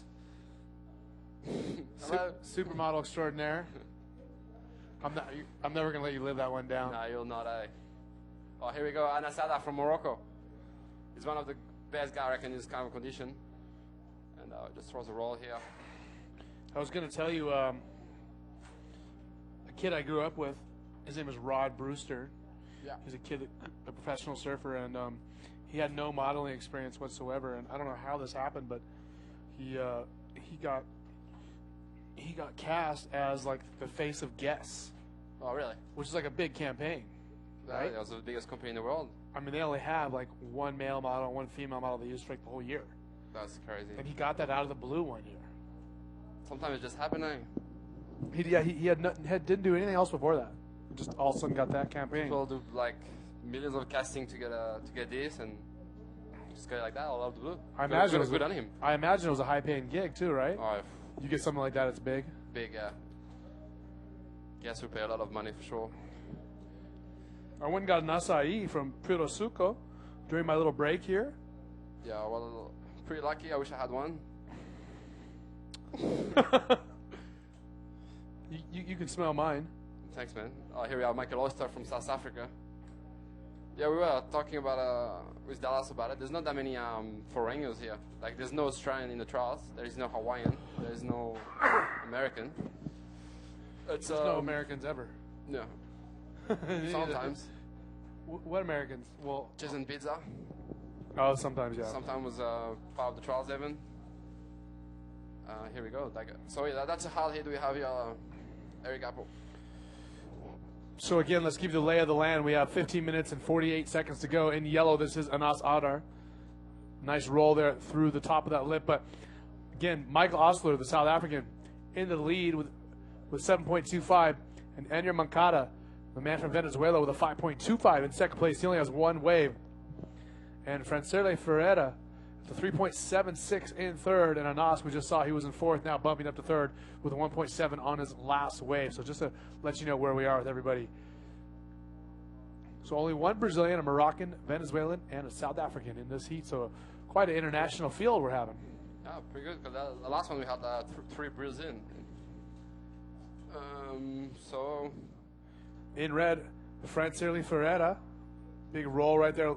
quite a little bit of just intensity and really popped on that first one for considering how small that wave is. And PLC, talk about the ability of the Brazilians, especially, who really are able to milk these small waves, and that it really hustle, don't they? Yeah, we had a chat with Dallas too. I think the Brazilian rider are renowned in surfing and bodyboarding to be with some of the best riders in tricky wave, especially small waves. I mean, you get good at the wave you grew up with, and people who live in Itacoatiara, like Dudu and Guy Jose Otavio, are amazing riders in big waves, and you see more people living in Rio are amazing in small waves, but Brazil are pretty complete riders at the moment, and yeah, I mean, this is definitely one of the best riders in this kind of condition we have at the moment. And here you see Adnan and Brahim, the two guys from Morocco, supporting the Anas Adar. Yeah, for sure. And we have Isabella Sosa down on the beach. She is our women's world champion. She is caught up with the winner from our last heat. E aí, galera, eu tenho aqui o Lucas Rodrigues, o vencedor da última bateria. Ele tá bem amarradão, as condições estão bem difíceis. E aí, como é que foi? O mar tava bem difícil, as ondas parecem estar esfarelando um pouco. E como é que foi sair vitorioso numa bateria difícil como essa? Pô, tô muito feliz, tô amarradão, porque eu nunca cheguei tão longe assim no Mundial. E o mar tá com as condições muito difíceis, muito vento, a onda tá um pouco cheia na areia. Mas tô feliz que eu consegui desenvolver um belo surf ali, um surf excelente, que eu pude passar a bateria, então eu tô amarradão e bola pra frente. Talvez tenha o quarto round hoje e você pode cair de novo na água. Qual vai ser a estratégia se as condições continuarem as mesmas? A estratégia é a mesma, acelerar e manobrar na cara da onda, porque a onda não está formando muito tubo, está esfarelando, então é preferível manobrar do que tentar entubar. A estratégia vai ser a mesma. Galera ali do Gordinho tava falando que teu apelido era Inhame. Conta aí, o que é isso? É porque na escolinha antigamente, quando eu comecei a pegar onda, aí tinha um instrutor que namorava a minha irmã, e o apelido da minha irmã é Batata. Aí ele falou, galera, a gente tem que botar um apelido nele, então o apelido dele vai ser Inhame, e aí ficou Inhame. Pô, valeu, Yami, parabéns. Valeu, quer mandar um beijão pra galera aí de casa? Pô, eu quero mandar um beijo pra minha mãe, Dona Ilza, pra Poliana, a família toda que tá mandando a força pra mim. E é isso aí, bola pra frente. Back with you, Eric. Thank you very much, Isabella, for catching up with Jorge Pullman, our winner of the last heat. Again, this is the fifth heat of round number 3 of the trials. Eric Abel joined by former world champion PLC. Yeah, thanks, Eric. Stoked to be back in the booth here in Brazil. Itacoatiara. What have you been doing with your $8 grand cash? US Spent it all. It's all gone? No, I'm joking. No, yeah, after and here we have Michael Oyster from South Africa. Boom, huge roll. Nice roll there. Tried his second one in the whitewater. And we were talking about PLC's $8,000 cash winnings that he got in Antofagasta on the QS event. As we see, whoa. And he makes it too. Talk us through that maneuver right there. Yeah, Anas Adar is a kid from Morocco. He's 19 years old, I believe, and he's got that weird backflip RS on left. He's the only one that I know in the world that does it. This one was not too much, but he does one crazy move on left that he probably will do the 7 if he gets to surf more. And we're gonna have the replay. It's like between the backflip and it's, I don't know. You know what it is? I think it is basically a backflip. However, he turns his board sideways while he's in the air. Yeah. He tilts his board while he's doing the flip. So his board is not going at the same direction that his body is, correct? Does that make sense? Yeah, I understand what you mean. Yeah, you're probably right. It's probably like a twisting board thing. It's just like a flip, but he just turns his board sideways, which confuses us. Yeah, fully. We had a good way from Michael Oster too. There's a huge first roll. Try to go for a second one, but let me tell you, the waves are not long. It's a really short ride. The waves are actually breaking on the sand. So to be able to get 2 maneuvers, boom. And Anas with a 6.63 on that wave. Yeah. We saw a minute ago. That'll put him up momentarily into second place. So yeah, Enier on the invert. Enier Moncada got a 6.63 for an invert. Alan's got the exact same score for the backflip. Michael got a 5.63 for the roll, a big roll, and Let's see the wave of Francis Lefebvre at the last invert. Michael Osler in white. And the conditions are certainly starting to get pretty challenging out there, aren't they? It's tricky. I mean, it's so close from the sand, and you don't have much time to do maneuver. And the waves, the wind is kind of make it even harder. And it's very challenging condition right now. The guys are doing well to be able to do maneuvers right now. Yeah, it's certainly, like you said, challenging out there. And we were going to talk about. Yeah, that's right. I mean, if you guys were able to watch our WQS event in Antofagasta, I was holding in my hand the big 8K that this man took home. And tell me this, did your girlfriend take it? Did you send her home with the money to deposit it for you? No, I have it. You have it here? I have it here. Ooh. I'll be looking to rob him. And what address are you staying at? I'm staying in very, really north of Rio. We're just pretty happy to take out that win and to get this prize money and to win a competition in Chile. I was glad to see another event in Chile with that much prize money for the men's and the girls. And I think that was the biggest prize money of the tour so far, and it was a QS event. I mean, it's awesome. Okay, so let's give you guys a lay of the land. 8 minutes, 30 seconds ago. Enyer Moncada in first place, the Venezuelan. The Venezuelan's been doing pretty good today. He only has 3 waves, but he's a total of 11.88. And Francirle Ferreira in red, who we see right now rolling through that lip. He's in second place. In third, Anas Arar with a 9.66. And Michael Osler, as you see right here, the 9.63. He's looking for a 4. Man, and like PLC said, these waves are so short, breaking on the sand. Definitely tough for these guys to get more than one maneuver in, isn't it? Yeah, I was saying to Dallas just before that I don't think rolls are enough to go through hits at this stage of the competitions. But those last 2 waves were pretty big, probably one of the biggest waves I've seen since I'm commentating. And I'm curious to see the score, what they give to a big roll like the one of Francis Lay and the one of Michael Oyster. I'll say that the one of Francis Lay was bigger, but it'd be interesting to see the score. So again, waiting for some scores to come through. Well, it looks like Francirle Ferreira got a 5.73 on that last wave. Okay. I'm sorry, a 5 on the last wave. Okay. But Osler with a 5.7 on his last wave. That's going to bump him up to second place. So a lot of changing of the positions, as you might expect with waves like this, right? I mean, everyone's getting very similar waves, correct? True. Here we have Anas, the man from Morocco. Boom, nice roll. Good projection right there, sticking off the top of the wave. I'm not able to get much of a bottom turn, but he when he hit the lips, this guy flies, let me tell you, especially in this kind of waves. He's one of the best small wave rider that I know in the world, and I was saying to Dallas, he won the... Looks like a set coming in. Yeah, let's see. I was saying that he won the first competition of the European Tour, and he's one of the up-and-coming rider we have in Morocco for sure. Look at this left lining up. This is Enyer Moncada, the Venezuelan, with an invert. And I know that Alex Leon, our World Tour manager, has been in talks and starting to get things moving as far as putting together possibly an event in Morocco, as we have a Moroccan rider in this heat, as we have our other heats. And tell me about the waves there. Have you gotten a chance to go down there, or what do you know about it? Well, yeah, I lived 3 years there. I lived from 7 years old to 10 years old. I actually started bodyboarding in Morocco. And well, it's hard to remember the quality of the wave because I was a kid. And all the wave looked pumping for me. No matter if it was windy onshore. I didn't even know it was onshore, offshore at the time. And but now I know there is amazing waves. There is amazing in Morocco, and definitely good enough to rub IBA onshore. There are some world class waves. We have a wave like we have Safi, like is renowned for being one of the best waves in Africa, and Morocco has some really good waves, and the community of bodyboarding is huge there, bigger than it's great. People think.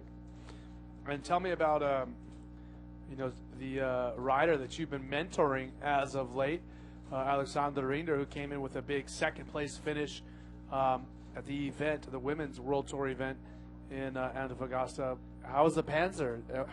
How's she been celebrating since she went home, as we see white taking off?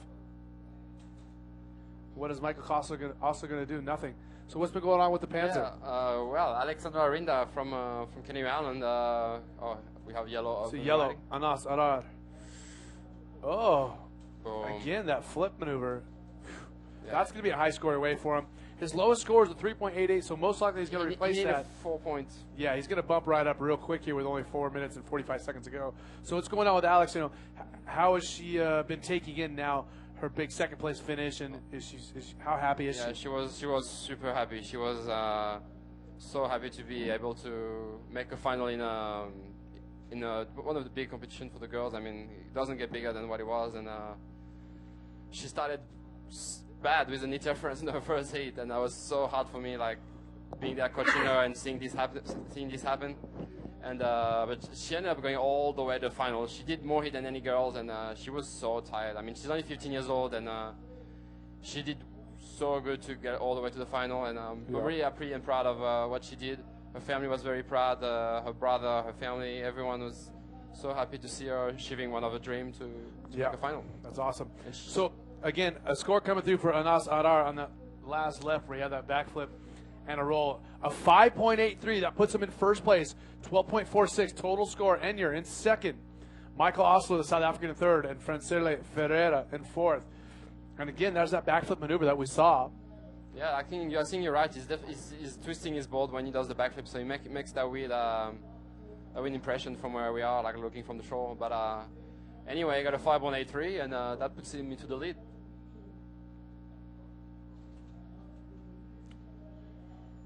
With 3 minutes remaining.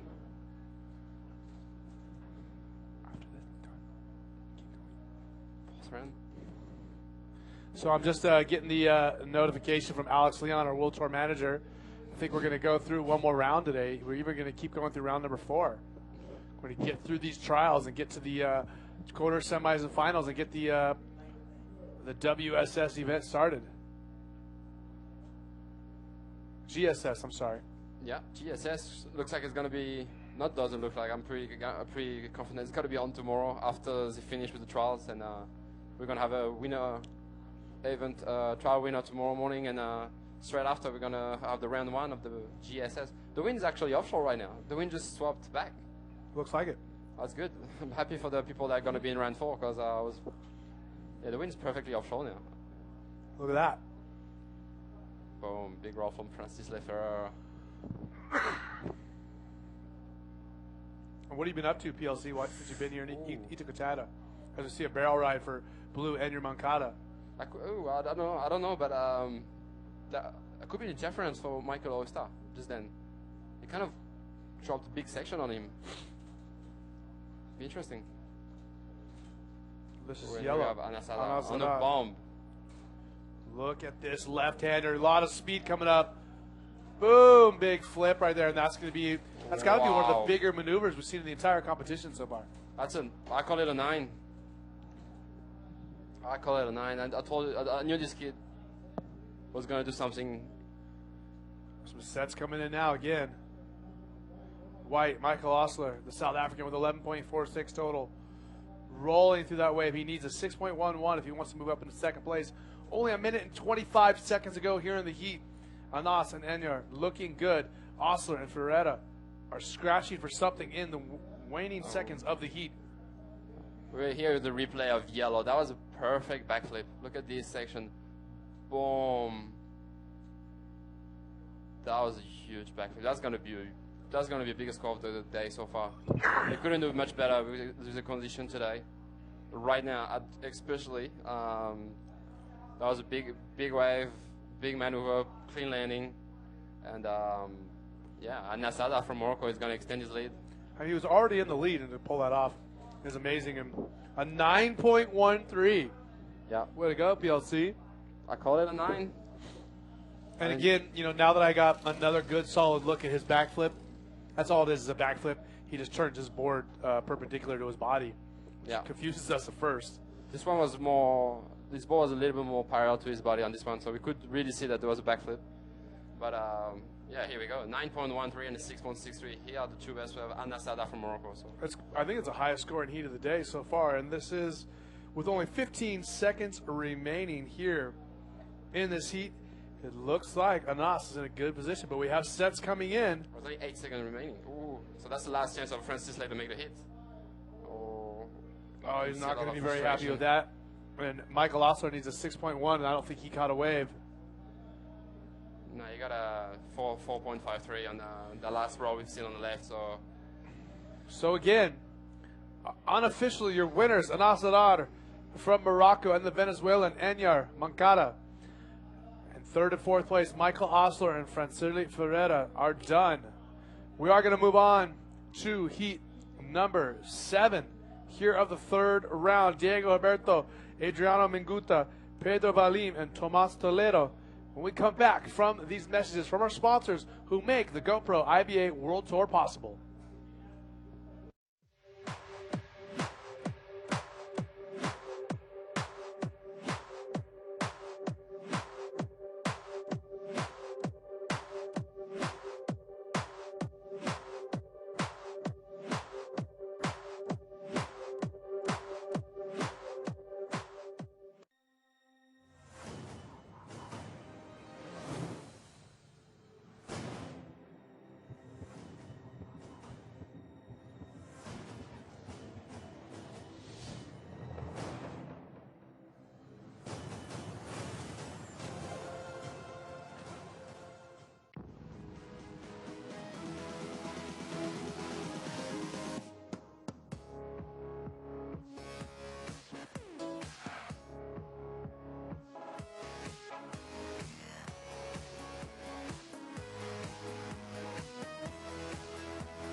Welcome back. GoPro IBA World Tour stop number 4, the Itacoatiara Pro. I'm your host for the IBA World Tour, Eric Apple, joined by world champion PLC and the winner of our last qualifying event here in South America that was on the other side of South America, though, Antofagasta, Chile. And we are into our 7th of 8 heats here in this round. Again, Diego Huberto, Adriano Minguta, Pedro Valim, and Tomas Toledo are in this heat. We're going to have some scores coming through.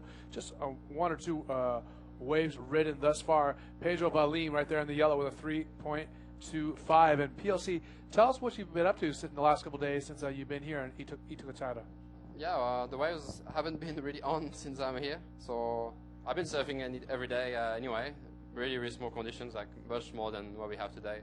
So you had to wait a couple of days before they run the event, and just keeping fit, just running on the beach, paddling, eating acai, just cruising, and getting ready for the event. And looks like it's gonna be on tomorrow. So now, after we've been in the cold water of Chile, it's got to be nice to get over here to the warm waters and just surfing in trunks every day, right?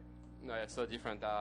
In Chile, we had the reef and cold water, big swells, and here we just arrived here. We're in boat shorts, more waves, and just a little bit of holiday before tomorrow, really. This is yellow, Pedro Valim on his second wave. Big roll right there. And you know what's interesting is, I see white, Adriano Minguta. Oh. I was going to tell you, Pierre, that it's interesting that Rio is on the same latitude as Arica. You okay? I did. That's why there's not much time difference, huh? No. That would be longitude. I'm saying like north and southwise. Okay. It's straight across on the map. Yeah, straight across, yeah. So, but the difference in the temperature is amazing, right? It's so much warmer here, and the water is so much warmer. And that's because of that Humboldt current over there on the other side of South America that brings the cold water. That Humboldt current, for those of you who don't know, goes all the way across the Southern Ocean from New Zealand to the bottom of South America, and then it hits South America and turns northward and brings all that cold water up to Chile and makes it so much colder than it would be normally. That's good. But we don't have that here, do we? We don't got that problem.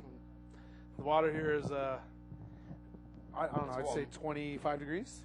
Yeah, 24, 25. It's warm. It's like Hawaii in the winter. I would say it's a little bit warmer than Hawaii. Maybe even warmer, okay. So 16 minutes remaining, and yet. Tomas Toledo and Diego Roberto haven't got a wave yet.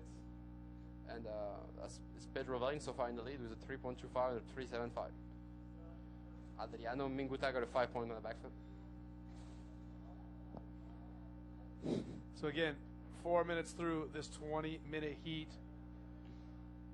And man, these conditions have been so challenging, but we know the waves here at Itacoatiara can really get just absolutely pumping, and they can get some real power. And I don't know if you can tell, but I mean, this is the first time I surfed here, and I went out in the water last night, and even though the waves were really small, I was just see red taking off, forward spin in the white water. This is Diego Alberto.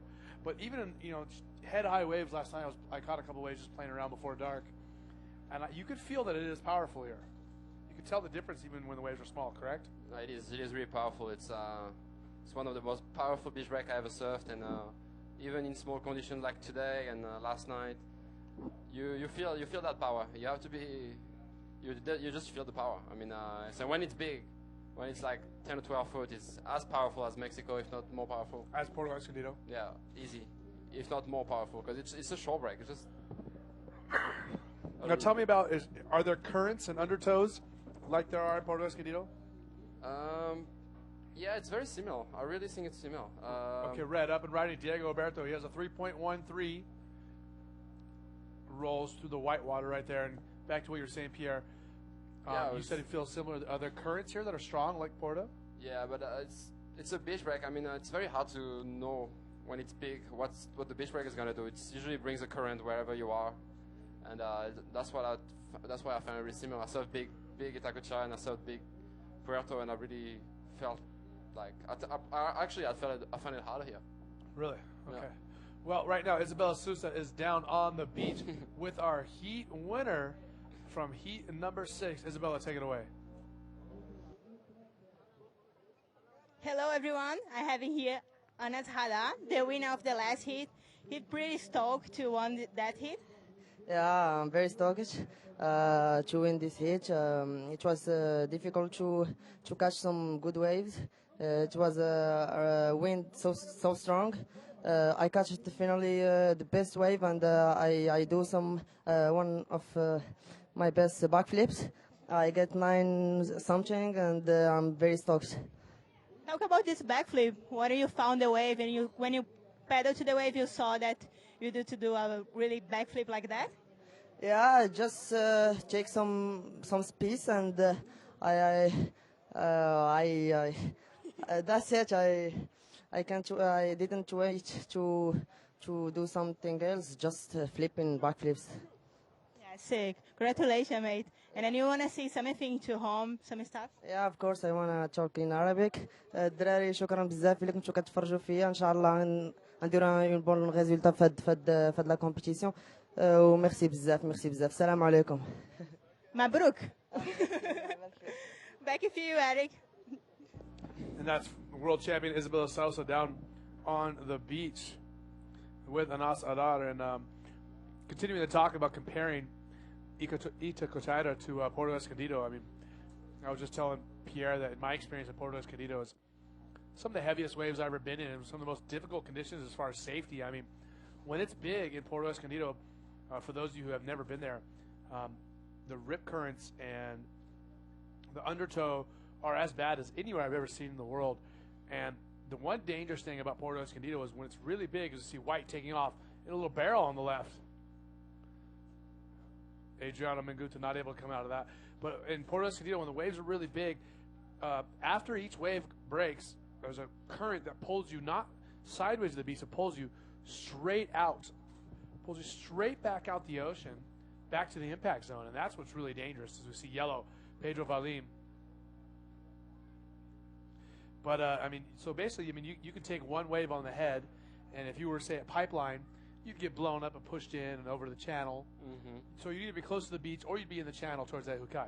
But Porto, you take a wave on the head, come up, the current pulls you back to the impact zone, and you do it all over again, and it just repeats itself over and over. As you see Thomas Toledo in the blue. So that's dangerous part of something big beach break. Similar place is Nazaré too in Portugal. It's exactly the same concept. Just wave after wave, and just you wave after wave, just in the same spot. Oh, you never get pushed away to shore. It's horrible. yeah, it's gnarly. And you could take 10 waves on the head and when it's 20 feet. It just sucks. It's gnarly.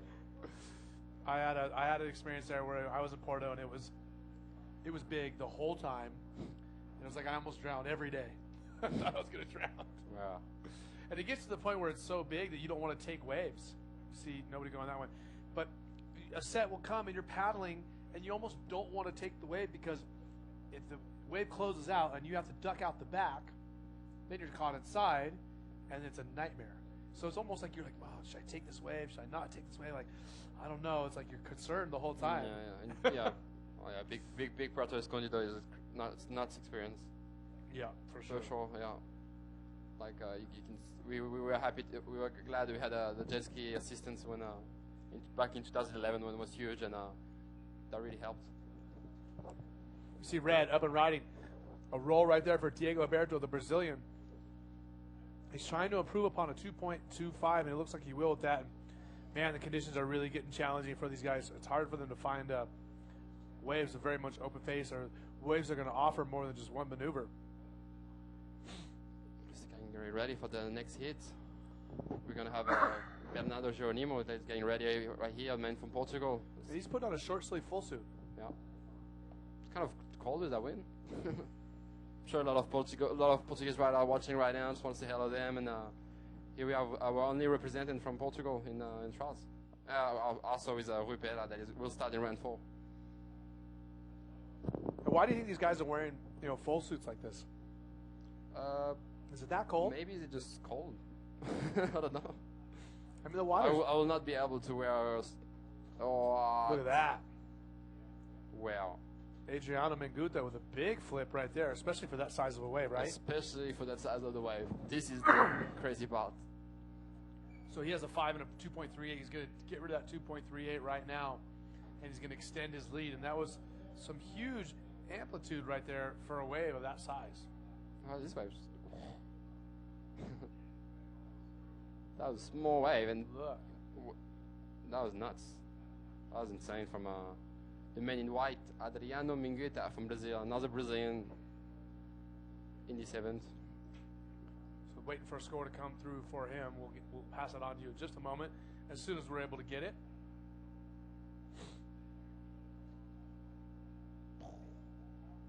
.675 coming through for Adriano Menguta, and that score right there is basically a reflection of the small stature of the wave, but the big nature of the maneuver. So a 5 and a 6.75 for him. He's in the lead. Pedro Valim needs an 8 if he wants to move into first place. Diego Alberto with a total of 6.25 needs a 3.05 if he wants to move through to the next round, and Thomas Toledo needs a 3.17. So third, fourth are very, very capable of getting the scores that they need to make it through the heat. Yeah. So Adriano Minguita in the lead. It's really windy at the moment. The wind just picked up compared to this morning. We had an accident in the booth earlier with when I was commentating with Dallas Singer. The roof just fell on his head. Lucky he didn't get hurt, huh? He survived.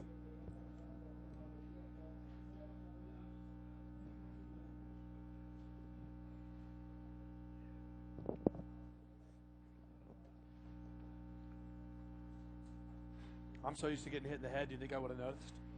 Yeah. I still would have noticed. 7 minutes to go. 7 minutes to go. Here in the 7th of 8 heats in round number 3 of our trials event.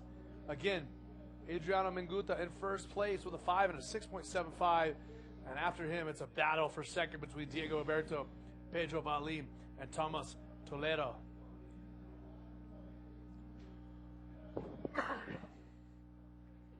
Next hit's gonna be good. It's gonna be a good next hit.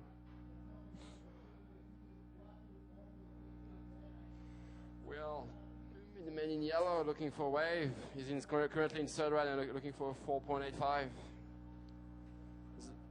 There's a lot of wave ridden in the hit compared to Chile, for instance. People catch at least 5 waves each minimum in the competition. Look at these sets over here. So Swell is definitely showing up, isn't it, PLC? Ah, yeah, we are so lucky. To be honest, I wasn't expecting condition like that this morning. And here we see Red with a nice spin to roll combo and another roll to finish.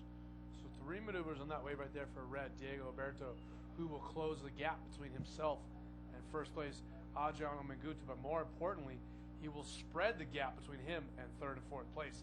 As you see, rider in yellow, Pedro Valim. Unable to make that roll right now. Diego Roberto got 4.75 recently, but I don't think it was the last wave. So we're waiting for that score, because Diego Roberto actually already jumped into second place. So yeah, that wasn't a score from the last wave, I don't believe. No. And Pedro Valim, I mean, he still has some pretty small scores, a 3.2, a 3.7. So he's looking to get on the board with at least a good ride.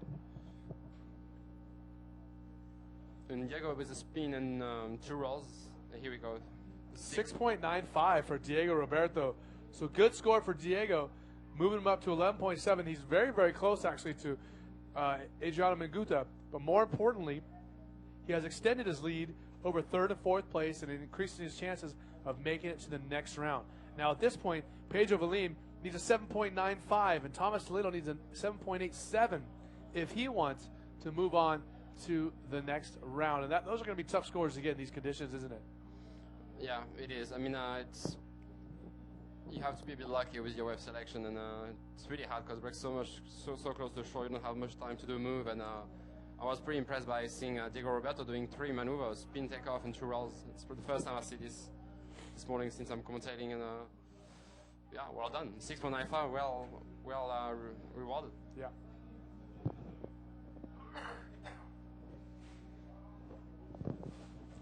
We see in white Lucas Isnar down there on the beach getting ready, and this is yellow Pedro Valim. He needs a 7.95. Could be close right there with a nice ARS into a roll on the sand. Again, it was a smaller wave, but 2 open face maneuvers, and that's what it takes to get the big scores here at Itacoatiara in the trials. Yeah, that was an interesting wave. I don't know if it's going to be 7.95 because the wave was kind of small, but it's going to improve on his 3.25, that's for sure. And yeah, let's see. I don't know. It could. I don't know. Let's wait the score. But if you compare it with the 6.75 of Adriano earlier, I think the wave was similar. So I don't think it's going to be more than 7.95. Okay, a 6.38. 6.38 for Pedro Valim, who now only needs a 5.3 with over 3 minutes. This is red, Diego Alberto.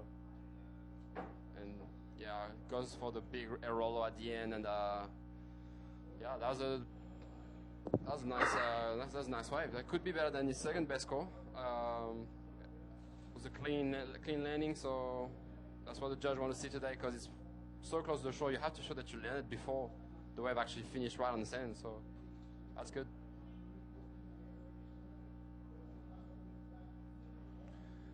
So again, a 4.75 and a 6.95 are the scores that count for Diego Alberto. Pedro Valim in yellow, he needs a 5.33. He needs to get rid of that 3.75 that he still has. Thomas Toledo needs a 7.87. He's still ways back and forth, and here he is. ARS there through the lip as the wave closes out around him. All right, Pedro Valim right here. He needs a 5.3. Ooh. That's a nice ARS from yellow. I believe that's going to be what he needed, the 5.33. Is that Could be close, he yeah, needed? that's all I needed. Yeah, that's going to be a 5.33 for sure. It was a bigger wave from his first one, and I was clean landing as well. So here we have Sergio Luis, the Brazilian rider. Actually, almost made it the top 24 last year. He's an alternate. He's the third alternate of the tour this year, and he was in top 24 in Chile. He decided to don't be in the top 24 D7 to get points for the TQS. So Diego, as well as Diego Cabrera, they wanted to get points for the ranking, so they decided to pull out of the top 24. So if he would have taken his alternate spot, he would have not been able to earn points as far as towards the GQS. Yeah, he needs points from 2 trials event, and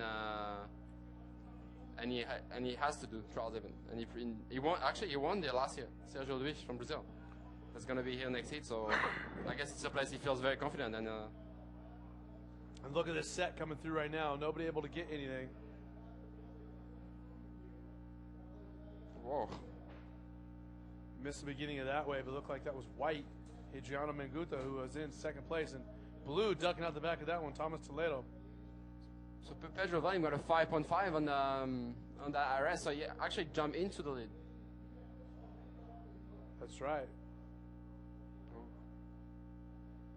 So again, a lay of the land. Pedro Valim is in the lead with 11.88, barely over Adriano Menguta, who has 11.8. Both of those riders are Brazilian, of course, as are most of the trialists here at Itacoatiara.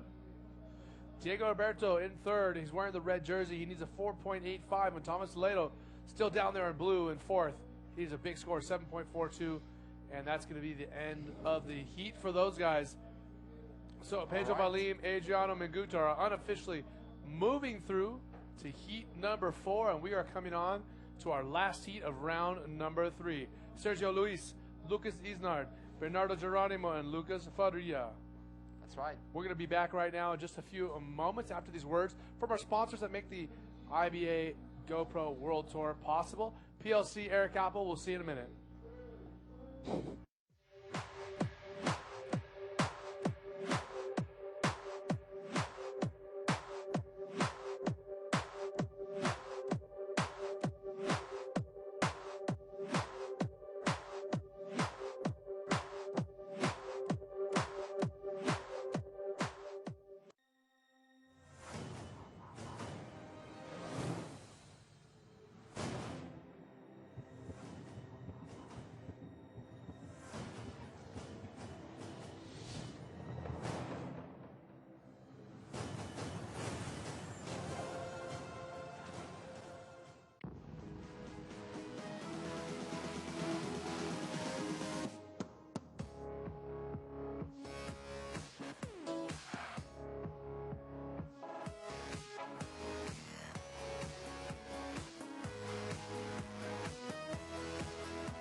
Live GoPro IBA World Tour stop number 4.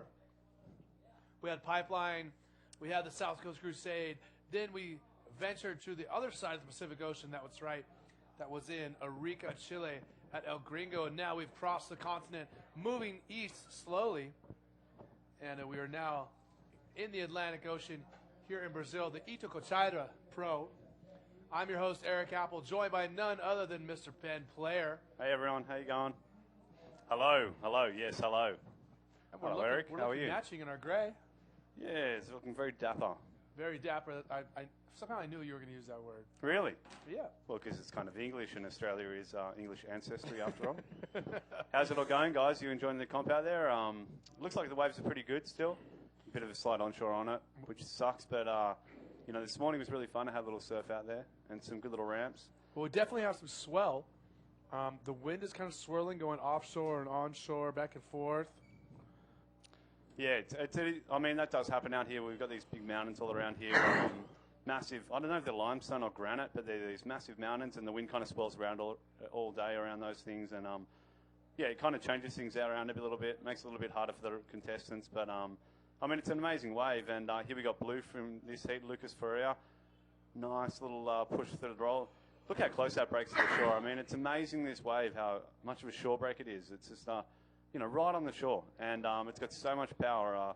You know, talking about that surf this morning, like, you could, like, Jeff tried to do a flip this morning, Jeff Hubbard, and just headbutted the sand and, like, squished his head open, you know? Like, it's a pretty heavy little wave. Is he okay? He's okay, he's fine. He's still ripping, don't worry.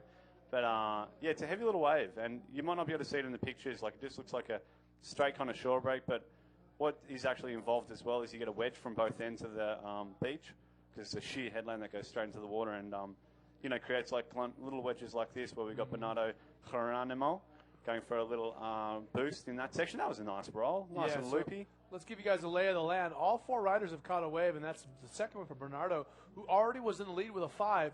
Behind him, Lucas Ferreira with a 4.38. That's his second wave in front of you.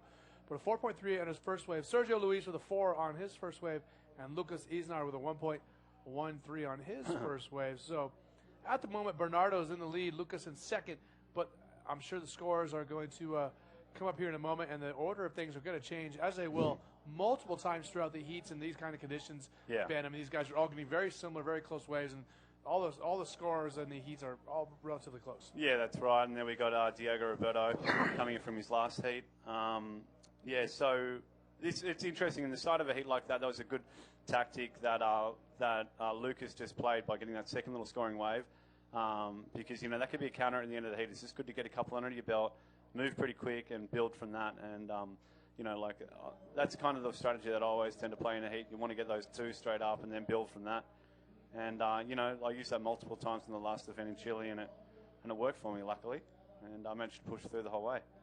So, yeah, so the waves look like they're going to be pumping the next couple of days, guys. So be pretty excited, because we sure are over here. Like, we're talking about, I was talking with Dave Winchester and Jeff Hubbard and stuff just before, and we're talking about how big it's going to be tomorrow. It's meant to be in the kind of 4 to kind of 6 foot range, and the winds look good.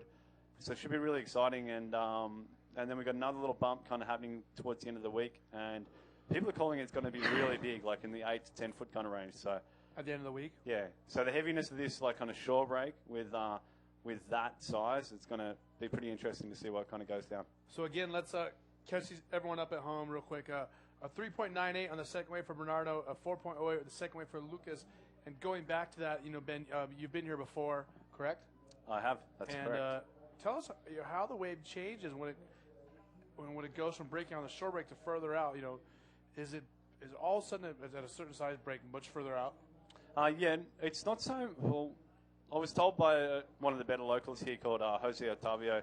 Been surfing this place for many, many years, and he was telling me years ago that what happens if it's been small for a long time, the banks kind of build up on the beach. Oh, here we got yellow, Bernardo Geronimo. Nice little flip. Inside. Pretty good, pushes through, manages to get up on the foam. And right here we got white, Lucas Isnard. Nice little roll, clean. I would say that Bernardo's wave would score pretty good. That was a nice little flip, and you know, he kind of got washed up the beach afterwards, so that the judges definitely count that as a make. Yeah, so what happens is, going back to what we were talking about before, Eric, is, you know, when it's been small for a little while, the banks kind of come in closer to the shore.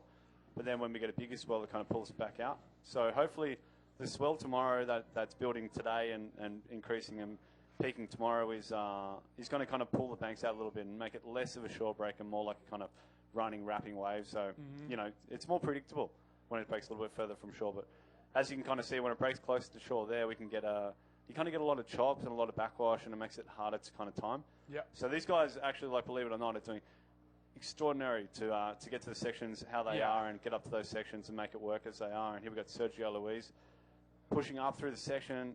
Nice flip, cross legs, good style. And that's only a second wave, so that's going to definitely help him out a lot. Only a 4 so far. And real quick, we're going to come back to myself and Ben, but we're going to throw it down to the beach with Isabella Sosa, former world champion.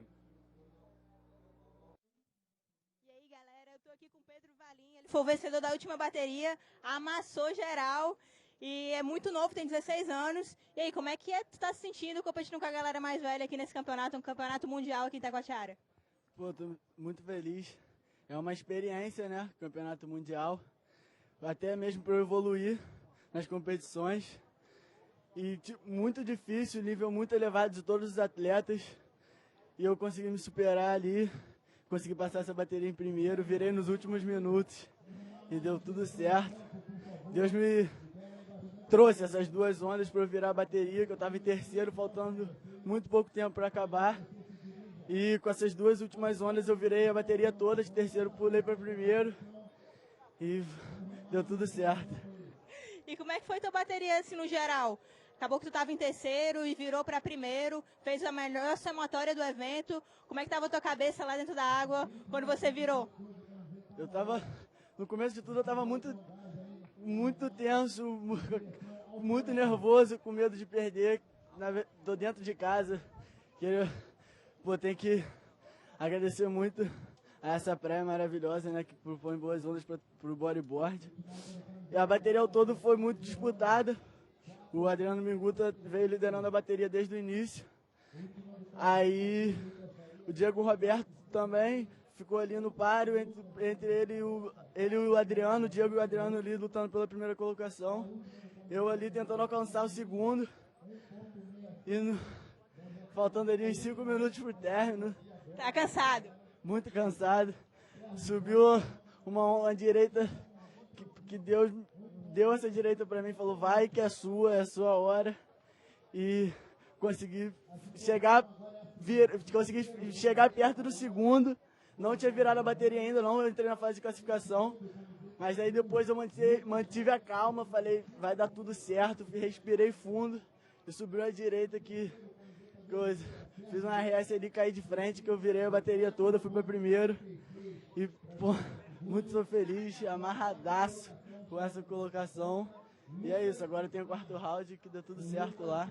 Queria agradecer a minha família, a TWS, minha família primeiramente por me apoiar muito no bodyboard, acreditar em mim. E a TWS aí que vem me incentivando muito também, com a prancha, tudo. Chega junto no bodyboard, tá investindo no esporte. E é isso, queria agradecer também aos meus amigos da praia, que vem acreditando muito em mim. E é isso, valeu.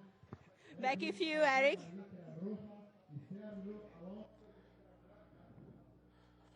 For catching up with our heat winner down there again.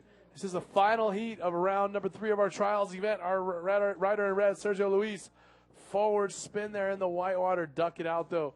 Again, in the lead thus far, Bernardo Geronimo, Lucas Faria in third, Sergio Luis in fourth, Lucas Isnard. Sergio needs a 4.46 and Lucas only needs a 3.48 if he wants to move up. Yeah, I mean, there was a pretty good exchange when that interview was happening. A lot of the guys got a lot of nice clean waves and definitely building on their scores. I saw a couple of nice little flips, you know, and the guys surfing really good. This is the trials, and, you know, most of these guys, if they're in the main event, would definitely be making heat. So it's good to see this kind of level of surfing coming out just in the earlier rounds. Going to be a really hard event, I reckon, like looking at the stuff that's going down now. Well, I'm excited to see this place, you know, when it's even bigger than this, and, you know, we have the winds, you know, shaped up right. Lucas just coming out of the screen. Looks like he did something nice there and pushed up on the beach. Yeah, I mean... But we don't know. We don't know, but I'm sure, yeah, I'm sure it was something pretty good. He looks like he's pretty stoked on it. Probably just trying to get a bit of a time check. But yeah, I love this. It's a great little amphitheatre for bodyboarding. Like last year, when the competition was here, you know, I was watching Dave Winchester in the final against Galemi, and the crowd got right behind, like 1,000 people just screaming and hooting. And here we've got Lucas driving into this section, a little El Rolo, nice and clean. It's on a great wave, but, you know, he's in second place and he's looking to build on a 3.88. And this is our heat leader, yellow, Bernardo Geronimo. Yeah, and that was nice. Just got kind of a little bit unhinged under the lip there. And that's a problem with this wave. Oh, hang on, I'll go back to that in a sec. We got blue Lucas Faria. Looking for the section. Wow, you got a lot of pop out of that. Interesting roll, huh? It was. You know, it's almost like he didn't extend his arms. His body stayed still as he twisted. Yeah, it's true. It's kind of cool. Going back to Bernardo's last little flip that he went for, that flip attempt, that was actually like typical of what can happen out here really easily. Like you hit the section prematurely and you think it's going to be fine, and then the wave will get heavier and kind of dump as a shore break and land on you and push you straight underwater, and that can be really problematic, you know, for trying to make the maneuver and get a score that you need. But you know, here we got Bernardo Geronimo in first place. Oh, and in red, Sergio Luis. Yeah, looking for a little barrel there, not quite able to get his way. As Ben was saying, I'll give you the lay of the land. Bernardo Geronimo in first with 9.75. Lucas Isnard still in second place, and it has not really changed that much. Lucas Faria in third, Sergio Luis in fourth, and all Brazilian heat, correct? That is correct, buddy. All Brazilian heat, and I mean, it's great to see how many bodybuilders are in Brazil. There's so many, and they're all really passionate. Like, in the last event in Chile, I think there was something like 80 competitors from Brazil all there to compete in that event. And, you know, they're keen and they're surfing so good. And, you know, it's scary when you get one of those guys in your head because there is so many of them and you don't know what they're capable of, but they must be pretty good if they're competing and chasing, you know, the world tour. And these are the guys that we're going to be up against in the main event. So, yeah, it's definitely going to make things a little bit more challenging for us because they are a really high level of competitors here. Well, I was talking about it earlier with Dallas, the competitiveness of the Brazilian people in any sport. I mean, of course, bodyboarding, they're known for being so good. Soccer as well. Of course, fighting. Mm-hmm. I mean, MMA and Vale Tudo basically started in Brazil. I mean, all the way on up through any sport. As we see Red taking off right now on the left, that's Sergio Luis, who needs a big score of 4.87 to get up to second place. Oh, poor bloke. That's not going to be it. But just clipped his legs. as I was saying, I mean, surfing, bodyboarding, fighting, soccer, all the way up to racing cars, Formula One with guys like Ayrton Senna. I mean, the Brazilians are competitive in most sports around the world. They are. They're actually really like kind of physical outdoors people. You go for any kind of like little stroll around Copacabana or Ipanema in Rio, and you just see people out around everywhere just doing a whole bunch of exercise. And you know, they love sports, like what Eric's saying. Like whether it be whatever sport they're doing, whether it be bodyboarding, surfing, or anything, you know, they're a force to be reckoned with when it comes to any kind of sports. I think it'd be really interesting though. Imagine if like Brazil were into like gridiron or baseball or something like that, to see them on like how competitive they would be. Yeah, against like the States, you know, like something like that, because they are, you know, ultimately like they're a superpower now. You know, they're a powerhouse. Like the economy's going gangbusters over here, and they're a massive population, and you know, they're a force to be reckoned with. So, you know, like they're in South America and North America's got the USA, and it'd be really cool to see like, you know, one-on-one how they'd go in sports and stuff like that. Well, yeah, and you're talking about the economy. Brazil is now the world's 5th largest economy, which is, you know, saying quite a bit, and the economy is doing very well over here. And you know, they have a lot of big things going on. They have, I believe, the World Cup coming here next. Mm-hmm. World Cup and the Olympic Games. And the Pope is coming here, I think, like in the next month or two. Wow. That's a big deal. That's a big deal. And then we got another big deal, Dudu, local hero right here, rips his place apart when it's massive. And yeah, it's going to be great to see him kind of competing out here. You know, he's a big deal around here as well. Everyone knows him in town. His family live here, and he grew up here. And he was one of the first guys that I ever saw producing like web clips and stuff from out here, like massive, like 10, 12 foot hitting sections and stuff. Excuse me. So riders paddling for, it looks like a set coming in, a smaller set. 4 minutes and 20 seconds to go. Still no change in the order. Bernardo Geronimo in first. Lucas Isnard in second. Lucas Faria in third. Sergio Luis in fourth. Again, Sergio Luis only needs a 4.87, and Lucas Faria only needs a 4.49 if they want to move up into second place. So, man, second, third, and fourth are all very, very close. So we see Lucas Faria in third. Nice in the blue. Flip. I think he's going to push out of it. Come on, mate. Oh, just coming unstuck there, buddy. Unlucky.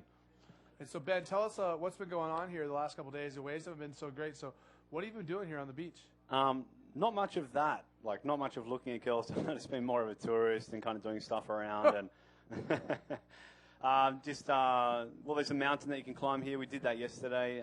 Went up to the top there. It's absolutely beautiful. From the top of the mountain here, the headland at the end of the beach, you can see the whole way up to Rio.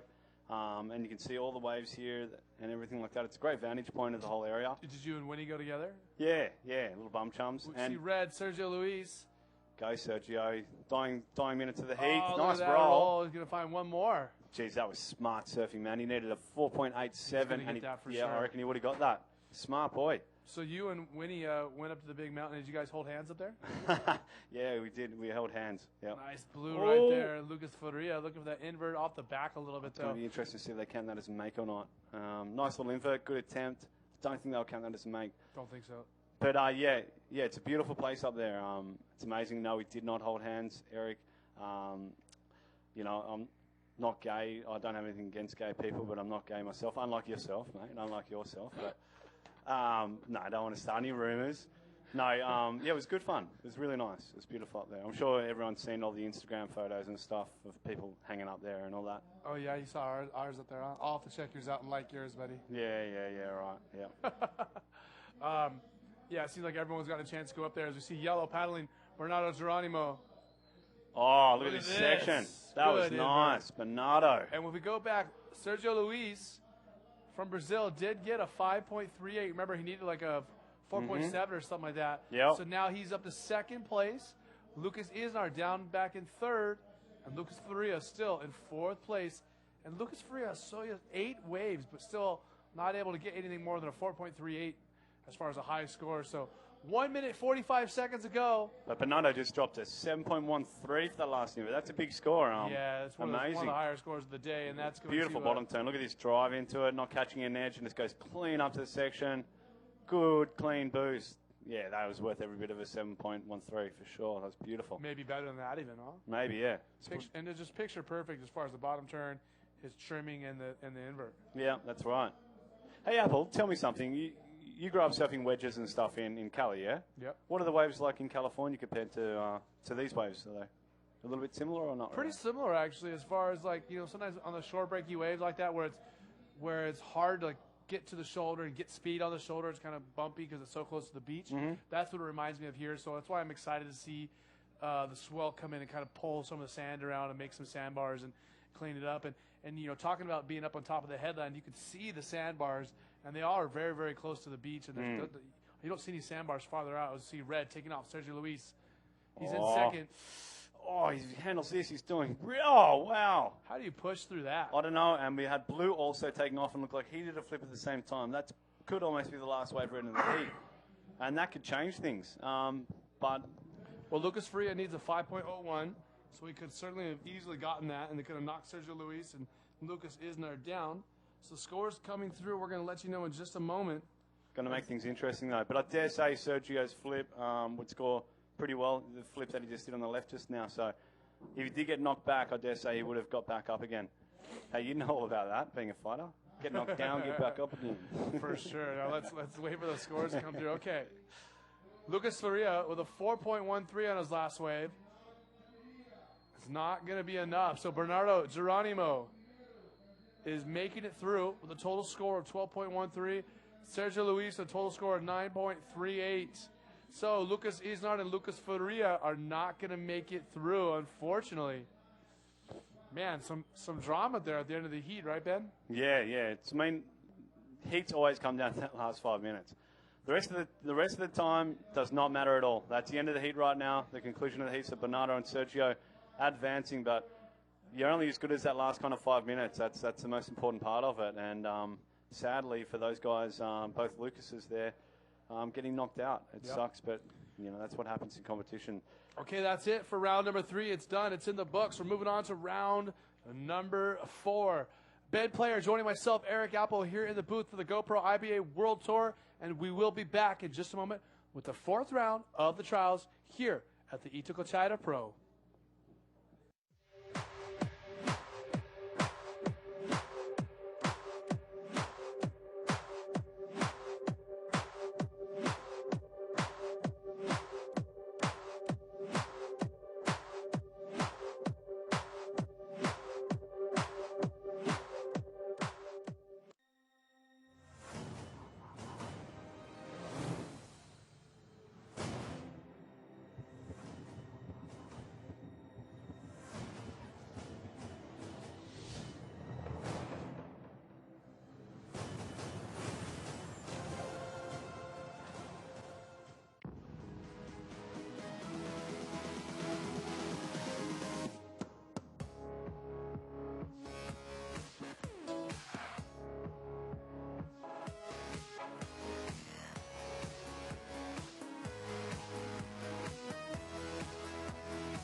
Okay, here we are back once again, live GoPro IBA World Tour, stop number 4.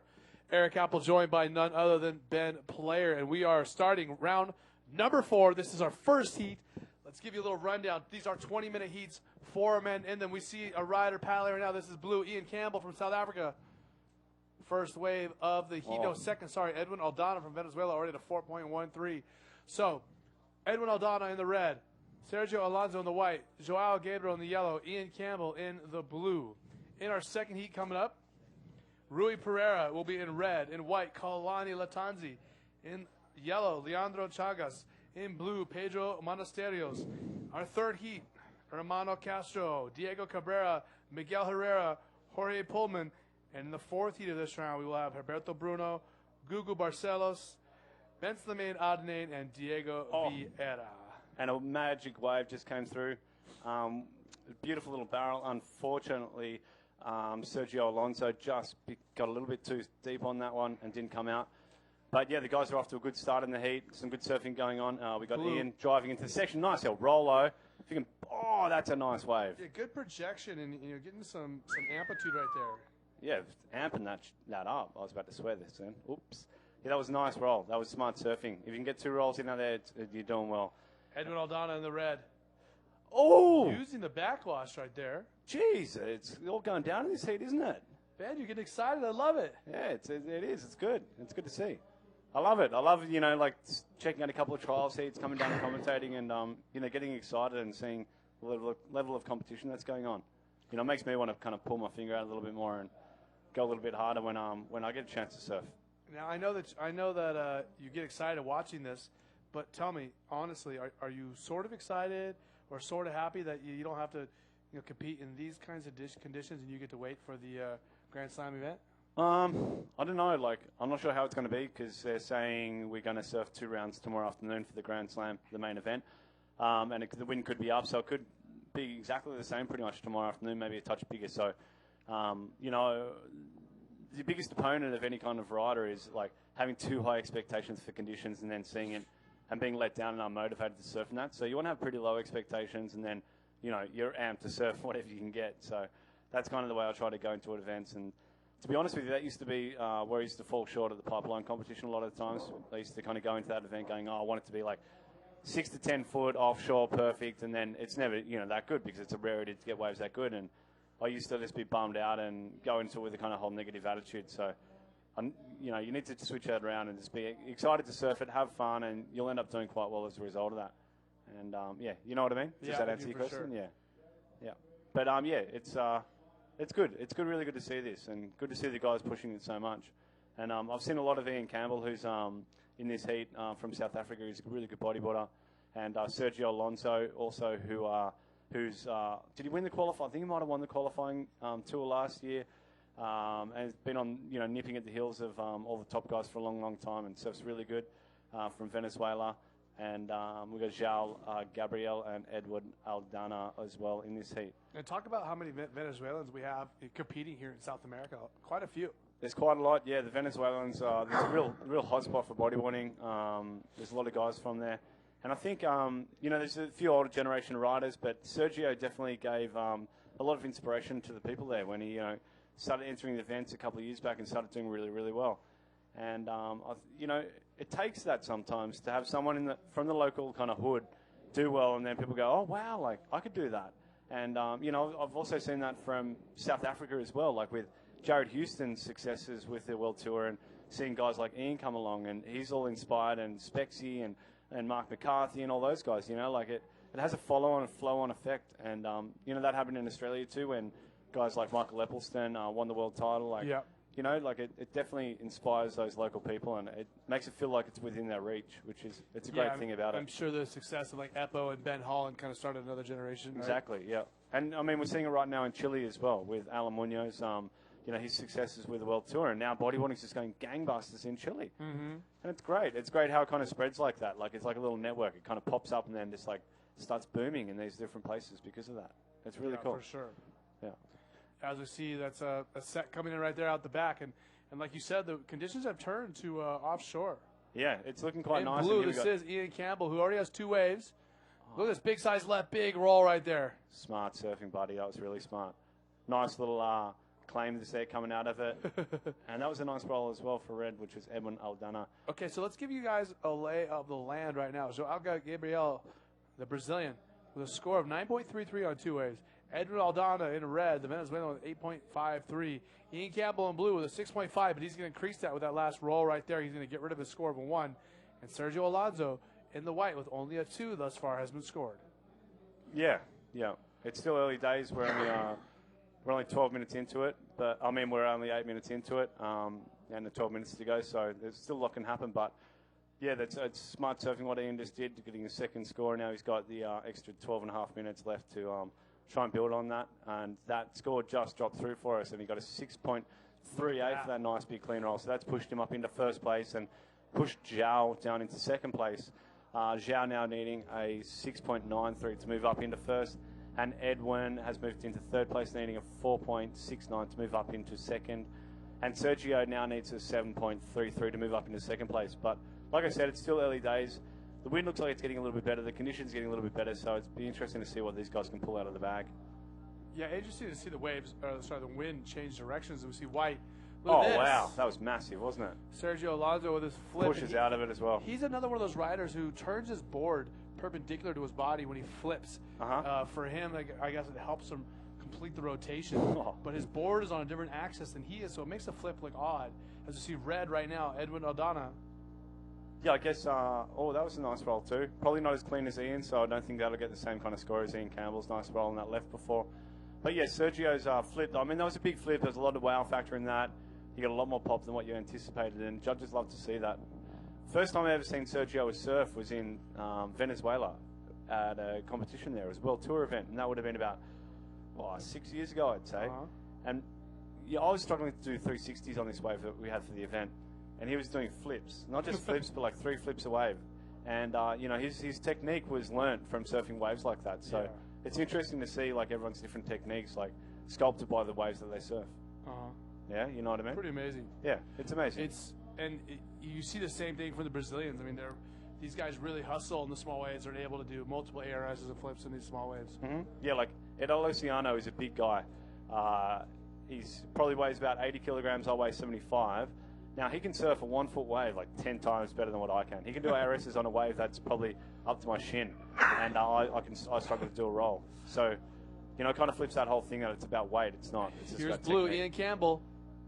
Yeah, I really like that. You know what I really like about Ian and a surfing? 5.5. See his backhand, how far back it is. I really like that. It looks nice and strong, and he looks like he's driving into those sections with a lot of fluid. Yeah, more fluid. I like to see that. It's great, and it's interesting to see like that backhand affects your surfing so much. The further back it is, the more you drive from the back corner. The further up, the more from the top of the rail.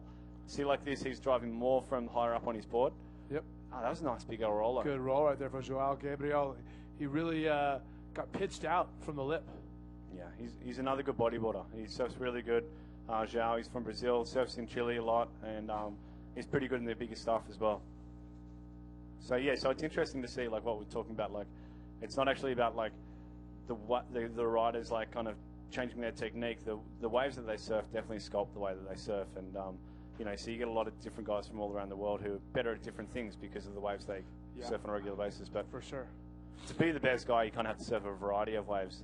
And here we've got Sergio Alonso. Look at this. That's what we talked about. That's that exactly flip what we're talking about. He turns his board sideways, so he's actually flipping, but he turns his board. Yeah, actually, we'll go back to it in a sec. But here we got Edwin driving up to the section. Goes for a nice little flip as well. He's going to come out. He pushes through that. Well done. What it is actually is like he starts his rotation before his body has actually even left the face of the wave. So his board's already starting the backflip before he's actually left the wave. Do you know what I mean? Which he's started that technique because of the weak waves in Venezuela. Like it works perfect there because it's almost like leading with his board. He's leading with his board, yeah. Where you see someone like Pierre do a backflip and he'll lead with his chest. Leads with his head and his chest. Exactly. So that's the difference because Pierre's like more accustomed to surfing heavier waves, so he's not stretching to get speed. Like he's got speed, and it's just all about like technique for him. You know what I mean? Yeah. So it's good. But now we've got Ian Campbell, as you can see, in first place with 11.88. Joao Gabriel with a 10.1. Sergio Alonso with a 9.61, needing a 5.08 to move up into second place. And we've got Edwin Aldana in fourth place, needing a 5.3. Sergio just took off on that last wave, waiting to hear the scores drop for that nice little dog and a couple of little budgie smugglers in the foreground right there. Brazilians love those little hot pants. You see a lot of the guys getting around in those. They're really famous here, and the Canary Islands. You know, it's part of the kind of culture here to get around in those things. Yeah, and even our head judge Chico loves them. Oh, he loves them. Yeah. Okay, actually, sorry, go Apple. We have Isabella Sosa, our former world champion, on the beach interviewing our last heats winner. Isabella, take it away. You were going to say something about E aí, galera, eu tenho aqui o Bernardo Jerônimo, atleta português que venceu a última bateria. E ele tá amarradão, já tá falando as palavras em português brasileiro. E conta aí pra gente como é que tá sendo tá aqui em Itacoatiara. Você falou que poderia morar aqui nessa terra que parece ser incrível pra você. É verdade, o clima aqui é perfeito, é tudo bom, ondas boas, água quente, céu azul, é o que um bodyboarder precisa. E como é que foi sua bateria? Passou em primeiro, tinha o Sérgio Luiz, que é um atleta brasileiro aí que também tá de ponta, que é de ponta e tá lutando aí para o elite do circuito mundial. Como é que foi a bateria? Tava em primeiro e foi um grande resultado para você? Até agora foi um resultado que eu desejei, desde o início foi tentar classificar-me para o main event e estou orgulhoso por ter chegado aqui e estou grato a toda a gente que me apoiou até aqui. Parabéns, eu queria que você deixasse um recado para a galera em Portugal, para Figueira da Foz e mandasse um beijão para todo mundo que está em casa. Queria agradecer à minha família, em especial, aos meus amigos, claro, e a Portugal, ao Brasil e a todo mundo. Obrigado. Valeu, parabéns. Back to you, Eric. Okay, thank you so much, Isabella. And again, it looks like there's some lines coming in possibly from the outside. I see some bumps out there. And let me give you guys a little lay of the land. Our South African competitor in the blue, his name is Ian Campbell. He's in the lead with a 5.5 and a 6.38. The Brazilian, Joao Gabriel, he is in second place. He needs a 6.73 to get to the lead. And here he is on the right-hander, Ben. Zhao, he's going to be looking for a flip bowl, invert bowl, nice. Love that little head flick thing he's got going on there. That was amazing. I don't know what that is about. Maybe that was... Hey, do you think maybe he was trying to look like he landed harder than what he landed by doing that? Possibly, hey? Maybe. I don't know, though. He's riding a great board there, though, the Ben Player NMD signature model. Thanks, buddy. Yeah, that's right. Looking good, bud. You know, I have one of those. Oh, do you? Yeah. I never told you. It's true that it goes faster than any other board on the market. It is pretty fast. You know, it's actually a board that I like to ride a pipeline, and we all know about my pipeline success over the last couple of years. Rip out there. You absolutely rip out there. That's right. I'm just joking, everyone. I come across like I got an ego, but I don't actually. I'm nice and humble. But yeah, that was a nice little invert. But going back to that strategy of him bouncing his head, I had a friend, Simon Thornton, his name was. You might have seen him surfing Chopu and stuff. But when we were kids, he actually tried to do that. When he'd land a roll, he'd actually try and make it look like he was impacting harder than what he was. So the judges thought, oh wow, that was bigger than what it was. And maybe that was a similar kind of tactic, what he was doing now. I don't know. He was acting, huh? Yeah, acting. Exactly. Huh. Yeah. Well, going back, you know, I was going to tell you, I do have a Ben Player model board. It's actually at Michael Thompson's house. Oh, yeah? You know, the big house there on Sunset that I stay at. Yep. It's sitting there in the garage waiting for me for pipeline. Mate, how good's that? Thanks, mate. Good props. I've had that one for a couple of years, and I only ride it at pipeline. It's in good condition. No creases, no nothing. It's solid. Yeah, yeah. I mean, they're pretty straight templates, so they go pretty well. Yeah. But yeah, this heat's exciting. I mean, we watched that last heat, and it seems like the combined scores of everyone is a little bit higher in this heat, and you find that sometimes, like you get heats and like everyone's just kind of like pushing it harder and kind of ripping, and everyone has to step it up a little bit, and then other heats like guys don't get as many waves, and you know, they're a bit more unlucky.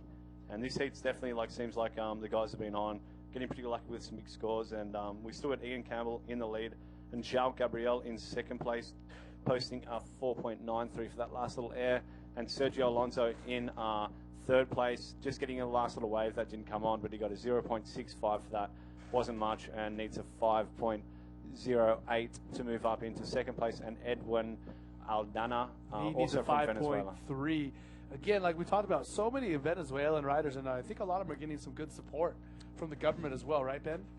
Probably, I don't know. Something's going on there because there's definitely a lot of guys on tour, and they're at every event and giving it their all. So there's definitely a level of support, and I do love it when you come to a lot of these countries and how the local government gets behind the guys so much. You know, we don't really get that in Australia at all. I mean, it's kind of sad that like last world title that I won, like I got nothing official from the government or anything like that. No one even gave me any kind of credibility for doing what I did, and I think that sucks. You know, it'd be good if your new country was behind you and in full support of everything that you do. So Australia, if anyone's listening out there that's working in the government, get your asses into gear and get behind us. Well, Nice. I want you to know that I appreciate you even if they don't. Oh yeah, thanks, mate. Do you know what I mean? Like, sometimes it feels like you're kind of like it'd be great if you got a bit of a team behind you, and having your whole country behind you would feel amazing, like these guys have got in from Venezuela.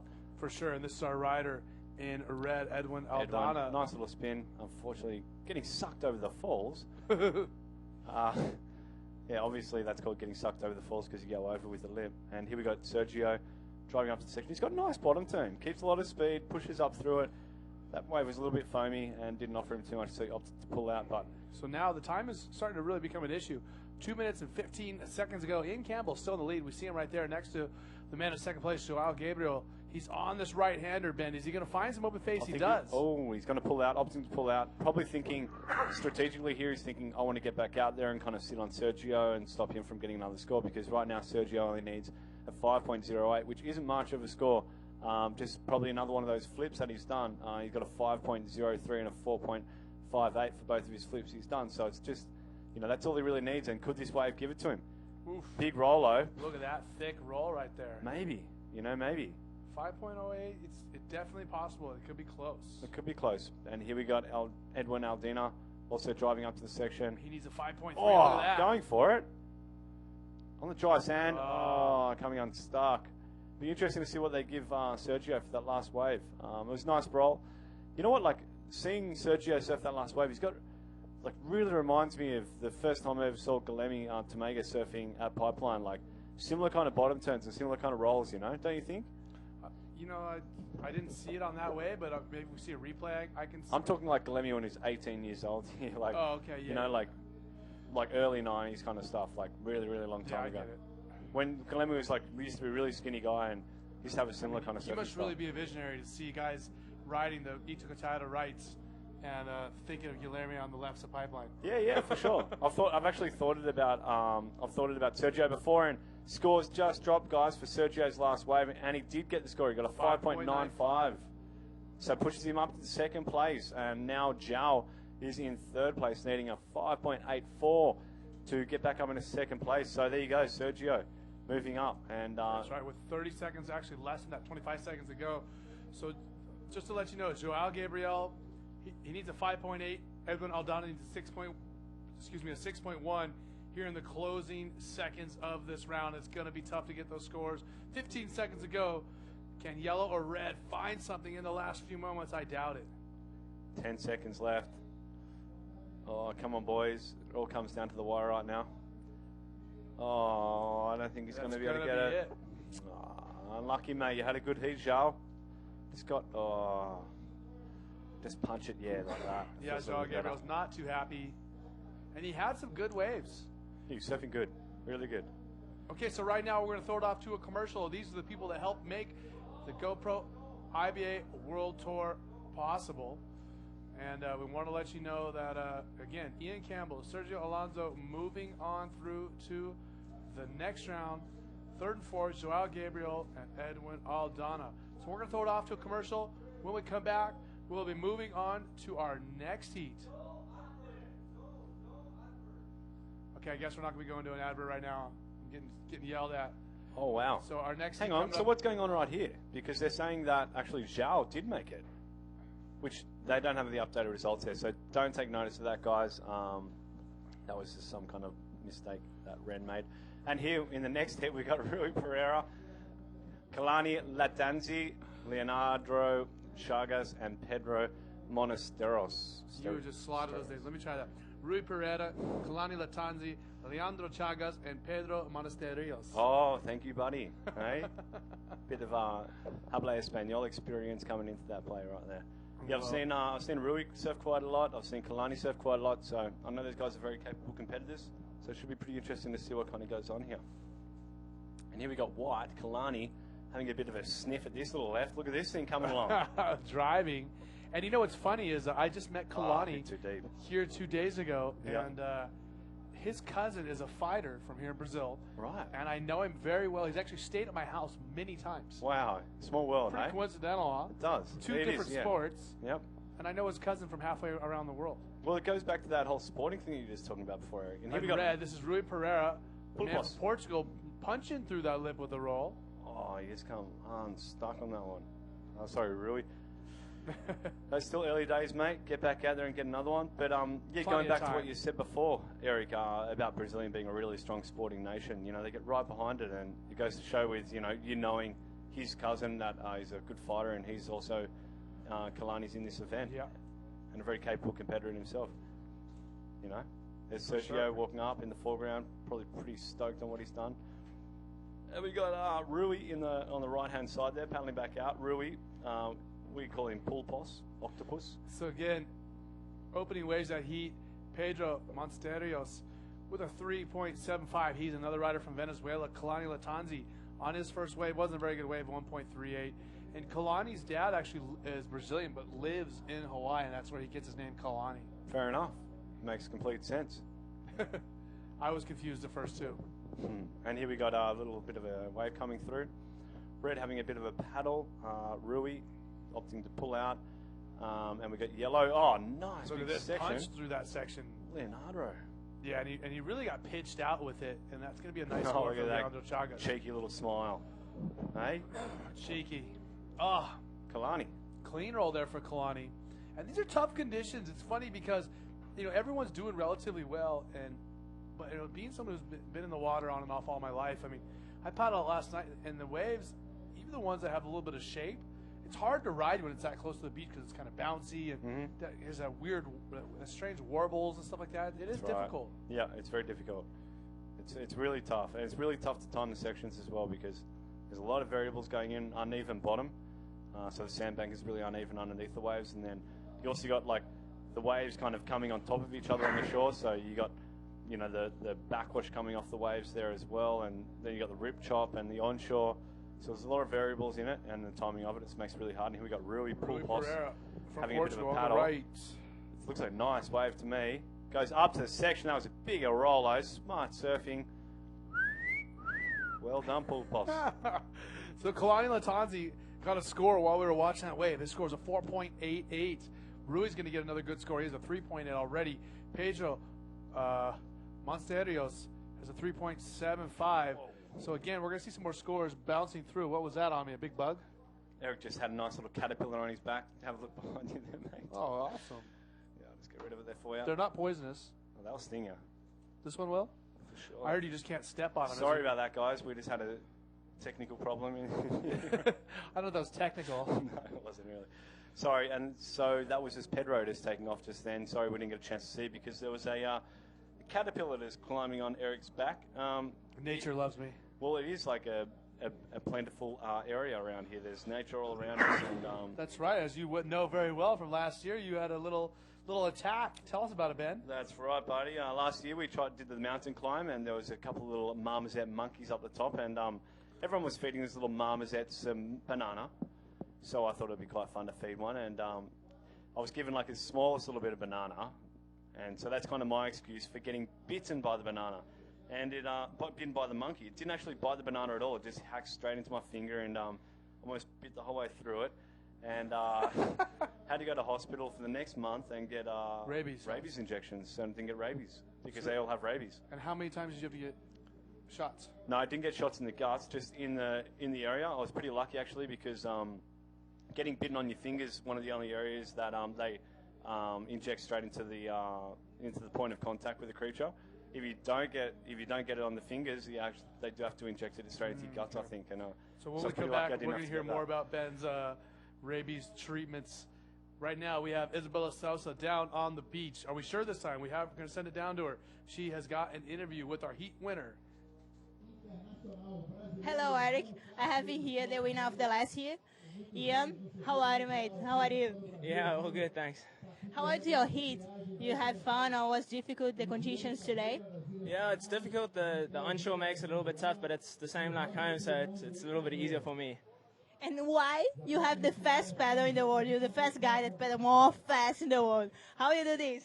I used to do a lot of water polo back when I was still at school, so my legs are pretty strong, and I'm able to paddle that fast. Yeah. Say congratulations. You want to say something to home? Just to my mom and dad and my stepdad who's in hospital at the moment. Just hope he gets well soon, and thanks so much for everyone at home for all the support. It's been great. Yeah. Back with you, Eric. Yeah, congratulations. Thanks so much.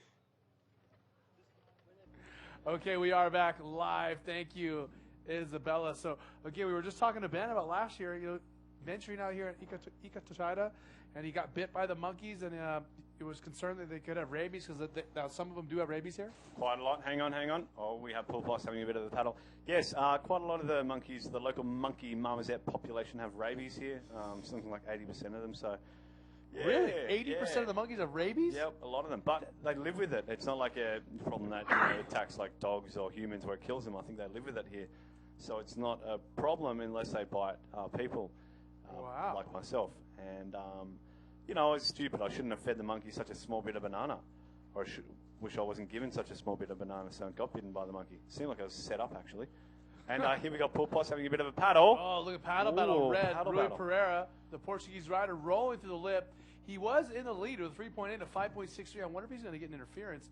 The rider in blue, Pedro Monasterios from Venezuela, has been in second with a 6.5. Kalani with a 6.26. And Leandro only with one way with a 4.5. But we could see an interference very easily right there, right? That situation. Yeah, but you know what? I'm not sure who they'd award that to because actually White went behind his tail as he was paddling and then tried to take off behind him. So it'll be interesting to see what the judges call with that. Or if they do call it at all, because sometimes, they just kind of go, well, nothing actually happened, let's just let it go. Yeah. You know what I mean? But, yeah, it'll be interesting. Certainly not our decision, however. We'll let the judges make that call. Certainly, Chico. So tell me, so you had to get some injections actually directly in your finger? Yeah, And how many? Killed. I had to get 2 in there. I think it was 2 in there every week for a month. Yeah. 2 in there every week for a month? Yep. Yeah. 2 at a time, or like you get 1 and then 3 days later do another one? Nah, 1 and then another one. Yeah, because there was one that was like an antiretroviral or something like that, and the other one was like an immune booster. Oh no, I got the immune booster in my shoulder. Yeah, so that was like immunoglobulin or something like that. So to increase my immune system, just in case something did happen. But yeah, it turned out all good. Didn't get rabies. Now luckily. that's nothing compared to some of the other treatments that we talked about the other day with your engagements with dengue over the years. Oh yeah, tell me about it. Okay, so we have a rider in red, Rui Pereira, looking to take off. Pulpos getting a lot of waves here. Yellow going into him. Leandro Chagas. Yep, that was good. A good little roll. Just so the judges will like that. He was in 4th place, needing a 2-point ride to move up into 2nd place. Yeah, so again, Rui Pereira is in first, the Portuguese rider, followed by Pedro Monasterios of Venezuela. And 2 Brazilians bringing up 3rd and 4th, but still 11 minutes to go. A lot of things are going to change. This is white, Kalani Latanzi, as well as blue, Pedro Monasterios. Look at this. Oh, big roll we saw there from Kalani, and a second one in the white water and the sand.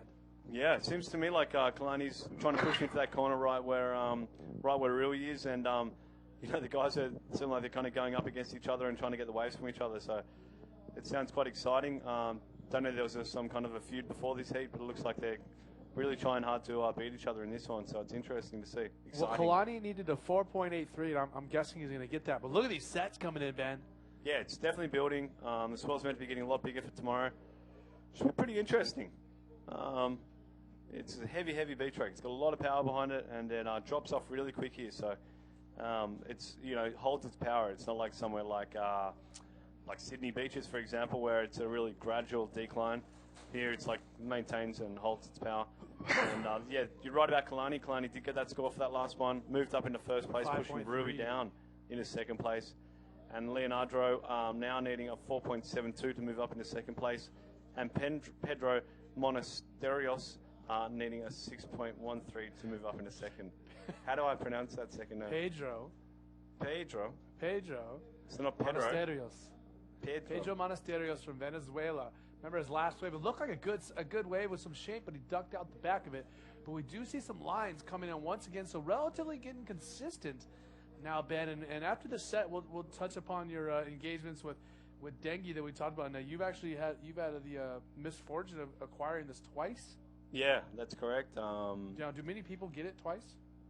Yeah, I think a lot of people have had it twice. Once you get it once, are you more susceptible to getting it again? That's not right, no. I've just been unlucky twice to get it. And once you have it, it never leaves your immune system. It always stays in there as an antibody. The problem with dengue fever is that it actually reverses. Every time you get a new strain of dengue fever, there's 4 strains.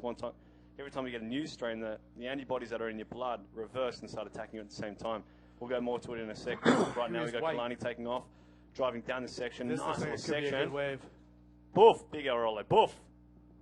That was good. Kaboom. What? Kabloom? Poof. Poof. Kaboom. So there we go. So as you're talking about, there's 4 different strains, and you said every time you get a different strain, the antibodies do what? They attack themselves, or They reverse the antibody that's in your blood to the previous previous viruses, strains of virus, reverse. So you're attacked by the first time it's just once. The second time you get it, the first strain that you got the antibody to reverses, so you're getting attacked by 2 strains at the same time, and so on. Like 3 times, you're getting attacked by 3 strains. So is it true? So would I be wrong if I assume that you can't get the same strain twice? You can just get different strains. That's right. You can get different strains. You can get there's 4 different strains, but apparently no one really ever lasts that long. You don't get up to 4 strains. It kills you before you get that far, unless you get a blood transfusion. So I have to just take full-on precautions. I have to wear long sleeves shirts, long sleeve pants at all how times. long were you in the hospital each time?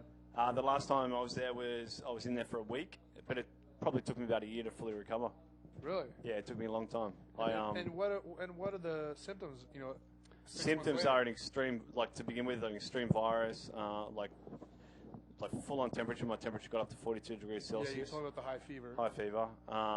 And then just can't eat, and you're just sweating profusely and lose a lot of weight. I lost all my muscle mass, and the hardest thing that I found was actually my kind of aesthetic awareness and, my peripheral vision. I couldn't work out which way was up or down or sideways, and that's what took me a whole year to recover from.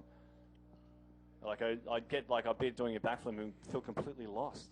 It was like having to learn how to bodyboard all over again. And really? Yeah, it was a real setback actually, and it sucked because I was probably, at a real peak in my career at that time, and felt like I was going really pushing forward. See, White pushing forward right there. Kalani, he was already in the lead. So, man, it comes out you had of a it problem with your well equilibrium as far as feeling which way is up and down and the sides? Really? Yeah, it was gnarly, man. And I was kind of going, I hope this comes back to me. I was really stressed out about it, and I wasn't sure if it would come back to me. So, yeah, I was packing it, man. But luckily it did. It came back, and the last kind of year, actually, I kind of felt like I've managed to get back to where I was back then, and so it's good. So I feel good, and I'm excited about the future again. But it sucks. Those kind of things suck. And when I see my mates walking around in shorts and t-shirts, I'm kind of like, dude, why don't you just cover up? You don't want to get it. But no one really listens to me, and instead I just look like an idiot with long pants. You were in Bali one time? Yeah, I was in Bali. I think both times it would have been, yeah. Now, is it quite as prevalent here in Brazil? It is, actually. Last year when we were here, the guy Imanol, who distributes NMD in Europe, acquired it, got dengue fever with his son as well. They both got it? Right in this one area here, yeah, so it's definitely around, and you've got to be pretty careful. Both him and his son got it together? Him and his son got it at the same time, yeah. So, is that like a case of literally the same mosquito biting both of them? Well, yeah, it probably would have been, to be completely honest with you, because it does sound quite hard to get it. The mosquito actually has to bite a person that's infected by it, and the virus is live inside them. And then within that mosquito's life cycle, which is only 3 days, it has to bite another person, and then that infects the other people. So yeah, it is quite hard to catch. But if you're hanging around someone that's infected, that again. If it bites somebody who has it, who's infected with it, okay, not someone who's got the antibody, someone that's it's actually like a live virus within them. Someone who is currently infected with dengue. That's right. That mosquito goes and bites someone else within those 3 days. Here's Ryder from Pedro Monasterios. Oh, Vote for Pedro. Vote for Pedro. Yes. Yeah, that's completely right. So it makes it quite hard, but there's a rumor that's going around in Indonesia that it's not actually just carried by humans, it's actually carried by animals as well, like cattle and monkeys can carry it. So if a monkey bites those animals and bites you, it can pass it on. I'm not sure whether or not that's true, but I guess I'm pretty well read with the whole thing. I went and saw a specialist about it, and they were like, I said, what can I do to prevent me from getting it again? They said, don't travel to tropical countries ever again. I was like, well, that's going to be a problem. And here we got Yellow. Leandro Chagas, the Brazilian. Big flip right there. That was unreal. Push out, buddy. No, not able to do it. Just too close to the shore. The explosion of the wave is going everywhere. You saw him look up to the beach just then. A lot of the guys in South America get right into kind of caddying and coaching on the beach. You'll see if you kind of pull back on the shot, there'll definitely be another couple of guys of his mates on the beach and telling him when the sets are and telling him what to do and stuff like that. And you see that here more with the Brazilians than I've seen with anybody else. That's right. They get right into it. And it's great. It feels great to have that kind of level of support from your mates. Aussies aren't typically like that. They're a lot more laid back and just kind of cruise and stuff like that. But, it would be nice if if, you know, when he came down to my next heat, like, next one, Ben, next one, wait for the next one. Yeah, for sure. That doesn't happen, and especially doesn't happen when, you know, you're going up against your mates for world titles and stuff like that. Kind of a crappy friend, I'd say he is. Oh, it's a shocking friend, yeah. We'll have to have a little talk with him when he comes in here next. Here we got Yellow boosting up to the section. Look at Nice this. flip. Making up for that last one is Leandro Chagas. That was sick, bro. Well played. He'll probably look up to his coaches in a sec. See What do you they're think about saying. these guys wearing leashes? You know, just in case, I guess. I had that problem before my heat last year. I was like, should I wear a leash or shouldn't I? I don't know. You're on the beach, so it's not really that necessary. Well, it would suck if you did lose it and you couldn't get in and there's like 30 seconds left. You'd be kicking yourself then, wouldn't you? Yeah, I guess. Hey, bro. Yeah, let's have a look at the nice little conditions. In case you're wondering what's going on right there, that's Kalani. He's sticking his hand up in the air because he's asking the judges what the scores are, what he needs, what that last score was by Leonardo, which actually was an unbelievable score. Leonardo dropped a 6.68 for that last score and boomed up into first place. Booyah! So, yeah, now we got Kalani. Moved back into second place, not back into second place, but in second place, and then we got... Here in red, Rui Pereira, the man from Portugal. He was in the lead at one point. He's looking for a 4.55. He might have found it there, but I don't know. It could be close. Very close. Again, Rui needs a 4.55. Pedro Monasterios needs a 6.43. A minute and 50 seconds ago, Rui's running back out there. He needs to get a set wave. He might have got it. I mean, that's going to be really, really close. It's not much of a score that he needs, but it's also, you know, there's I'm just under 2 minutes left, and those other guys can also build on the scores they've got. The Wednesday one he gets, and he did. He gets it. Rui gets it. 4.8. Looking good. The man from Portugal. Oh my! So now let's let everyone know where we're at. Kalani Natanzi, who was doing so well, is now back in third. He needs a 5.14. He needs to get rid of that 4.88. Pedro Monasterios from Venezuela needs to get rid of a 3.75 and a 2.75. Let's go, Pedro. Let's go. Vote for Pedro. Leandro Chagas looking good in first place. Feeling relatively comfortable, I'm sure. 1 minute to go. 1 minute remaining here in the second heat of round number 4. We're looking to get through this round today so we can start the quarters first thing in the morning. Quarters first thing in the morning. Here we got Pedro Monasterios looking for a 6.68. gunning in the section. Go, buddy. Woo! 2 rolls. Woo! Oh. Not bad. That could mix things up a little bit. What did he need, Eric? That's going to pump him up. He needed a 6.68. He could have got it with 2 rolls. Nice. Yep. Nice. Oh, Kalani. Last minute stab.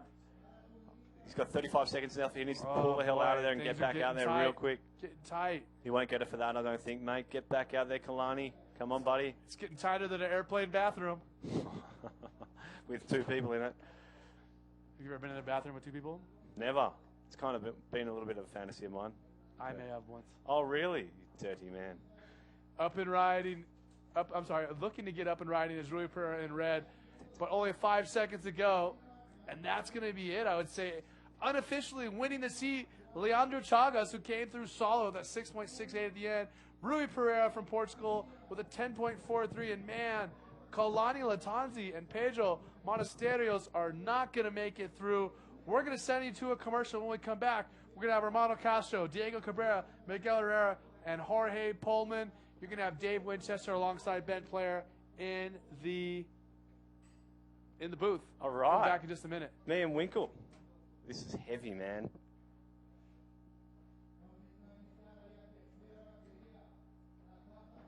Okay, maybe we're not throwing it to commercial. We are starting the next heat, it sounds like. Righto, here, gentlemen. Heat, Diego Cabrera for an beach interview. Hello, everybody. Now I'm talking Spanish with Diego Cabrera, the winner of the last hit. Diego, ¿qué pasó en tu última manga? Que estaba ahí escuchando una musiquita y te olvidaste de agarrar la licra. Sí, estaba ahí concentrado, escuchando música, pensando que era la manga siguiente y cuando me doy cuenta ya estaban a punto de entrar, ahí empecé a correr, llegué bien, justo, muy justo, lo que un poco nervioso por eso de llegar tarde. Y dije, no puede ser que me esté pasando esta la primera, pero gracias a Dios salió bien, empecé bien, iba segundo toda la manga y viré para primero y contento. Terminó así, con fuerza para mañana, tranquilo. Vale, ¿y cómo estás sintiendo en Brasil, que ha venido el año pasado y ahora te sientes bien, te sientes en casa acá? increíble, como en casa, porque el clima, la temperatura del agua, todo es increíble. Después de venir de Chile con un frío de muerte allí, aquí estoy mejor imposible. Solo faltaban las olas que estábamos ahí, no venían, pero ahora ya tiene. Eso es perfecto. Obrigado, Brasil. Chacho, ¿y te quiere enviar un mensaje para la gente de Canarias? Sí, nada, hola a todos allá, pasé mi primera manguita, esperemos que siga así. Un abrazo a todos, gracias por estar ahí. Congratulations, guy. Back with you, Eric. No, Eric, it's David and Benjamin here. Thanks anyway, Isabella. A great interview, and congratulations to Diego for passing that last heat. Here we got Dave Winchester and Ben Player commentating on Heat 4 of Round 4 with Ben Slimane, Adnan and Roberto Bruno, Gugu Barcelos and Diego Vieira in this heat. Right now, Ben Slimane and Roberto in first and second place, Gugu and Diego in third and fourth place. Yeah, Diego looked pretty stoked with that last win. He did, and so he should be. I mean, like, getting that first heat out of the way, how hard is it? Like, Yeah, it it's sucks. huge. First heats suck. You got to get the monkey off the back, otherwise you're in for a rough Hot. try. And look at this guy getting that monkey off the back. Are you kidding me? He just flips off everything, doesn't he? Main ripping. He's already in the lead with a 6.13 and a 1.88. And he came unstuck on those two left ARSs, so Exactly. he decided, all right, I'm going to go right, do on this way. So And the big ARSs, I mean, he's a pretty light cat, like rapping with all them cats, and he's a pretty light guy, and so you can kind of get a lot of boost out of those sections, and he's utilising that to his advantage, and getting a 5.38 for that last flip and increasing his lead. And there we had Diego Vieira looking for a nice little left section, opting to pull out. And you know, it's kind of, if you're in that heat and you're good at something, you're going to do it, aren't you? And try and get the scores you can get. Perhaps now he's going to build on that. He's got 2 good scores under his belt, and maybe he's going to look to do something else. yeah, he's just really surfing to his strengths, and he dropped a 5.38 for that second ARS on the right, so he's got a pretty commanding lead right now. All the other guys have only sort of got one strong wave. Roberto Bruno's got a 5.88, but he needs a 5.64 to go to first. Gugu Barcelos needs a 3.89 to go to second. He's only got a high-scoring wave of a 4, and Diego Vieira from Brazil has only got a 1.88, but needs a 6.88 to jump into second place. So we've still got a lot of time left. There's 12 and a half minutes to go on this one, and Roberto is just patiently waiting out there for a wave. Well, he's already got the 5.88, and then he's probably just thinking, well, I'm going to try and get a 6 and wait for the good wave quality, hey? Here we go, the rider in yellow. Are we going to see an ARS? We want to see reckon? something big. Yeah, We are sure. going to see one. Oh, my God, that was a He's golf. Dropped his undies, done a golf. That was crazy. Look at him. He's pretty pumped on that. He is yeah. pumped, isn't he? I don't know what to say about that one, eh? What do you reckon, Benny? I mean, the judge is going to like it. It's definitely some variety in the manoeuvre. Like, I honestly can't remember the last if I've ever seen a golf in a competition. So it's really interesting to see how the judges score that. Can you do golf, Benny? I've never tried, to be honest with you, but yeah, it looked pretty good. I mean, he was pretty clean, full rotation.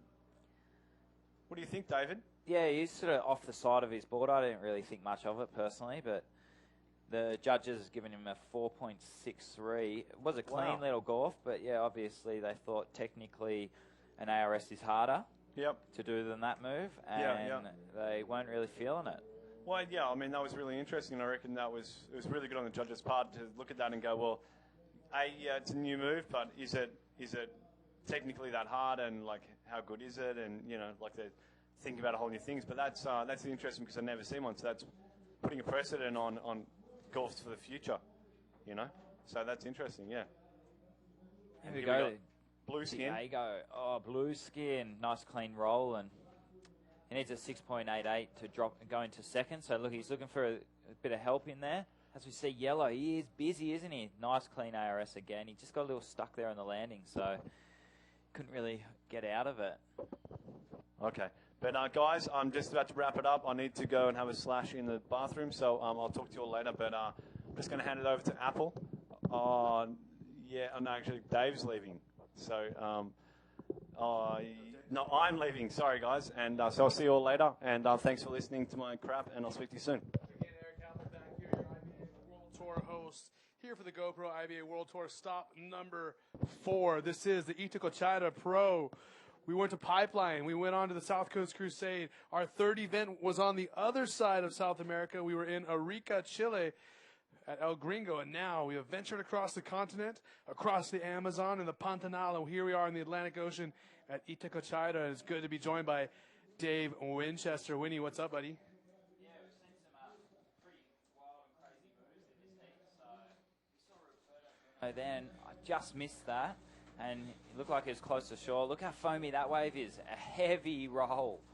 See him just buckled. You see him stick his chest up there, let the judges know he really made that. I like a good chest pump sometimes. Just let them really know. They can see your rashi. And he's in the white rashi, and when that wave was so foamy and so much, kind of lost him, didn't you? Yeah, you can lose it. So he stuck that chest out and made sure that the judges saw that.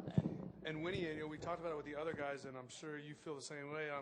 It's pretty impressive how, especially the Brazilians and Venezuelans, the maneuvers are able to pull off in these small waves, and these guys are able to do ARSs and flips at really small waves, which is very difficult. Yeah, they just get a lot of practice in the waves, in the swell sizes. Sometimes they get good swells, but a lot of these guys come from places where they might not get the biggest swell very often, only a handful of times a year. So majority of their surfing is in the small waves, and they just perfect the technique of doing a flip in a small wave. So I wish I could do it. Now, Winnie, you're kind of blessed because you're a rider who's known for your performance in big and good waves. And would I be wrong if I assume that you don't? I don't really see you going out when it's 1 foot and 2 foot and really going out there and paddle battling and trying to really put on crazy performances. Would I be wrong if I thought that? Yeah, well, are you a little bit spoiled? You like to you wait for till the waves are good? I really like it when the waves are good, but I don't really practice so much when it's small. But it's funny that you say that. The first World Tour comp that I ever won in Ferrol in Spain, and the waves were tiny. It was like really 1 foot, and I shocked myself and maybe a lot of people. You said, "I can't believe I did this. I can't believe I did this." Like, so I mean, things can go your way, and I still I'm going to give it my all, even if it's small. But it looks like we've got a bit of swell coming. So here we go. It blew up on this left, and you just see it's really heavy and a bit junky on the shore there. So you just got to try and get one that peaks up out on the back. But as I was saying, we've got some swell coming in these next few days. So hopefully this small stuff will not be my problem. And I talked to Ben about his impression of the waves here when it gets bigger. Tell me and tell the fans at home who are watching the GoPro IBA World Tour about the difference in this wave when it starts to get, well overhead. How does it change from where it is now? Yeah, last year was pretty crazy. I came about sort of 9 days early to Brazil. I wanted to escape the cold from Chile and just come here to the warmth and surf some waves, and it was just absolutely pumping every day. And sort of 6 foot plus, it starts to break out a lot further. It seems like the banks this year are a lot closer to shore, but I'm sure when it gets 6 foot conditions, we are going to see some really, really big wedgy ramps. You can't really see because we're right in the middle of the beach here, but there's actually 2 big mountains left and right side, and it just wedges across the whole beach, breaking the swell up. Now I've also Ben said that as the waves get bigger, it kind of moves the sand around. The sand actually kind of filters back, and the sandbars start to push out farther. Is that correct? Yeah, we'll definitely see that happen. So the water's just going to suck. It gets pretty big rips here. Look at this right hand or some shape right here for the rider. Roberto Bruno. He's going to give us something nice here. Nice little invert through the lip, and he needed that. He's sitting in second with a 5.88 and That's a right. 2. So let's give everyone a lay of the land as far as the scores. That was Roberto Bruno in red. He's in second. Up and riding is Ben Slimane Adnan. Look at this big ARS there bouncing off that foam. He is in a lead at 11.51. He's going to probably extend that. In third is Juju Barcelos and Diego Vieira in fourth. Did I pronounce that Juju? Yeah, I think so. I don't think it's Gugu. It's not Gugu. But yeah, we see the rider in yellow. Every single wave he's caught, he's pretty much done a ARS or he did a Gorf earlier. Yeah, he did a Gorf thing.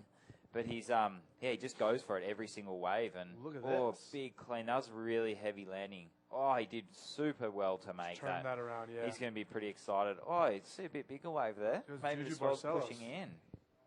Pretty late drop. You have to get into these waves super early because it is breaking like a shore break. Now look at that pulled back view. It actually looks like the swell is picking up a bit. Yeah, for sure. And the winds have been changing directions. For a while, we had winds that were directly onshore. Then it moved to onshore, and now it's side shore. So the winds are really moving around, and that's probably a result of these mountains and valleys that we have here. For those of you who don't know, Itacoatiara is basically in a nice little valley, two gigantic headlands, big rock granite headlands that stick up and make a valley in the middle, and it kind of separates them from the other side, which is Itaipu, and that's where you can see Rio and all that. As you see, Reiner Red, Alberto Bruno from Brazil. This wave looked amazing on takeoff. It looked like it was going to hold up, but it actually hasn't. That's Roberto Bruno in the red jersey from Brazil. Now, Winnie, have you gotten a chance? Have you ventured over to the other side of the mountain over here to where where the fishing village is and the lagoon over here? I haven't yet, but I think we're going to go in a couple of days. Yeah, if you just go right out the street here and go to the left about a click or so, there's like a full fishing village, and it's all protected by a bay, so there's no waves at all. So you can go swimming over there. It's like a big pool. It's completely flat.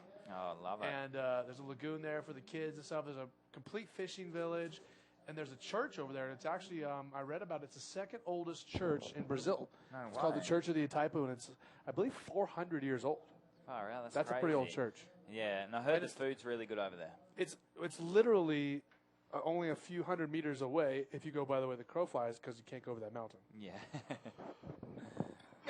Yeah, I saw a photo on one of the filmers,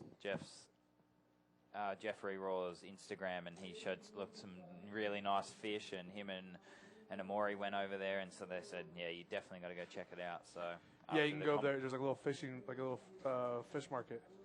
We see a rider paddling. This is a rider in blue, Diego Vieira, looking for a roll, punching it through the lip there.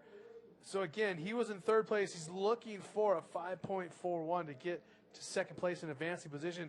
And with 3 minutes and 20 seconds to go, it is now crunch time for these guys in third and fourth. That's Diego and Juju. Yeah, Diego in blue, he just dropped a 5.58 for that last ARS, that really heavy landing just under the lip, and I was pretty shocked to see him pop out. So he's actually put himself in a position where he can advance now. So here we see the rider in yellow again. Adnan. And he, like you said, he showed the Gorf and some different moves. And he's a little guy. And he is getting really busy out there. He's got 2, 4, 6, 8 waves now with that last one. So he's pretty much done ARS off every single one, except he didn't make a few. So he's really had the pick of the bunch out there. And that's what happens when you weigh about 55 kilos. I know. It's a bit harder when the big boys around 75 have to try and do this in these small conditions. 75? What about when you're like 90 kilos? No, but the funny thing is, I say this, I'm 75. If you've ever seen Eder Luciano surf 1 foot waves, he's probably, I don't know, half a foot taller than me. Yeah. I'd say even, and a lot heavier. Not a lot heavier, but he'd be in the 85. He's one guy who you don't want when it's 1 to 2 foot. Yeah, he can do big flips off nothing. So in saying that about the weight, it isn't actually, it's about technique. So yeah, he's unbelievable to watch when it's small, and I think that might actually be Eder down there coaching one of them in the blue shorts in the right-hand corner. Which is exactly a great example of why, you and Ben just aren't good Australian competitors. You're not supporting each other. Like these guys down there on the beach, pointing, screaming, cheering. Man, you guys really got to get it together in these little waves. No, well, I'm a few years younger than Benny, so I've just learnt the ways off him. So that's how the old boys have done it. Bad so example, I'm just following suit. But I learned it from watching you, Dad. No, they were there for me last year in the final, and I just say the crowd weren't too happy, and it's a bit of a ghost town after I won. Did you get any threats? No, Ben actually got a threat for cheering me on. He got told to shut up off one of the guys. Really? Yeah, so he got a little bit louder. That's awesome. Make sure they were listening. So 1 minute to go here in this heat. Time is winding down for Diego Vieira and Juju Barcelos. It's a crazy little heat. They only need Diego in blue only needs a 5.41. As we see him looking for this, there's not too much time left. Can he get in there? No, he paddles for that, but I'm not too sure who had priority. Is there priority system in play for this? Not until the quarters not. or something, I believe. It's a bit of a free-for-all out there. It is. And with these conditions, it makes it even worse as far as a free-for-all. Yeah, you just don't really want a straight set to come through now. You see Roberto Bruno in red. He's in second, and you'd almost say he's coming across to see what the rider in blue is doing. Here he goes, last chance. He needs a 5.41. Look at this. Wow, ARS or Ben Slimane Adnane. And, he looks so young. He's actually in his mid-30s, which is crazy. No way. Must be his diet. He's like 33 or something like that. He's my age. Is he really? He looks like a kid. Yeah, he does. So he's had a cracker heat. Look at the time check for Roberto Bruno here. You see Edar. Heat is over. He doesn't know what's going on either.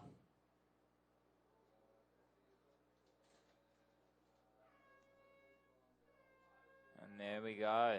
So, unofficially, your heat winner, Ben Slimane Adnane and Roberto Bruno in second. So, two Brazilians going home. This Diego Vieira and Juju Barcelos. They are done for the heat.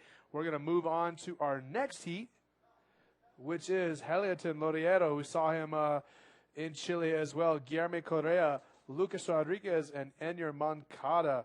Right now, we're going to throw it to a little commercial. We're going to show you who helps make the GoPro IBA World Tour possible. When we come back, Dave Winchester will join myself, Eric Apple, for the next heat.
And we are back, and you see, it looks like there's a few bigger lines pushing in. Swell is certainly maybe I'm just hopeful. Swell is certainly coming bigger and better. Again, welcome back to the GoPro IBA World Tour. This is the Itacoatiara Pro. My name is Eric Apple. I'm your host for the IBA World Tour, and I'm joined by, of course, multi-IBA contest winner, Dave Winchester, a guy who did very well in Chile at our last event. And we have our rider in yellow up and riding. That is Lucas Rodriguez from Brazil. And, man, just so many maneuvers they can pack in these little waves. Yeah, that was actually one of the best waves I've seen in the past few heats. He rode that super, super clean and got 3 moves, 2 nice, really clean rolls and a spin. So, as I said before, it's pretty hard in these waves to link a few moves together, and the judges are probably going to reward him for that. So I like watching those 3 clean moves personally better than just one ARS on the closeout. I know it's one air move, yes, but the way he linked those together and surf really smooth is showing good technique. Yeah, I like to see the good flow as well. So the judges have actually given him a 5.88. That's a big score to open up the heat, and a solid score in the conditions today, for sure, 100%.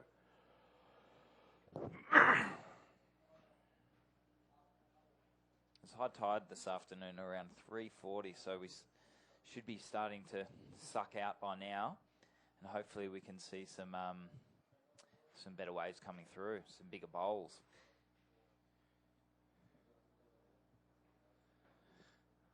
And you see the watercolor starting to change as it does here in the afternoon. It's like a different current that comes in, and it almost brings like a brownish dark green into the water. I'm not sure if it's some kind of other sediment that comes from the south here, that comes from whatever sediment is washing off those rocks into the water, or if it could be something like bacteria in the water. You know, sometimes like red tide and that kind of stuff. Yeah. But you've seen it in the afternoons, the water gets brown. Yeah, it gets pretty brown, yeah. And we see yellow, Lucas Rodriguez. He's already in the lead with a 5.88, getting yet another wave. And here's blue. As I said, yeah, it's really hard to link the moves. So you wanted to throw a spin, then a roll there, but it was just too quick of a wave and ended up getting hung up on that first forward spinner. And if you sort of go for that and don't pull it off, then your wave is sort of wasted. So the rider in yellow is getting super, super busy, and he's got 2 strong waves, and he's out in the lead. So again, waiting for some scores to come through for the other riders. They're not going to be big scores, but we'll let you know when they come through. Either way, rider in red, Heliton Loriero, paddling on the left. Oh, big, heavy ARS off the closeout. And I don't know how he makes it. He just manhandles it somehow and pulls it off. It's not going to be a huge score. As I said, the judges, I was talking to the judges earlier, and they actually said they like it when they land a bit further out, not just wash up on the shore. You can see he made that cleanly before the shore, but I'm not too sure how big they're going to go with that score. As we see the big tanker out the back there, going into the harbour. Well, you know, Brazil is one of the largest exporters of oil in the world. I believe it's 3rd in the world. 3rd in the world. I'll look it up right now. I'm just a wealth of useless knowledge, Dave. I don't know if you know that. No, it's good to know the stats. I'm going to Google it right now. And definitely be the biggest exporter of Asahi in the world. That's for sure.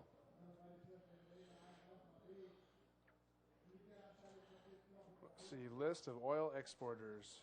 So they're going, all the guys just sitting out there waiting for these next set to come in. They got pretty busy at the start, and we're still waiting on scores to drop. So we'll fill you in. There we see a rider in white on the left. Okay, so we got got a nice clean roll. We do have some more scores. A 5.5 for Lucas, and Heliton with a 4.75. So pretty good scores there for the 2 Brazilians. Still another Brazilian in the heat, Guilherme Correa, and Enyer Mancada, the Venezuelan, yet to get a wave. And man, talk about all the Venezuelans we've seen competing here on the IBA Tour. Yeah, a lot of them have got sort of pretty keen to get on board. I think they get a bit of government funding and help, so it's pretty good to see them pushing these guys up and coming on the World Qualifying Tour and hopefully making some main events. It's not too far for them to jump on the plane, fly down, a bit closer than for us. Yeah, for sure. Okay, we're going to throw it down to Isabella Sousa, who is also a world champion in the sport of bodyboarding. Hello, guys. I have here Adnan that won the last hit, and then he's pretty tired because the condition is pretty hard. You need like paddle. It's really close off the water, but it's pretty like hard too. And what are you feeling now that you won your 2nd hit today? I'm so happy to pass those heats because like we've been waiting for the waves from early in this week, you know, and the fact that we had like 2 heats to pass in this kind of conditions is for sure is gonna we're hard stuff, you know, to do. And but I'm so lucky to be here again and so lucky to pass these 2 heats and can't wait for tomorrow, like for more waves and try to do my best to represent Morocco. And then maybe you go compete tomorrow, have a chance to compete tomorrow. And then what do you think about the conditions tomorrow? What's your plan? What do you think about tomorrow to compete in the next heat? Really, I'm not thinking about tomorrow because it's like make me stress too much, you know. I'm just enjoying every moment and try to do the best I can each time a wave is like perfect for me, you know, for busting some moves, and just try to leave it like that, you know, enjoy every moment. And you want to send some message to Morocco, to your family? Yeah, I want to say hi to my family, to my wife, and to my little brother again, which is in France. Thanks to all my sponsors and all my friends that are watching now. I know they're happy, and on va glisser des quenelles, voilà. Then thank you so much. Congratulations. Back with you guys. Well, thank you so much, Isabella, for catching up with the youngest looking 30-something-year-old on the planet. I reckon you've got to be telling lies. No, he's really in his 30s, I promise. He does look 33. He looks so young, and he's had such a great heat, and he's pretty stoked, you know? I'm being serious. I'm not joking about it. Oh, good on him. He looks young, and he's stoked. Thanks, Isabella. I actually did a trip with Isabella Sousa a couple of months ago to Indonesia, and I was really, really shocked in how good she surfs. And she was throwing it up there with some of the top guys, doing some big inverts and big air reverses. So, you'll be shocked when you see the next Riptide magazine come out with some of her airs she was doing. It was pretty impressive. I'm sure she'd be wanting to compete in the guys thing here. Show some of us up. For sure. Well, I know that she did make an attempt to compete with the men here before, correct? Yeah, I think that was last year she was trying to get a spot in, so I'm not too sure on what happened there, but I'm sure if one of the ladies competed in the men's division, it'd happen everywhere and it'd just be almost one tour. Yeah. Now, what do you think, honestly? I mean, I would give her a pretty good chance of making it through some heats. And I mean, some of the flips in ARS she does are better than some of the guys. Yeah, I actually am happy that she's not in it, 'cause I'm sure she'd beat me, so I prefer that she's not, because she'd be another thread in the water. So, yeah, I'm happy either way.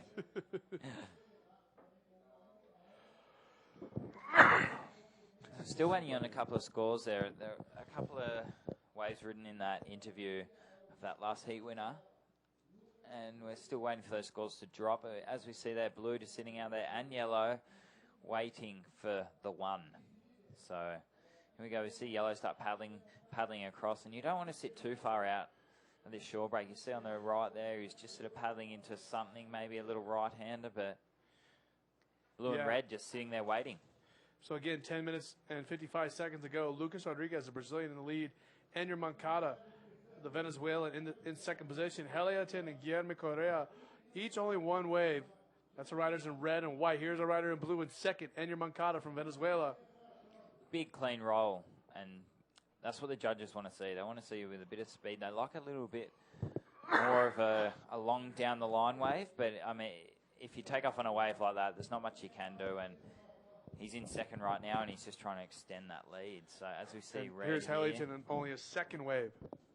See, just a foamy little one, big clean ARS off it, and makes it really cleanly. Up onto the shore, and he's going to look. You can just jump back straight out there, and you can get two waves in a minute here. And so if you're comboed, you can do it in the last minute. What do you think about these riders wearing leashes on this smaller waves? Do you think it's even necessary at all? I guess it's still sort of, I mean, you don't have to. Free surfing this morning, I didn't wear a leash, and I lost my board a couple of times, but you're right on the shore, so you can just quickly grab it. But I guess in a heat, all those seconds count. Yeah, so even if it's only saving 10 seconds. Yeah, so if you're saving 10 seconds a few times, 6 times there's your minute. Yeah. And you can get back in there, So, yeah, it's definitely worth still wearing a leash just because you can get back out there. Okay, Heliatin with a 4.7 on that last wave with that little ARS on the left. So he has a 4.7 and a 4.75. That's pumped him up to second place. He's pushed the Venezuelan down to third. But again, we're only just a little bit over halfway through the heat, still over 9 minutes to go. So I predict the order of the heat changing once again, if not several times. Again, 9 minutes to go.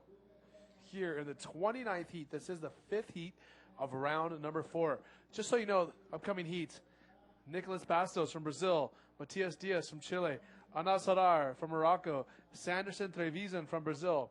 The heat after that, Lucas Nogueira, Leonardo Costa, Pedro Valim, and Sergio Luis, all 4 Brazilians in that heat. And the final heat of the day will be Fabio Rodriguez, Gabriel Brantas, Bernardo Geronimo, and Adriano Menguta. How are my pronunciations? They sound pretty good to me, mate. Yeah, some pretty stacked heats. Lucas Nogueira from Brazil, he is one to watch. He blew me away a few years back when we were at this contest in Ferrol.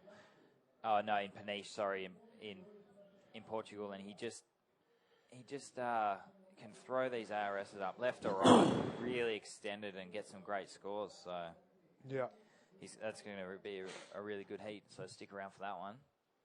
So we see he's gone yellow. He's got the lead, so he's just waiting to improve on a 5.5.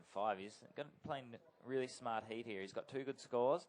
Now he's just waiting for that one. He knows that if he takes off on an average one, he can't extend his lead, so he doesn't want to waste any time. Now tell us about some of your other experiences here in like close to the city in Rio. Have you gotten a chance to surf many other waves here in Brazil? Yeah, last year we went down to the favelas in Rio, and it was pretty amazing experience. We went down to the wedgie beach here at the bottom of those, and as you see, a good wave coming in here for yellow. He's waiting to, and he's trying to beat a 5.5, so he's just sort of guiding through that little barrel and comes out, and he's going to want something on the end, but doesn't really offer him too much. Yeah, as I was saying about the favelas, we went down there and we took there's a bodyboard club down there, and they sort of, a lot of them don't have boards. They don't have enough boards for how many guys want a bodyboard. The kids, so we went down there, all gave them a go of our boards, and it was just such a good experience to see their faces and see them so excited on bodyboarding, just getting out in the water and just having fun. So it's one of the most rewarding experiences I've had in any country so far. Yeah, for sure. And just going to favelas, see how they live, and just see them, their faces when we rocked down on the beach was priceless. And did you leave many boards with the kids? Yeah, we left a few boards and some fins and rashies and it must have they must have been pumped. Yeah, they were pretty pumped, and so so hopefully we get some time to get down there again and see them, how they're surfing and just how they're enjoying the ocean. Yeah, here we are, rider in red, Heliton Laureano, 9.45 he's working with. He's looking to improve a 4.7. And we have 6 minutes to go. Enyer's in third, Guillermo Correa in fourth. And look at these riders just all the way to the beach, running back up, really working it with as many, as many completed maneuvers to the sand as they can get. Yeah, actually, heat in these conditions would still be pretty tiring, because you take off on your wave, you catch it, you ride up onto the shore, you turn around, you run back out, jump back in, and you can catch a wave straight away again. So you're sort of doing that in the whole 20 minutes. So it's almost like a mini treadmill. Yeah, for sure. It's definitely tiring. And it's just all these guys are pretty close as far as skill and talent. So it's kind of just, hustling and the luck of the draw. Yeah, it is. You just want to go across and get a nice, clean face without any sort of backwash, and wedges are coming from all different directions at this beach. So you got to choose your waves and hopefully come out on top. So again, let's give a lay of the land. Lucas Rodriguez in first place, Heliton Laureano in second. Those are both Brazilians, and here is the leader, Lucas Rodriguez, on the left. Look at this one, sizing up for him. We're going to get something big. Oh, here we go. It's looking nice. Oh, we just missed that. So hopefully we can get that one back, because that looked like could have been something. A really clean wave, nice speed, and sort of nice wall. And he's actually been definitely on the 4 best waves of the heat. He's been on the really nice clean one, so he knows what he's doing. Here's a replay right there. See him bottom turn around. A big speed line, goes up for this clean lip and hits it. Look at that. Nice clean backflip and lands. And that was really good. Pulls through. I dare say that was going to extend his lead better than a 5.5. I'd say it was one of the most... You dare? You dare? Yeah, dare you? Dare. I'm going to say it. I mean, I'm not the judge, but I'd probably give it up there. So you got a 5.5 for one roll, a little bit through the lip, as maybe a little bit bigger wave, but that move was really cleanly executed, and he's going to be pretty happy. Yeah, for sure. So wait for a big score to come through here in the next few minutes. He's extending his lead, and as I said, he must have really, really good knowledge out here, or he's choosing the cleanest and best waves, and as I said, he beat the 5.5. It dropped a 5.63 coming in. So you dared? I dared and I won. Yeah. Who dares wins. That was actually a TV show in Australia. Do you go where Eagles dare? Not really, no. I can't handle the heights. 5.63 and a 5.88 for Lucas Rodriguez are now scoring waves. He has a total score of 11.51 in second. Still, the other Brazilian, Heliton Laureano, he has a 9.45. And the lone Venezuelan in the heat, Enyer Mancada, has a total score of 9.3, but he only needs to get a 4.65 if he wants to move on. So doesn't really need to improve his score very much with 3 minutes and 15 seconds to go here at the fourth stop of the GoPro IBA World Tour. We have white and red up and running. White. I'm glad we went with white because he needs a big score, and it just gets a nice little invert out from under that lip. Well, he only needed a 5.2 to go up to second place. I'm not too sure if he's going to get that. But he's got time. So you don't dare this time. I don't dare this time, Eric. I don't dare. I dare you. Yeah, how would you give him the 5.2? Not after seeing that last flip he got of Lucas Rodriguez. If Lucas only got a 5.6, I don't give that a 5.2. Yeah, no. So I don't think I think he might improve his 4.13, but he's got enough time to to go, so he's going to jump back out there. And red we saw going on that left, but I don't think it was going to produce too much. And what do we have? We just have just a swimmer out here in the contest, or what's going on? Yeah, not too sure. Look at him, little body surfer. And there he goes. Oh, it's nice styles. Get a little sucked over. And not too sure what that guy's doing. He's back out for more, though, isn't he? Maybe he's Lucas's coach in the water. They seem to have a lot. Yeah. Looks like, is that Alberto Colucci from Venezuela? He's helping out. He's been on tour for quite a long time now, and Alberto's actually the 4th alternate on the GQS, so he jumps into a few comps if you guys don't turn up.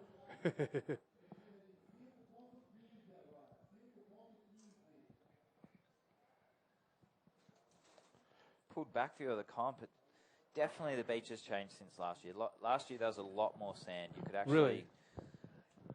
I'd say, yeah, you could walk out it quite a bit further, so there we see the heat, how it is. Lucas Rodriguez in first on 11.51, Hellerton in second. And let's talk about the score. Guillermo Correa, we were both right. He only got a 4.3, and he needed a what? He needed a 4.5. Yeah, I think the judges almost listened to me. I said it wasn't going to be a 5.2, but it was 4.13. So it was in between. Yeah. So now he only needs a 5.15 to move up. He has less than a minute to go, though. So as you were saying, Lucas Rodriguez in first, Eliaton Loriero in second, Ender Mancada, the Venezuelan, in third. He's wearing the blue rashi, and Guillermo Correa is And wearing we a have white rashi. We have a set coming. See them sort of paddling out. There's actually waves coming. Drama for Look your at this mama. set. Look at this set. Here we go. This is a big set too. This is White Here goes up and White's riding. last No. chance. He got a shocking wave there. Unlucky, mate. Get back out there. You might have enough time. So all focus now goes to the rider in blue. Can blue get the score of a 4.65 in this last 30 seconds? You see a few waves still coming in. I don't think it's going to happen now. We're closing down, 10 seconds or so to go.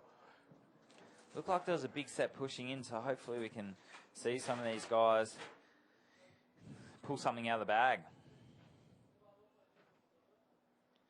It doesn't. Lucas, he's been so patient this heat, and he's just sort of cruising, and he's got the win. He knows it, and here we go.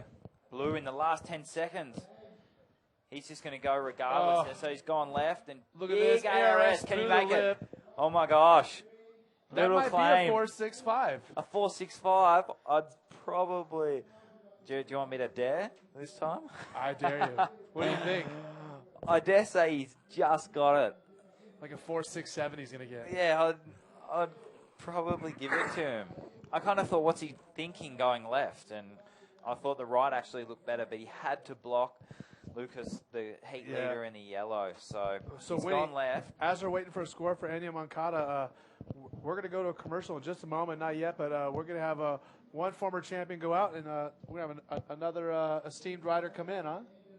Yeah, Magno Oliveira. Magno Passos. Magno Passos. You had to think about your competition? Yeah. I'm just trying to psych him out a little bit here. So. Trying to make it feel like he's not that important? Yeah, I don't even know who this guy is. Okay, so we're going to throw it to a commercial. When we come back, we're going to let you know if... Oh, and you got a 3.75 was the way before? Yeah, so... I mean, I thought it was going to be a little bit closer than that, but actually the judges have spoken. Okay, so off to a commercial we go. We're going to let you know who makes the IBA World Tour possible. When we come back, Magno Passos is going to join myself, Eric Apple, in the booth.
Okay, we are back live once again. The GoPro IBA World Tour stop number 4.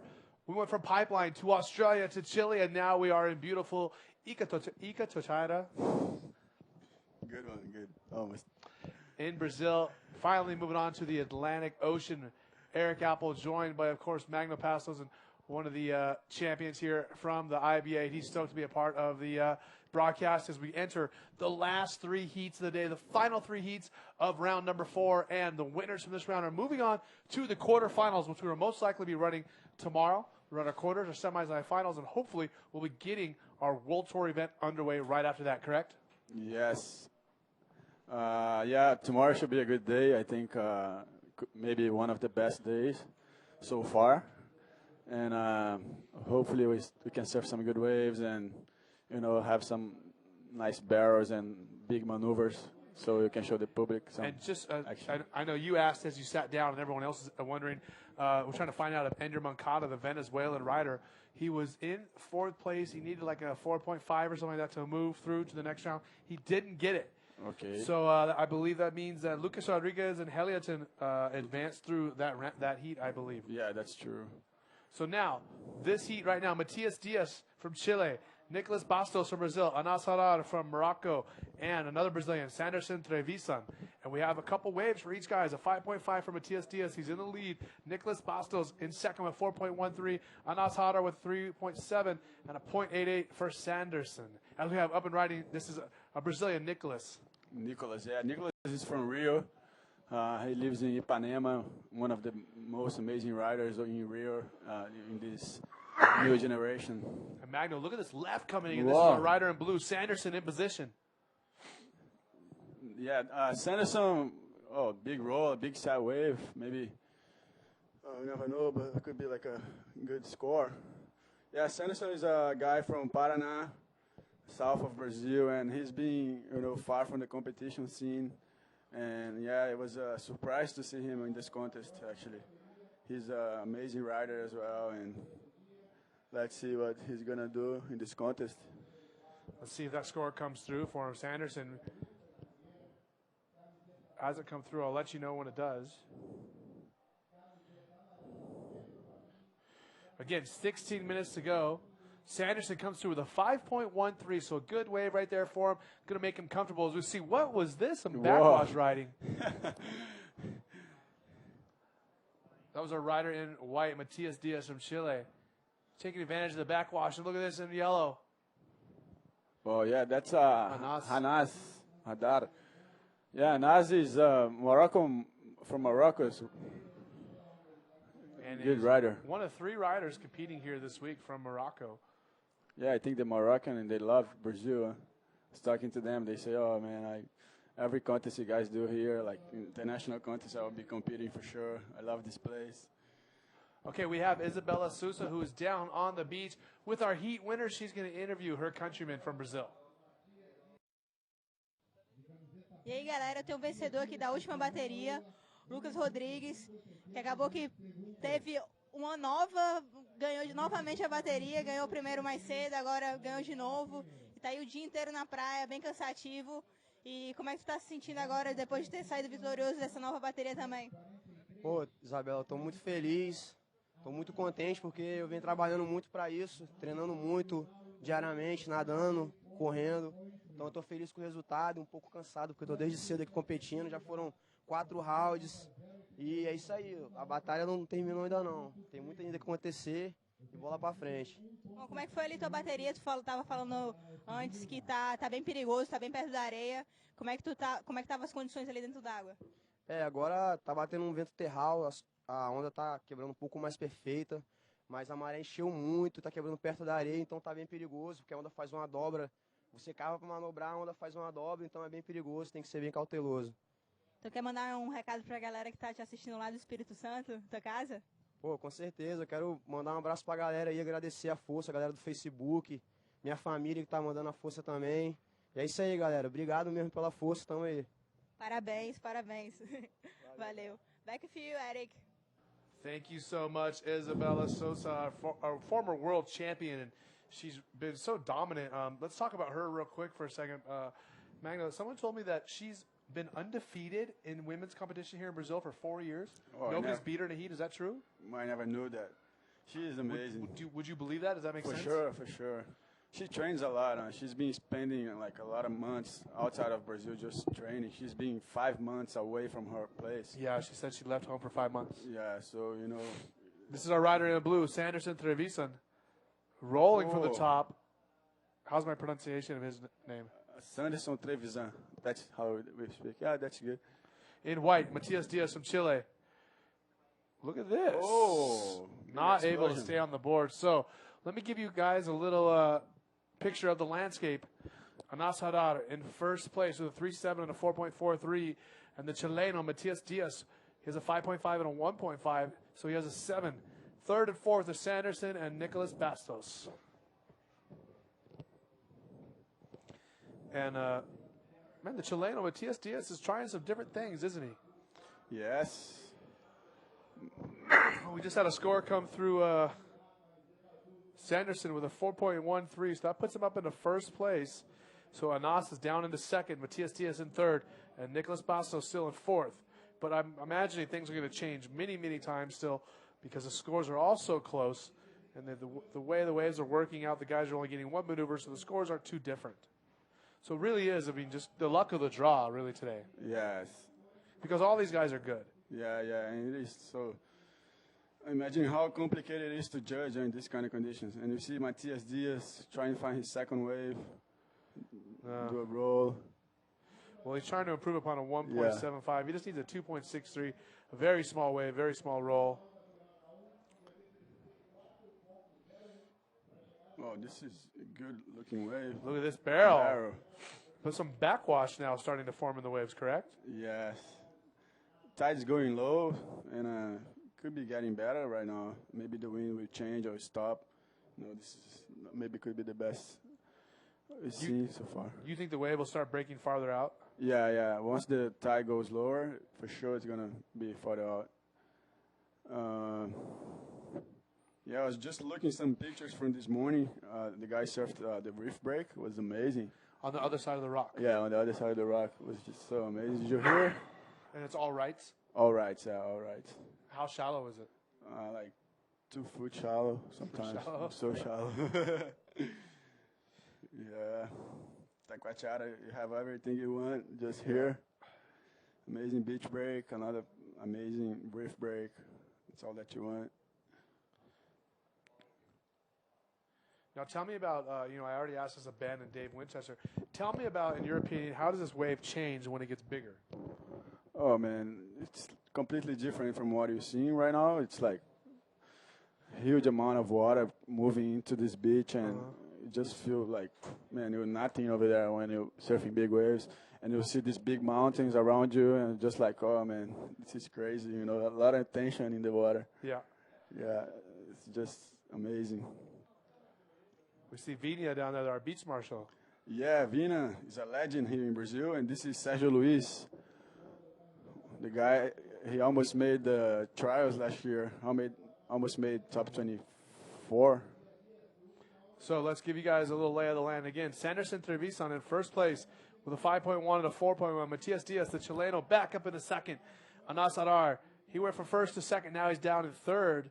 And in fourth, Nicolas Bastos still with only a 5.13. Still 9 minutes and 45 seconds to go. Look for things to change here at the GoPro IBA World Tour. Stop number 4, the Itacoatiara. Muito bem. I can say it good, Muito unless bom. I think. If I think, I make it bad. Okay. But I don't think Itacoatiara. Muito bom. Perfect when I don't think. Perfect. And it's, I guess it's something that most Americans and most Australians have trouble saying. So rider in red, Nicolas Bastos. Oh, he landed. Wow. And I got a chance to climb up the montaña here at Itacoatiara, and it's a beautiful view from the headland. You can see over the whole bay here, and over to the next bay, like where the Itaipu Church and then the lagoon is over there, and you can even see all the way to Rio. It's very beautiful up here, right? Yeah, it is amazing. See some pictures on Facebook, and it's just like one amazing photos. You know, all the riders, they already went over there and they all take photos and see like the difference. Yeah. Amazing. And it's a huge climb, right? Huge. I mean, it's not easy. Not easy, man. And I see guys who are like trying to almost, we see a rider in white, Matias Diaz, the Chileno. I see riders or people running up the hill or going as fast as they can. Yeah. And running down. I'm like, man, these guys are crazy. Crazy. Some people die over there already.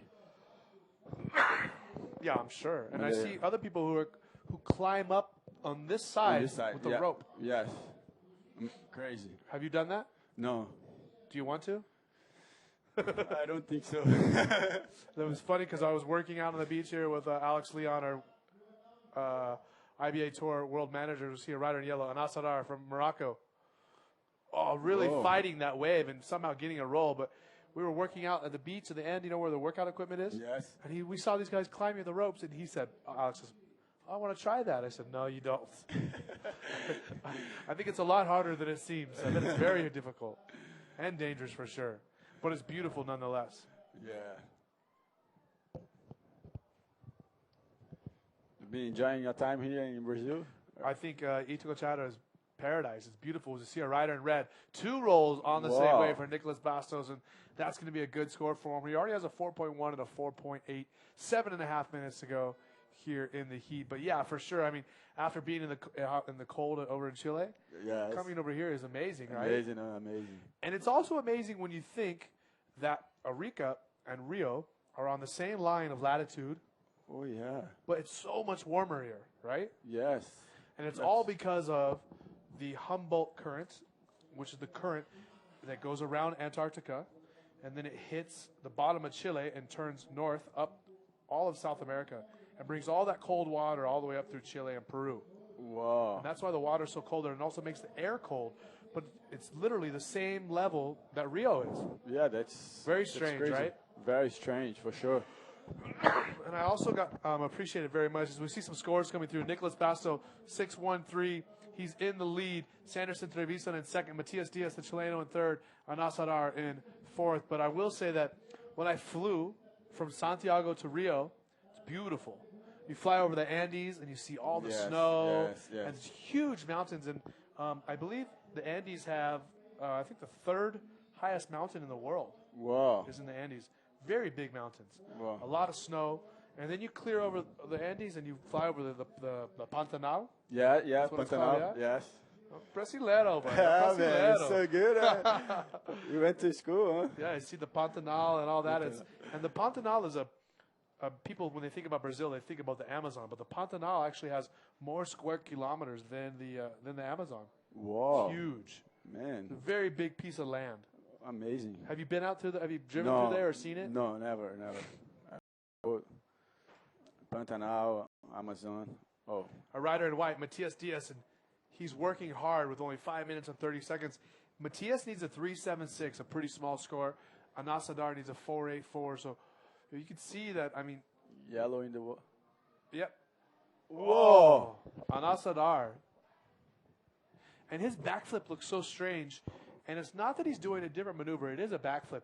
The difference is when he does a backflip, he's turning his board sideways. Yes. So it looks like a different maneuver. Like, what is that? Yeah. But it's still a backflip. It's still a backflip, yeah. So many different techniques the riders have. Yeah. Pantanal. It's kind of fun to say it. Pantanal. It's a fun word. Yeah, Pantanal.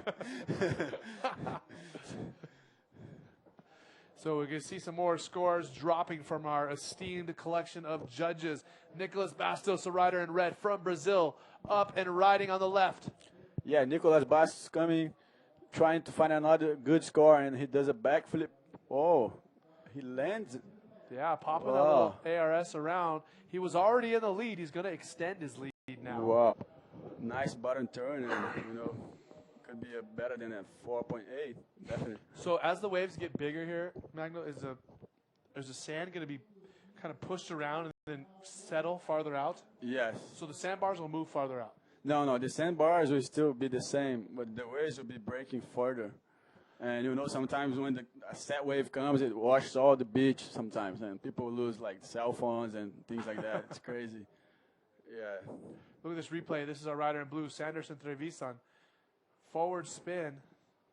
360, and then on the roll, Sanderson Trevisan is needing to better. He actually got a 4.43. He extend his. He's now in second place. Okay, in yellow, Anas Adar. Look at the rider. Whoa, my goodness. Oh, that was a great ARS attempt. That was a great flip, right? Man, that was a great flip for sure. Man, if he would have pulled that, he would have been bumped right up into the lead, I think. Definitely would be like at least a 9. 3 minutes to go here.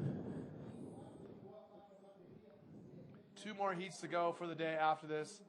We have our 31st and 32nd heat of the day. We got a lot of competition done today. Yes, I didn't know we were gonna go this further, and it was good to know that we're gonna be competing tomorrow.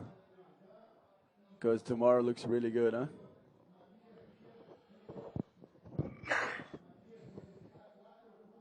Two minutes, 45 seconds ago, as you see on the screen. Nicholas Bastos in the lead. Sanderson Trevisan in second. Matias Diaz in third, needing a 4.06. Anas Adar in fourth. He needs a 5.13. Only 2.5 minutes to go. Time is of the essence.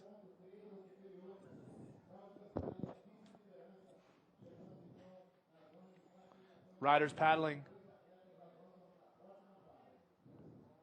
Rider in white, Matias Diaz. Man, he's catching a lot of waves, rolling off the takeoff.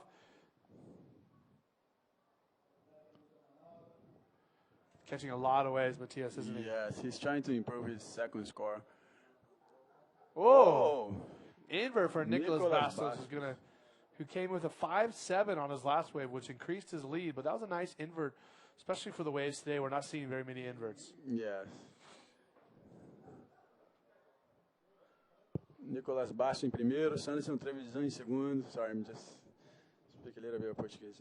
And you see this wave, this was a nice invert. Aéreo irado ali que o Nicolas Bastos manda e voltou, ele vai ampliar a sua liderança na bateria. 5.88. Yeah, that was a 5.88 for Nicolas Bastos. So good score for him right there, increasing his lead. Sanderson Trevisan in second. Yeah, what I've seen today is most of the guys putting like 12 points. They be like first or second at least. It's been really tough to make to 6, you know.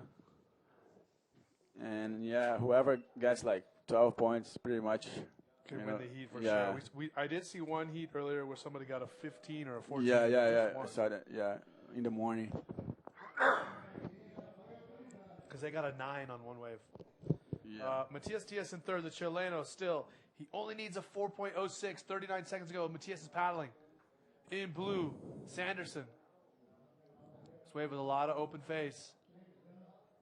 Big roll. Anas Adar in fourth still. He needs a 5.13. So with only a few seconds to go, can Matias and Anas pull it off? 15 seconds. Sanderson Trevisan voltando muito bem para as competições. Parece que ele vai continuar. Dois brasileiros passando a bateria. So that is going to be it. The two Brazilians making it through. The Chileno, Matias Diaz, who did so good in Chile. And Anas Adar, the Moroccan, not going to make it through to the next round, which is the quarter final. So only 2 more heats to go.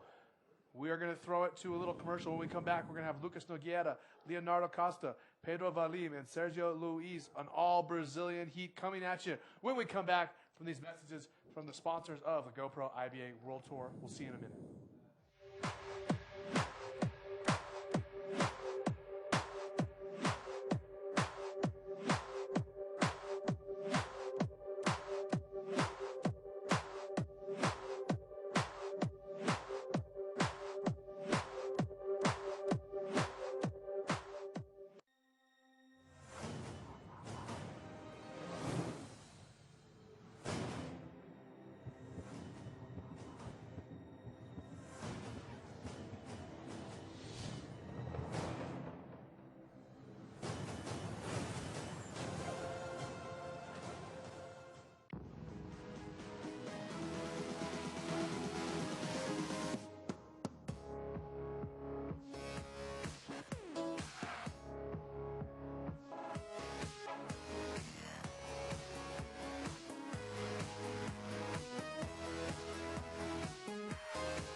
We are back once again. The fourth stop of the GoPro IBA World Tour. We saw somebody right there. That was a rider in white, Leonardo Costa. Gonna have to get a look at that as far as a replay. But this is the fourth stop of the GoPro IBA World Tour. Like I was saying, we are at the Itacoatiara Pro. Eric Apple joined by Magno Passos, and check out the ARS, or maybe the roll right there. I'm sorry, flip right there. Yeah, Leonardo Costa. Oh, nice. Look at another Whoa. one. Last Pedro second. Valim, local guy. Huh? This guy, he had the best score so far today. Okay, that was him that Yeah. got the 15 or 16. Yeah. And he's so young as well. Leonardo Costa and Lucas Nogueira from my state. And, the conditions Leonardo Costa are used to is very similar to this, the place where he trains. That's the one thing we were talking about. As we see a replay of Pedro Valim. Look at this ARS setup, and he went up pretty late, but still able to pull it off clean. Yes. I think this is the third he's competing today, so I think he's already feeling really confident in these conditions. Okay, some scores coming through. Pedro Valim currently in the lead with a 5.13. Leonardo Costa with a 4.38. Lucas Nogueira and Sergio Luis yet to get a wave. And speaking of Nogueira, we had a big fight here in Brazil last night. Two of the most famous Brazilian fighters are facing off in Fortaleza. And I believe that's the first time the UFC has been to Fortaleza, correct? That's correct. Because it's not one of the bigger cities. No. Yeah, Fortaleza is up in the north of Brazil, and this is definitely the first time they're fighting over there. They're having a UFC, actually. And it's not, how big of a city is Fortaleza, do you think? It's pretty big. I've never been to Fortaleza, but I know it's really big.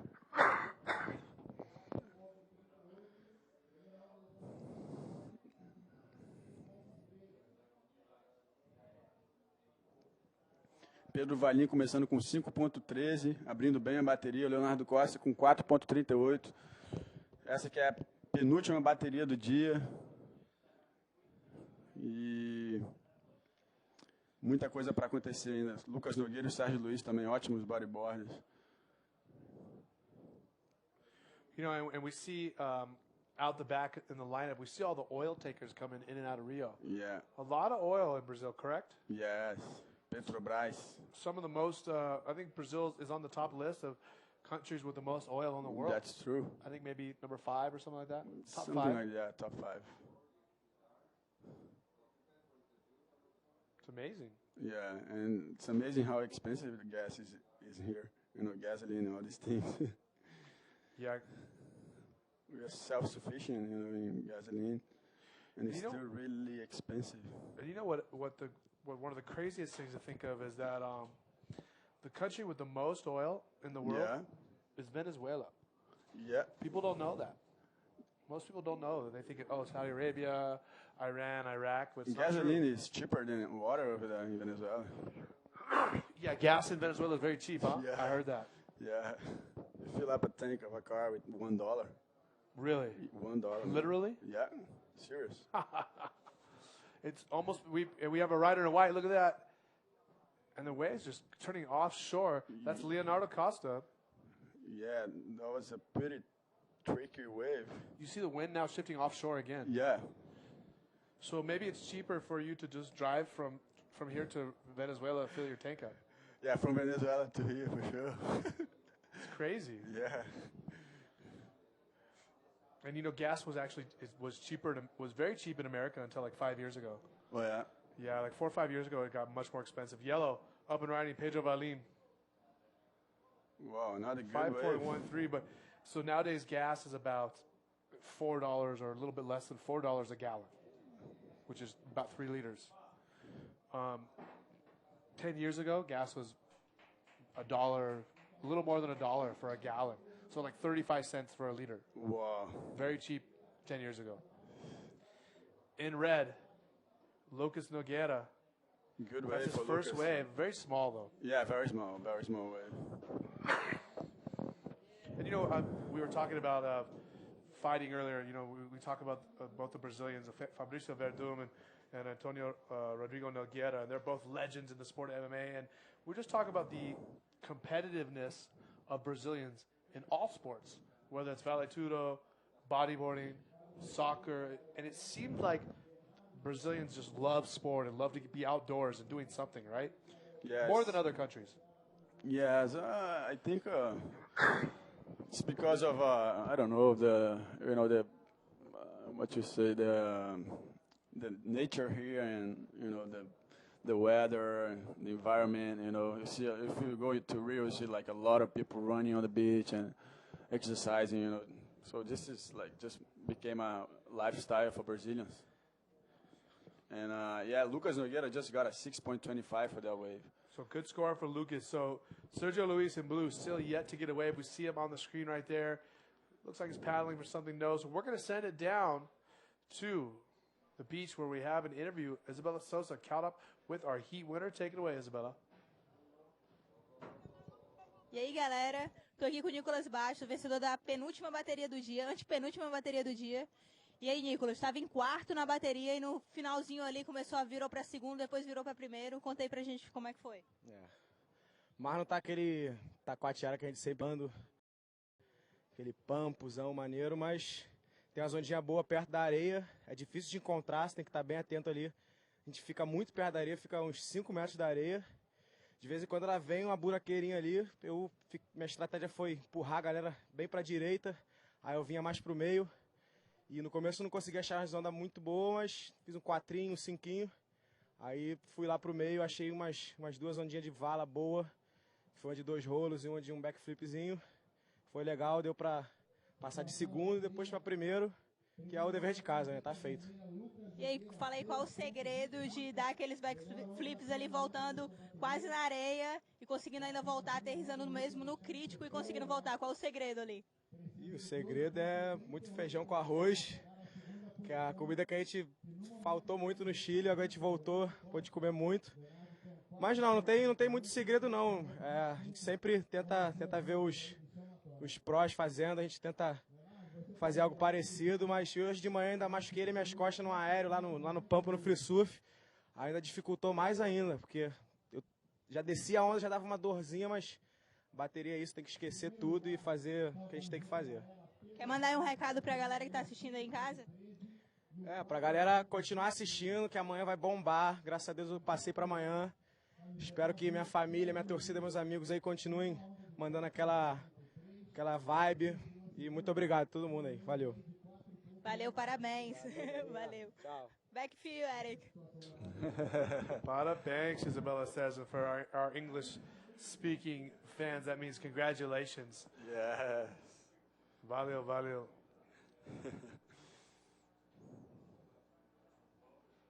So again, we are with 11 minutes and 18 seconds left in this heat. Pedro Valim leading the all-Brazilian heat. Leonardo Costa in second, Lucas Nogueira in third, Sergio Luis in fourth. Bateria com 4 brasileiros, 4 Brazilians in this heat. Pedro Valim, daqui de Itacoatiara, passou várias baterias hoje, tem a maior combinação de scores hoje aqui em Itacoatiara. Leonardo Costa do Espírito Santo, Lucas Nogueira também do Espírito Santo e o Sérgio Luis aqui do Rio. Uma bateria muito difícil e Pedro Valim vem na onda. In yellow, Pedro Valim looking to extend his lead. Um RS bem limpo ali. Lucas Nogueira foi o que melhor abriu a bateria até agora com 6.25 e o Sérgio Luis vem na onda agora, tentando fazer a sua segunda onda, dar um rolo. E agarrou na volta ali. Parece que o vento deu uma trégua agora. As condições estão melhorando de novo para o final do dia. Looks like the wind is turning again. The conditions are cleaning right now. The wind's been changing many times, and it's because of the mountains here in the valley. The wind changes all kind of directions. Yes. Not only do we have 2 big headlands, but kind of behind one of the headlands we have another big mountain, you can call it, and that's the one that they call the elephant, right? The elephant, yeah. And this one looks like an elephant too, the top of an elephant, right? Yes, that's true. Costão. They call it Costão.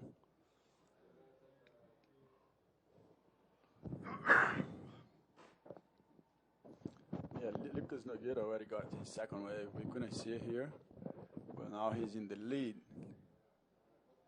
There he is in red, going right in the barrel. Another good wave for Lucas Nogueira. But the waves are definitely challenging, aren't they? For sure, I man. mean, when the waves are breaking this close to the beach, it adds like a bump on the wave, and it's hard to time the lip, right? Yes. And you know, there's this wild water over here. It's just like very difficult to get speed when you're in there.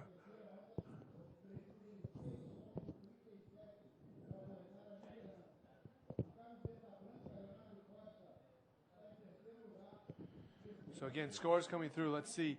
Lucas Nogueira still in the lead. We haven't gotten that last score. Pedro Valim, Lucas got a 4.88. Pedro Valim with a 5.1 and a 4.5. So Leonardo Costa needs a 5.25 to move up, and Sergio Elias needs a 5.11 to move up. Yes, Lucas Nogueira liderando a bateria com 6.25 e 5.25. Pedro Valim com 5.13 e um 4.5.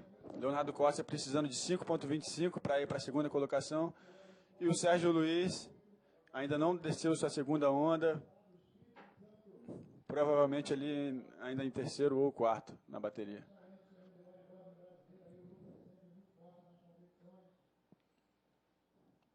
Again, time winding down, 8 minutes to go here in this heat.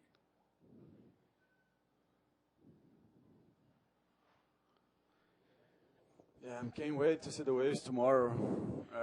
Yeah, I'm excited for the waves to get bigger and see some changes in the waves, see it breaking farther out, give these guys more of an opportunity to really excel in better surf. Yes.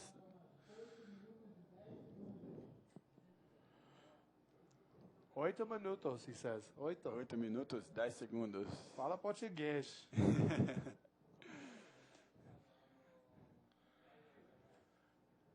Again, our rider in blue right there on your screen, that's Sergio Luis.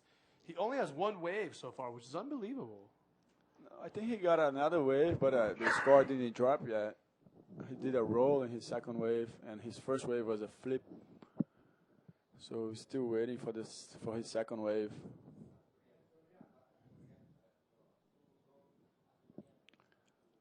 Sérgio Luis remando ali para a onda. And he must have heard me because he's paddling now. Looking to go left. Yeah, big bottom turn and didn't land. His tail went in the water, I think. Maybe his tail went in the sand. Yeah. So shallow over there. Yeah, if he landed in that move, it would be like a really good score. Magno, maybe you can tell us why in the afternoons sometimes does the water get brown? Where is that coming from? They say there's like rivers and you know the channel, the big channel that goes in that separates Rio from Niterói. A lot of water come up from over there when the swell changes, you know, when the swell comes from the south. But yeah, that happened yesterday, and I just knew that the swell direction was changing. And whoa, Leo Costa finds a really good wave right now. Wow, man. Great job by him to find that right there. And he needed a 5.25. He's definitely gonna increase over one of those two scores right there. So he's gonna move up to second place possibly, or at least get very close to it. And we see some sets coming now. Wow. That's paddling. Wow. Riders going two different directions, yellow and blue. This is yellow, Pedro Valim. So some scores are going to be dropping left and right. Yeah, last wave for Leonardo Costa, 5.45. That was a really good wave. And now we're waiting for Pedro Valim and Sergio Luis, last waves. So let's see those scores coming through. Okay, scores coming through now. That was a 4.45 for Pedro Valim. That's all. I'm kind of surprised. So Pedro Valim still needs a 4.71 to move up. Sergio Luis needs a 6.28 to move up into second place. Again, Lucas Nogueira in the lead and Leonardo Costa in second.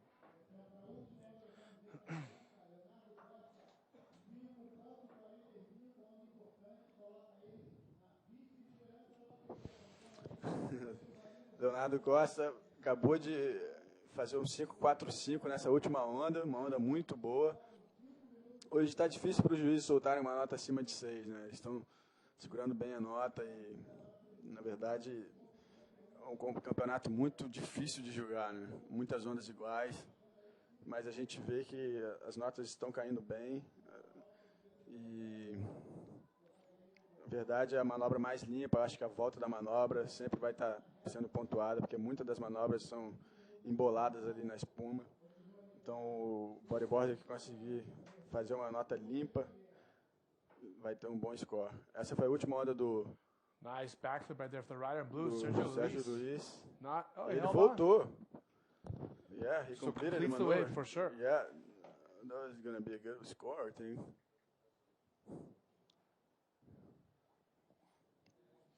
So wait for a score coming through for him, and that's definitely going to help his cause, because look at all these small scores he has. Yes. He has 5:31 to go second.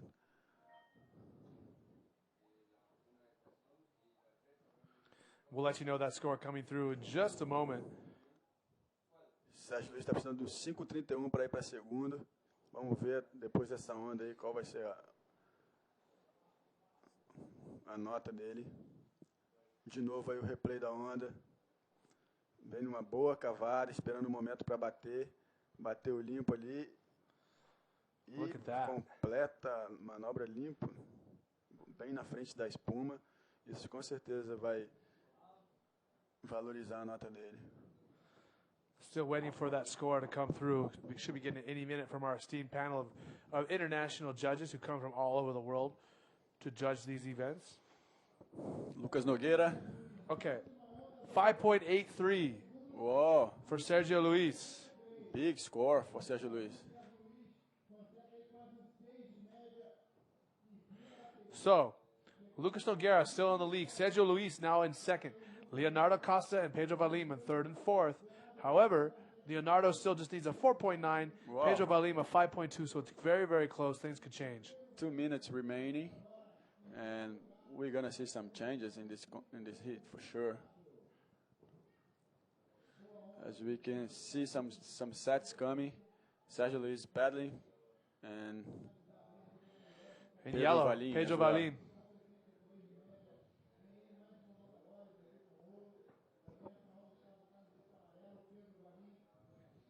One minute, 55 seconds remaining. Again, Lucas Nogueira in the lead. Sergio Luis in second.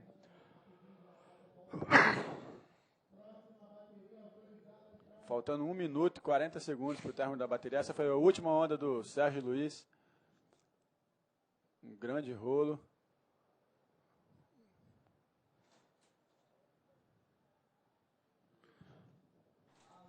Sérgio Luis tentando melhorar suas notas ali. E melhora nessa última onda, tira um 4.7. So we see, again, the lead not changing. Lucas Nogueira still in first. Sergio Luis in second. Leonardo Costa and Pedro Valim are both looking for scores over a 5 if they want to advance on to the quarterfinals. 1 minuto faltando para o término da bateria. Mais um. Mais 1 minuto. Your vocabulary is really good, huh? And I haven't even used any of my bad words. So I see Lucas Nogueira paddling over on one side, trying to extend his lead. But we're looking for white and yellow to catch some waves and see if they can get back into advancing position. Remember, this is an all Brasileiro heat.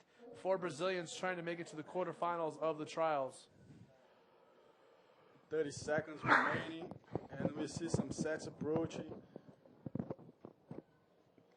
Oh, not really. Huh? Looked like. Oh, Lucas this is our leader. Whoa. Very nice. Big flip for Nogueira. This is white. Remember, he needs a 5.09. Not going to be enough. Yeah. 492, yeah? No, he needs a 5.09. Okay. Not enough. Not enough.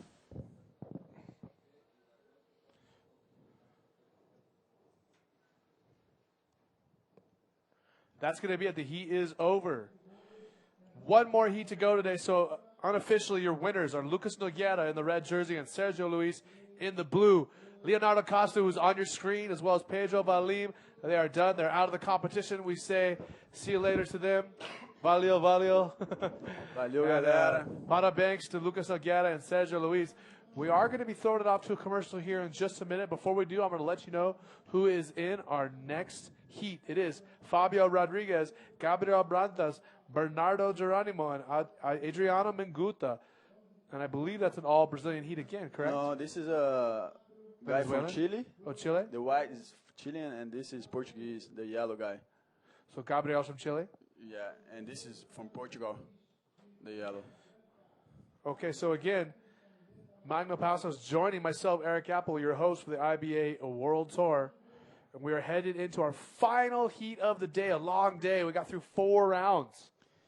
Yeah, man, this is a long day. And we're going to throw it off to one more commercial. When we come back, we're going to give you the last heat and finish up the day. That's Magno. I'm Eric Apple. We'll see you in a minute. Yeah.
Okay, we are back live.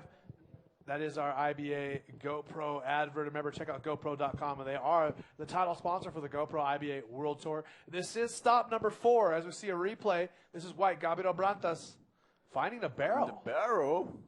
Which is definitely hard to do. And again, this is stop number 4 of the GoPro IBA World Tour, the Itacoatiara Pro. Yes. And remember, we started off at Pipeline. Then we were in Australia and Chile. Now we are making our way east. We're going to be here in Brazil, and then later on in the year, possibly Puerto Rico, possibly Fronton, and some other events further to the east. And, you know, Magno, do you know that Reunion Island wants us to come? Reunion Island? Do an event. And I know that there's been some concerns about the shark attacks there, correct? Yes, that's true, man. A lot of guys moving out of Reunion Island, like Amari, Laverne, you know, many guys are from over there, they leaving the place. Why? Because it's just too dangerous Just to because surf? it's too dangerous. Many people dying. Like a month ago, just another guy died. Just a month ago. So how many total?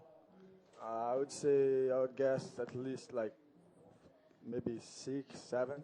In how long? A year? In maybe 2 years. Oh, that's not that many. Come on, bro.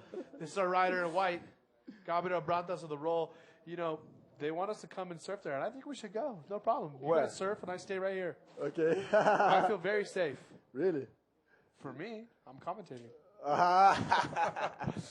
But you know that the people in Reunion suggested that they were going to bring a spotter, so they were going to have divers underwater with spear guns to protect the riders.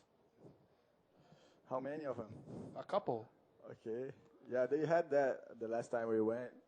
Oh, they did? Yeah. There's a rider in red, Fabio Rodriguez. Oh yeah, the backflip man. So they had that before? Yeah, they had that before. Like 2 years ago, they had guys with spear guns and helicopters, boats in the water. But you know, everybody was just so scary to surf, and you know. Yeah, I don't know, but if they want us to go, let's see what we can do. We can do it. No problem. We do it. We pray, and then we go. So again, this is our final heat of the day. We have 15 minutes and 50 seconds to go. That's Magno Passos. My name is Eric Apple. I'm your host for the IBA World Tour. Like we said, stop number 4, the Itacoatiara Pro here in Brazil. We are on the north of Rio de Janeiro, and it's absolutely beautiful. Man, the waves are so good in Chile, but we are stoked to be here in the warm water and warm weather of Brazil. Sim, Brasil, meu irmão. And while we have you on camera, Magno, talk to us about how good of a moment is for you and the rest of the Brazilian bodybuilders. How proud are you to have everybody come here to Brazil to experience your country? Yeah, to have a contest in Itacoatiara was always a dream, And then finally last year we had the first event, the first World 2 event, and it was just a dream, amazing waves. And, I was just thinking this morning, like, how fortunate we are to competing and having all the support from the Brazilian people. As you see the big crowd, you feel at home, It's a different feeling when you're competing outside of Brazil. Most of the times you just feel by yourself, and you know how it is. And now you come to Brazil, there's a lot of support from the family, from close friends, and this is like, feels different, Yeah. Feels amazing. For sure. That's awesome that you guys have that support. And like we said, so much support comes from the other Brazilians who are supporting their countrymen when they're competing here in the IBA World Tour. There's so many Brazilians, and they're just cheering for each other and helping each other so much, right? Yes, it is. We see, Brazil is all the Brazilian guys, they are very fan of bodyboarding. So when they see a contest in this wave, in amazing waves of bodyboarding, they just wanted to come and see live. I have a lot of friends that traveled from my state to here just to watch the contest, and I'm sure there's a lot of guys from all over Brazil coming to Itacoatiara just to feel the feeling of to be close to us. Yeah. Well, we have less than 14 minutes to go, 13 and a half minutes here in the final heat of the day. Long day today. Fabio Rodriguez is in the water in red. In white, Gabriel Brantas in yellow, Bernardo Geronimo in blue, Adriano Minguta. And again, your heat leader so far is Gabriel Brantas with two pretty good scores, a 4.2 and a 5.08, and Fabio Rodriguez with a 5.9 total score. And no waves yet for Bernardo and Adriano Minguta. Oh yeah, we see backflip man coming, and he never did. Come on, Fabio, he still was a backflip since Chile, remember? Yeah. Now tell us about, we were talking about sharks reunion and the spotters. Do we hear anything about shark attacks in Brazil? I never hear about it. In white, this is Gabriel Brantas. Throw on the flip. Oh, he lands it. Yeah, in the north of Brazil, there's a lot of shark attacks. Oh, really? Yeah, in Recife. Recife. Yes, a lot of shark attacks, but there's no good places to surf and things like that. So most of the times we got bitten by a shark is just like divers or people swimming on the beach. They actually come really close to the shore. There's like a river mouth, and there's signs all over the place. Don't go, don't surf, don't go swim, and people just go and they get eaten by the sharks. This is our rider in yellow up and riding, but nothing doing on that wave. We're going to throw it down to the beach with Isabella Sousa, who's caught up with our heat winner. Take it away, Isabella. E aí, galera, eu tô aqui com o Lucas Nogueira, o vencedor da penúltima bateria do dia. E aí, Luquinhas, como é que estavam as condições ali na água? O mar tava um pouco difícil ali, né? Como vocês têm acompanhado aí no live. Mas graças a Deus as ondas vieram, eu tive calma também, eu tive o apoio do meu treinador ali, do meu patrocinador e amigo Eliton também. Então tudo deu certo, graças a Deus eu estou na próxima fase. Quero muito chegar no evento principal, meu foco. Quero pontuar bem, já estou em sexto no ranking e se Deus quiser a gente vai chegar longe aí. Qual a tua estratégia para amanhã? Talvez o campeonato vai continuar amanhã e as condições vão estar parecidas, então o que é que você tirou de hoje para amanhã como aprendizado? Na fé eu creio que amanhã vai estar melhor, o mar vai ter condições melhores de surf e se Deus quiser vai dar tudo certo. Eu sou um cara sempre que persevero e vai dar tudo certo. E quer mandar uma mensagem para a galera lá do Espírito Santo? Agradecer a galera? Quero agradecer todos os meus patrocinadores, né? Todos aqueles que me apoiam, a galera da minha escola de bodyboard, a galera da escola ambiental de bodyboard aí que completou 8 anos esses dias. Parabéns pra gente aí. E é isso aí, galera do Espírito Santo. Continua torcendo que a gente tá na garra aí. Valeu, Luquinhas. Parabéns. Back for you, Eric. Parabéns to Lucas Nogueira, the rider in the red who won that last heat. Thank you very much, Isabella, for giving us that. And again, we are in our final heat of the day. With only 10 minutes remaining, this is a replay of a rider in blue. This is Adriano Minguta from Brazil.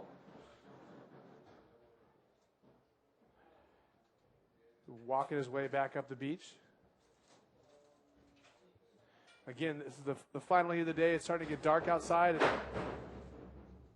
This is our rider in white as we hear some craziness going on outside. Gabriel Brantas, he already has 5 waves now. Quite a bit of waves. We're waiting for some more scores to drop in.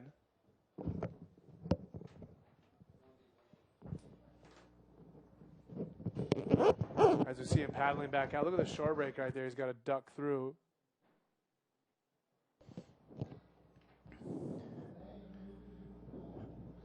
So again, let's give you an update on the scores with under 10 minutes to go. So we're more than halfway as it's getting dark now. Gabriel Brantas in the lead. He has a high score of 5.33 and another 5.08. In second, Adriano Minguta. In third, Fabio Rodriguez. And in fourth, Bernardo Geronimo has only got 1 wave and has a very low score of 0.88. Adriano Minguta vindo na onda ali, dando rolo e tenta dar o RS, mas não completa. And Minguta coming in now with a 4.55, like we said on his last wave, so a decent score there.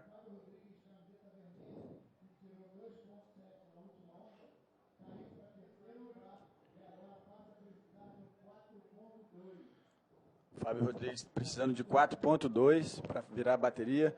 E o Bernardo Jerônimo precisando de um 7.22. Ele que ainda não abriu bem a bateria, uma 1.63 e um 0.88.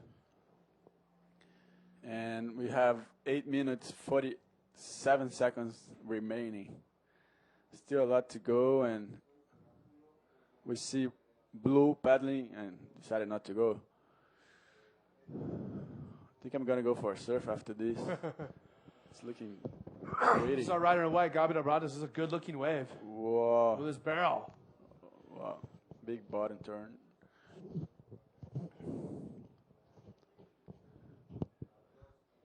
Adriano Minguta vindo na onda ali, uma esquerda, tenta botar no tubo, sai do tubo.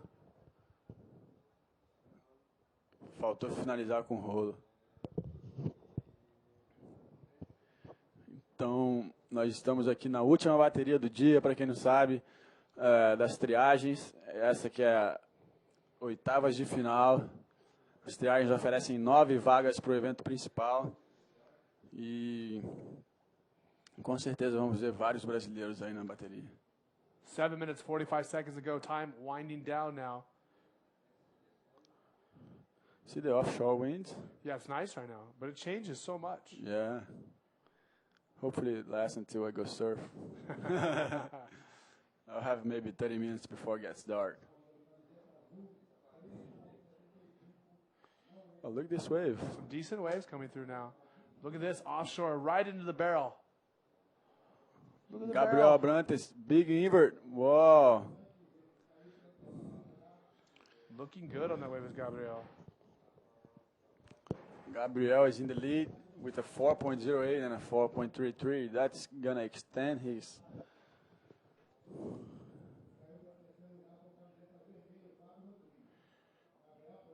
So check out the replay right here.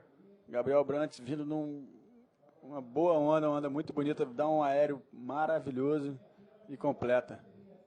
6.38. That was a 6.38.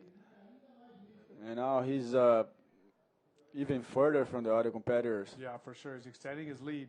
So again, Adriano Minguta in second. He needs a 7.16 to take the lead. It's going to be hard. But Fabio Rodriguez in third. Bernardo Geronimo in fourth. They need a 4.2 and a 4.6. So it is possible to get those scores. Not too hard. Just a matter of finding the right waves. Yeah.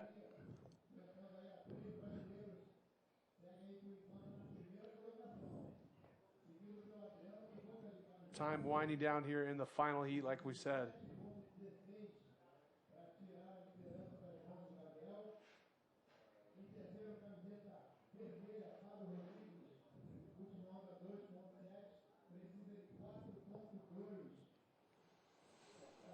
Fábio Rodrigues precisando de 4.2 e o Bernardo precisando de 4.57 para ir para a segunda colocação.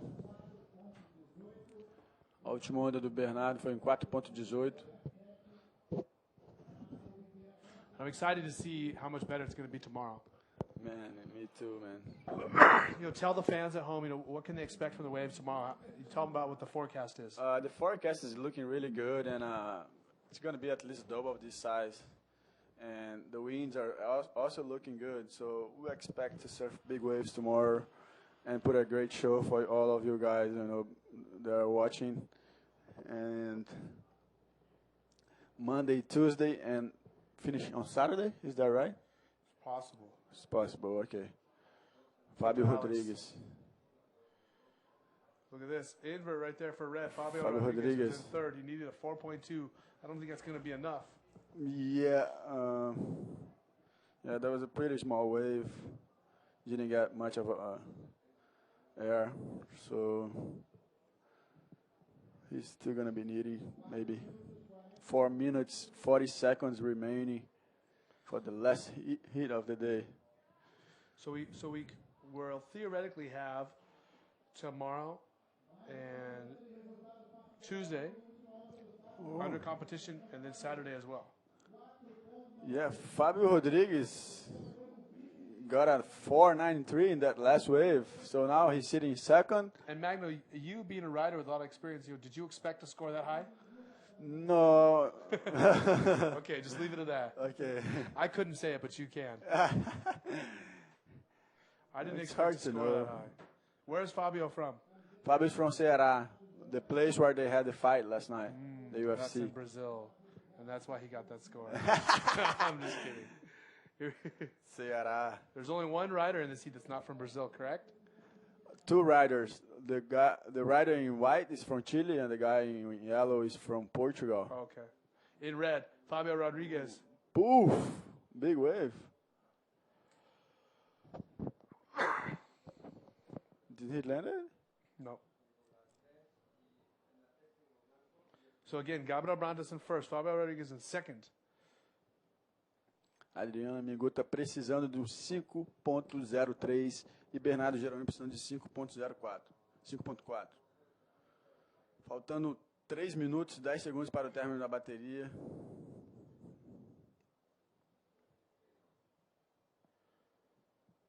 Still waiting for more waves to come through and more scores.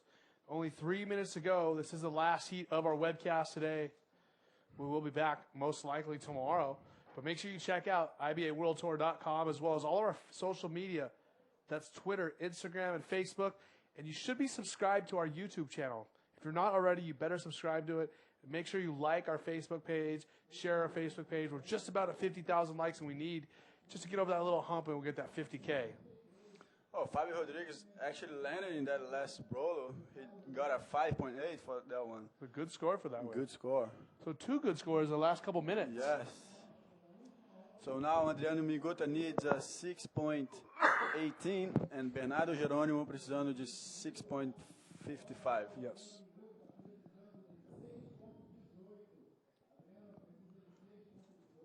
Faltando 2 minutos para o término da bateria. Vamos ver se...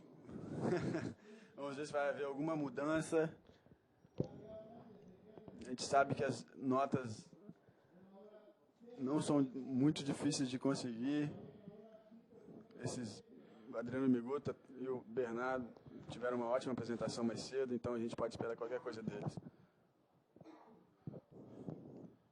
So some difficult conditions here on the beach today. It's going to be hard for these guys to get these scores, but it is possible. It is possible. 1 minute, 30 seconds to go. Will we see 2 more Brazilians advance on to the quarterfinals as a rider in blue, Adriano Minguta. 2 rolls. Yeah, he gets a good projection, but yeah, he needs a 6.18. That's not going to be possible.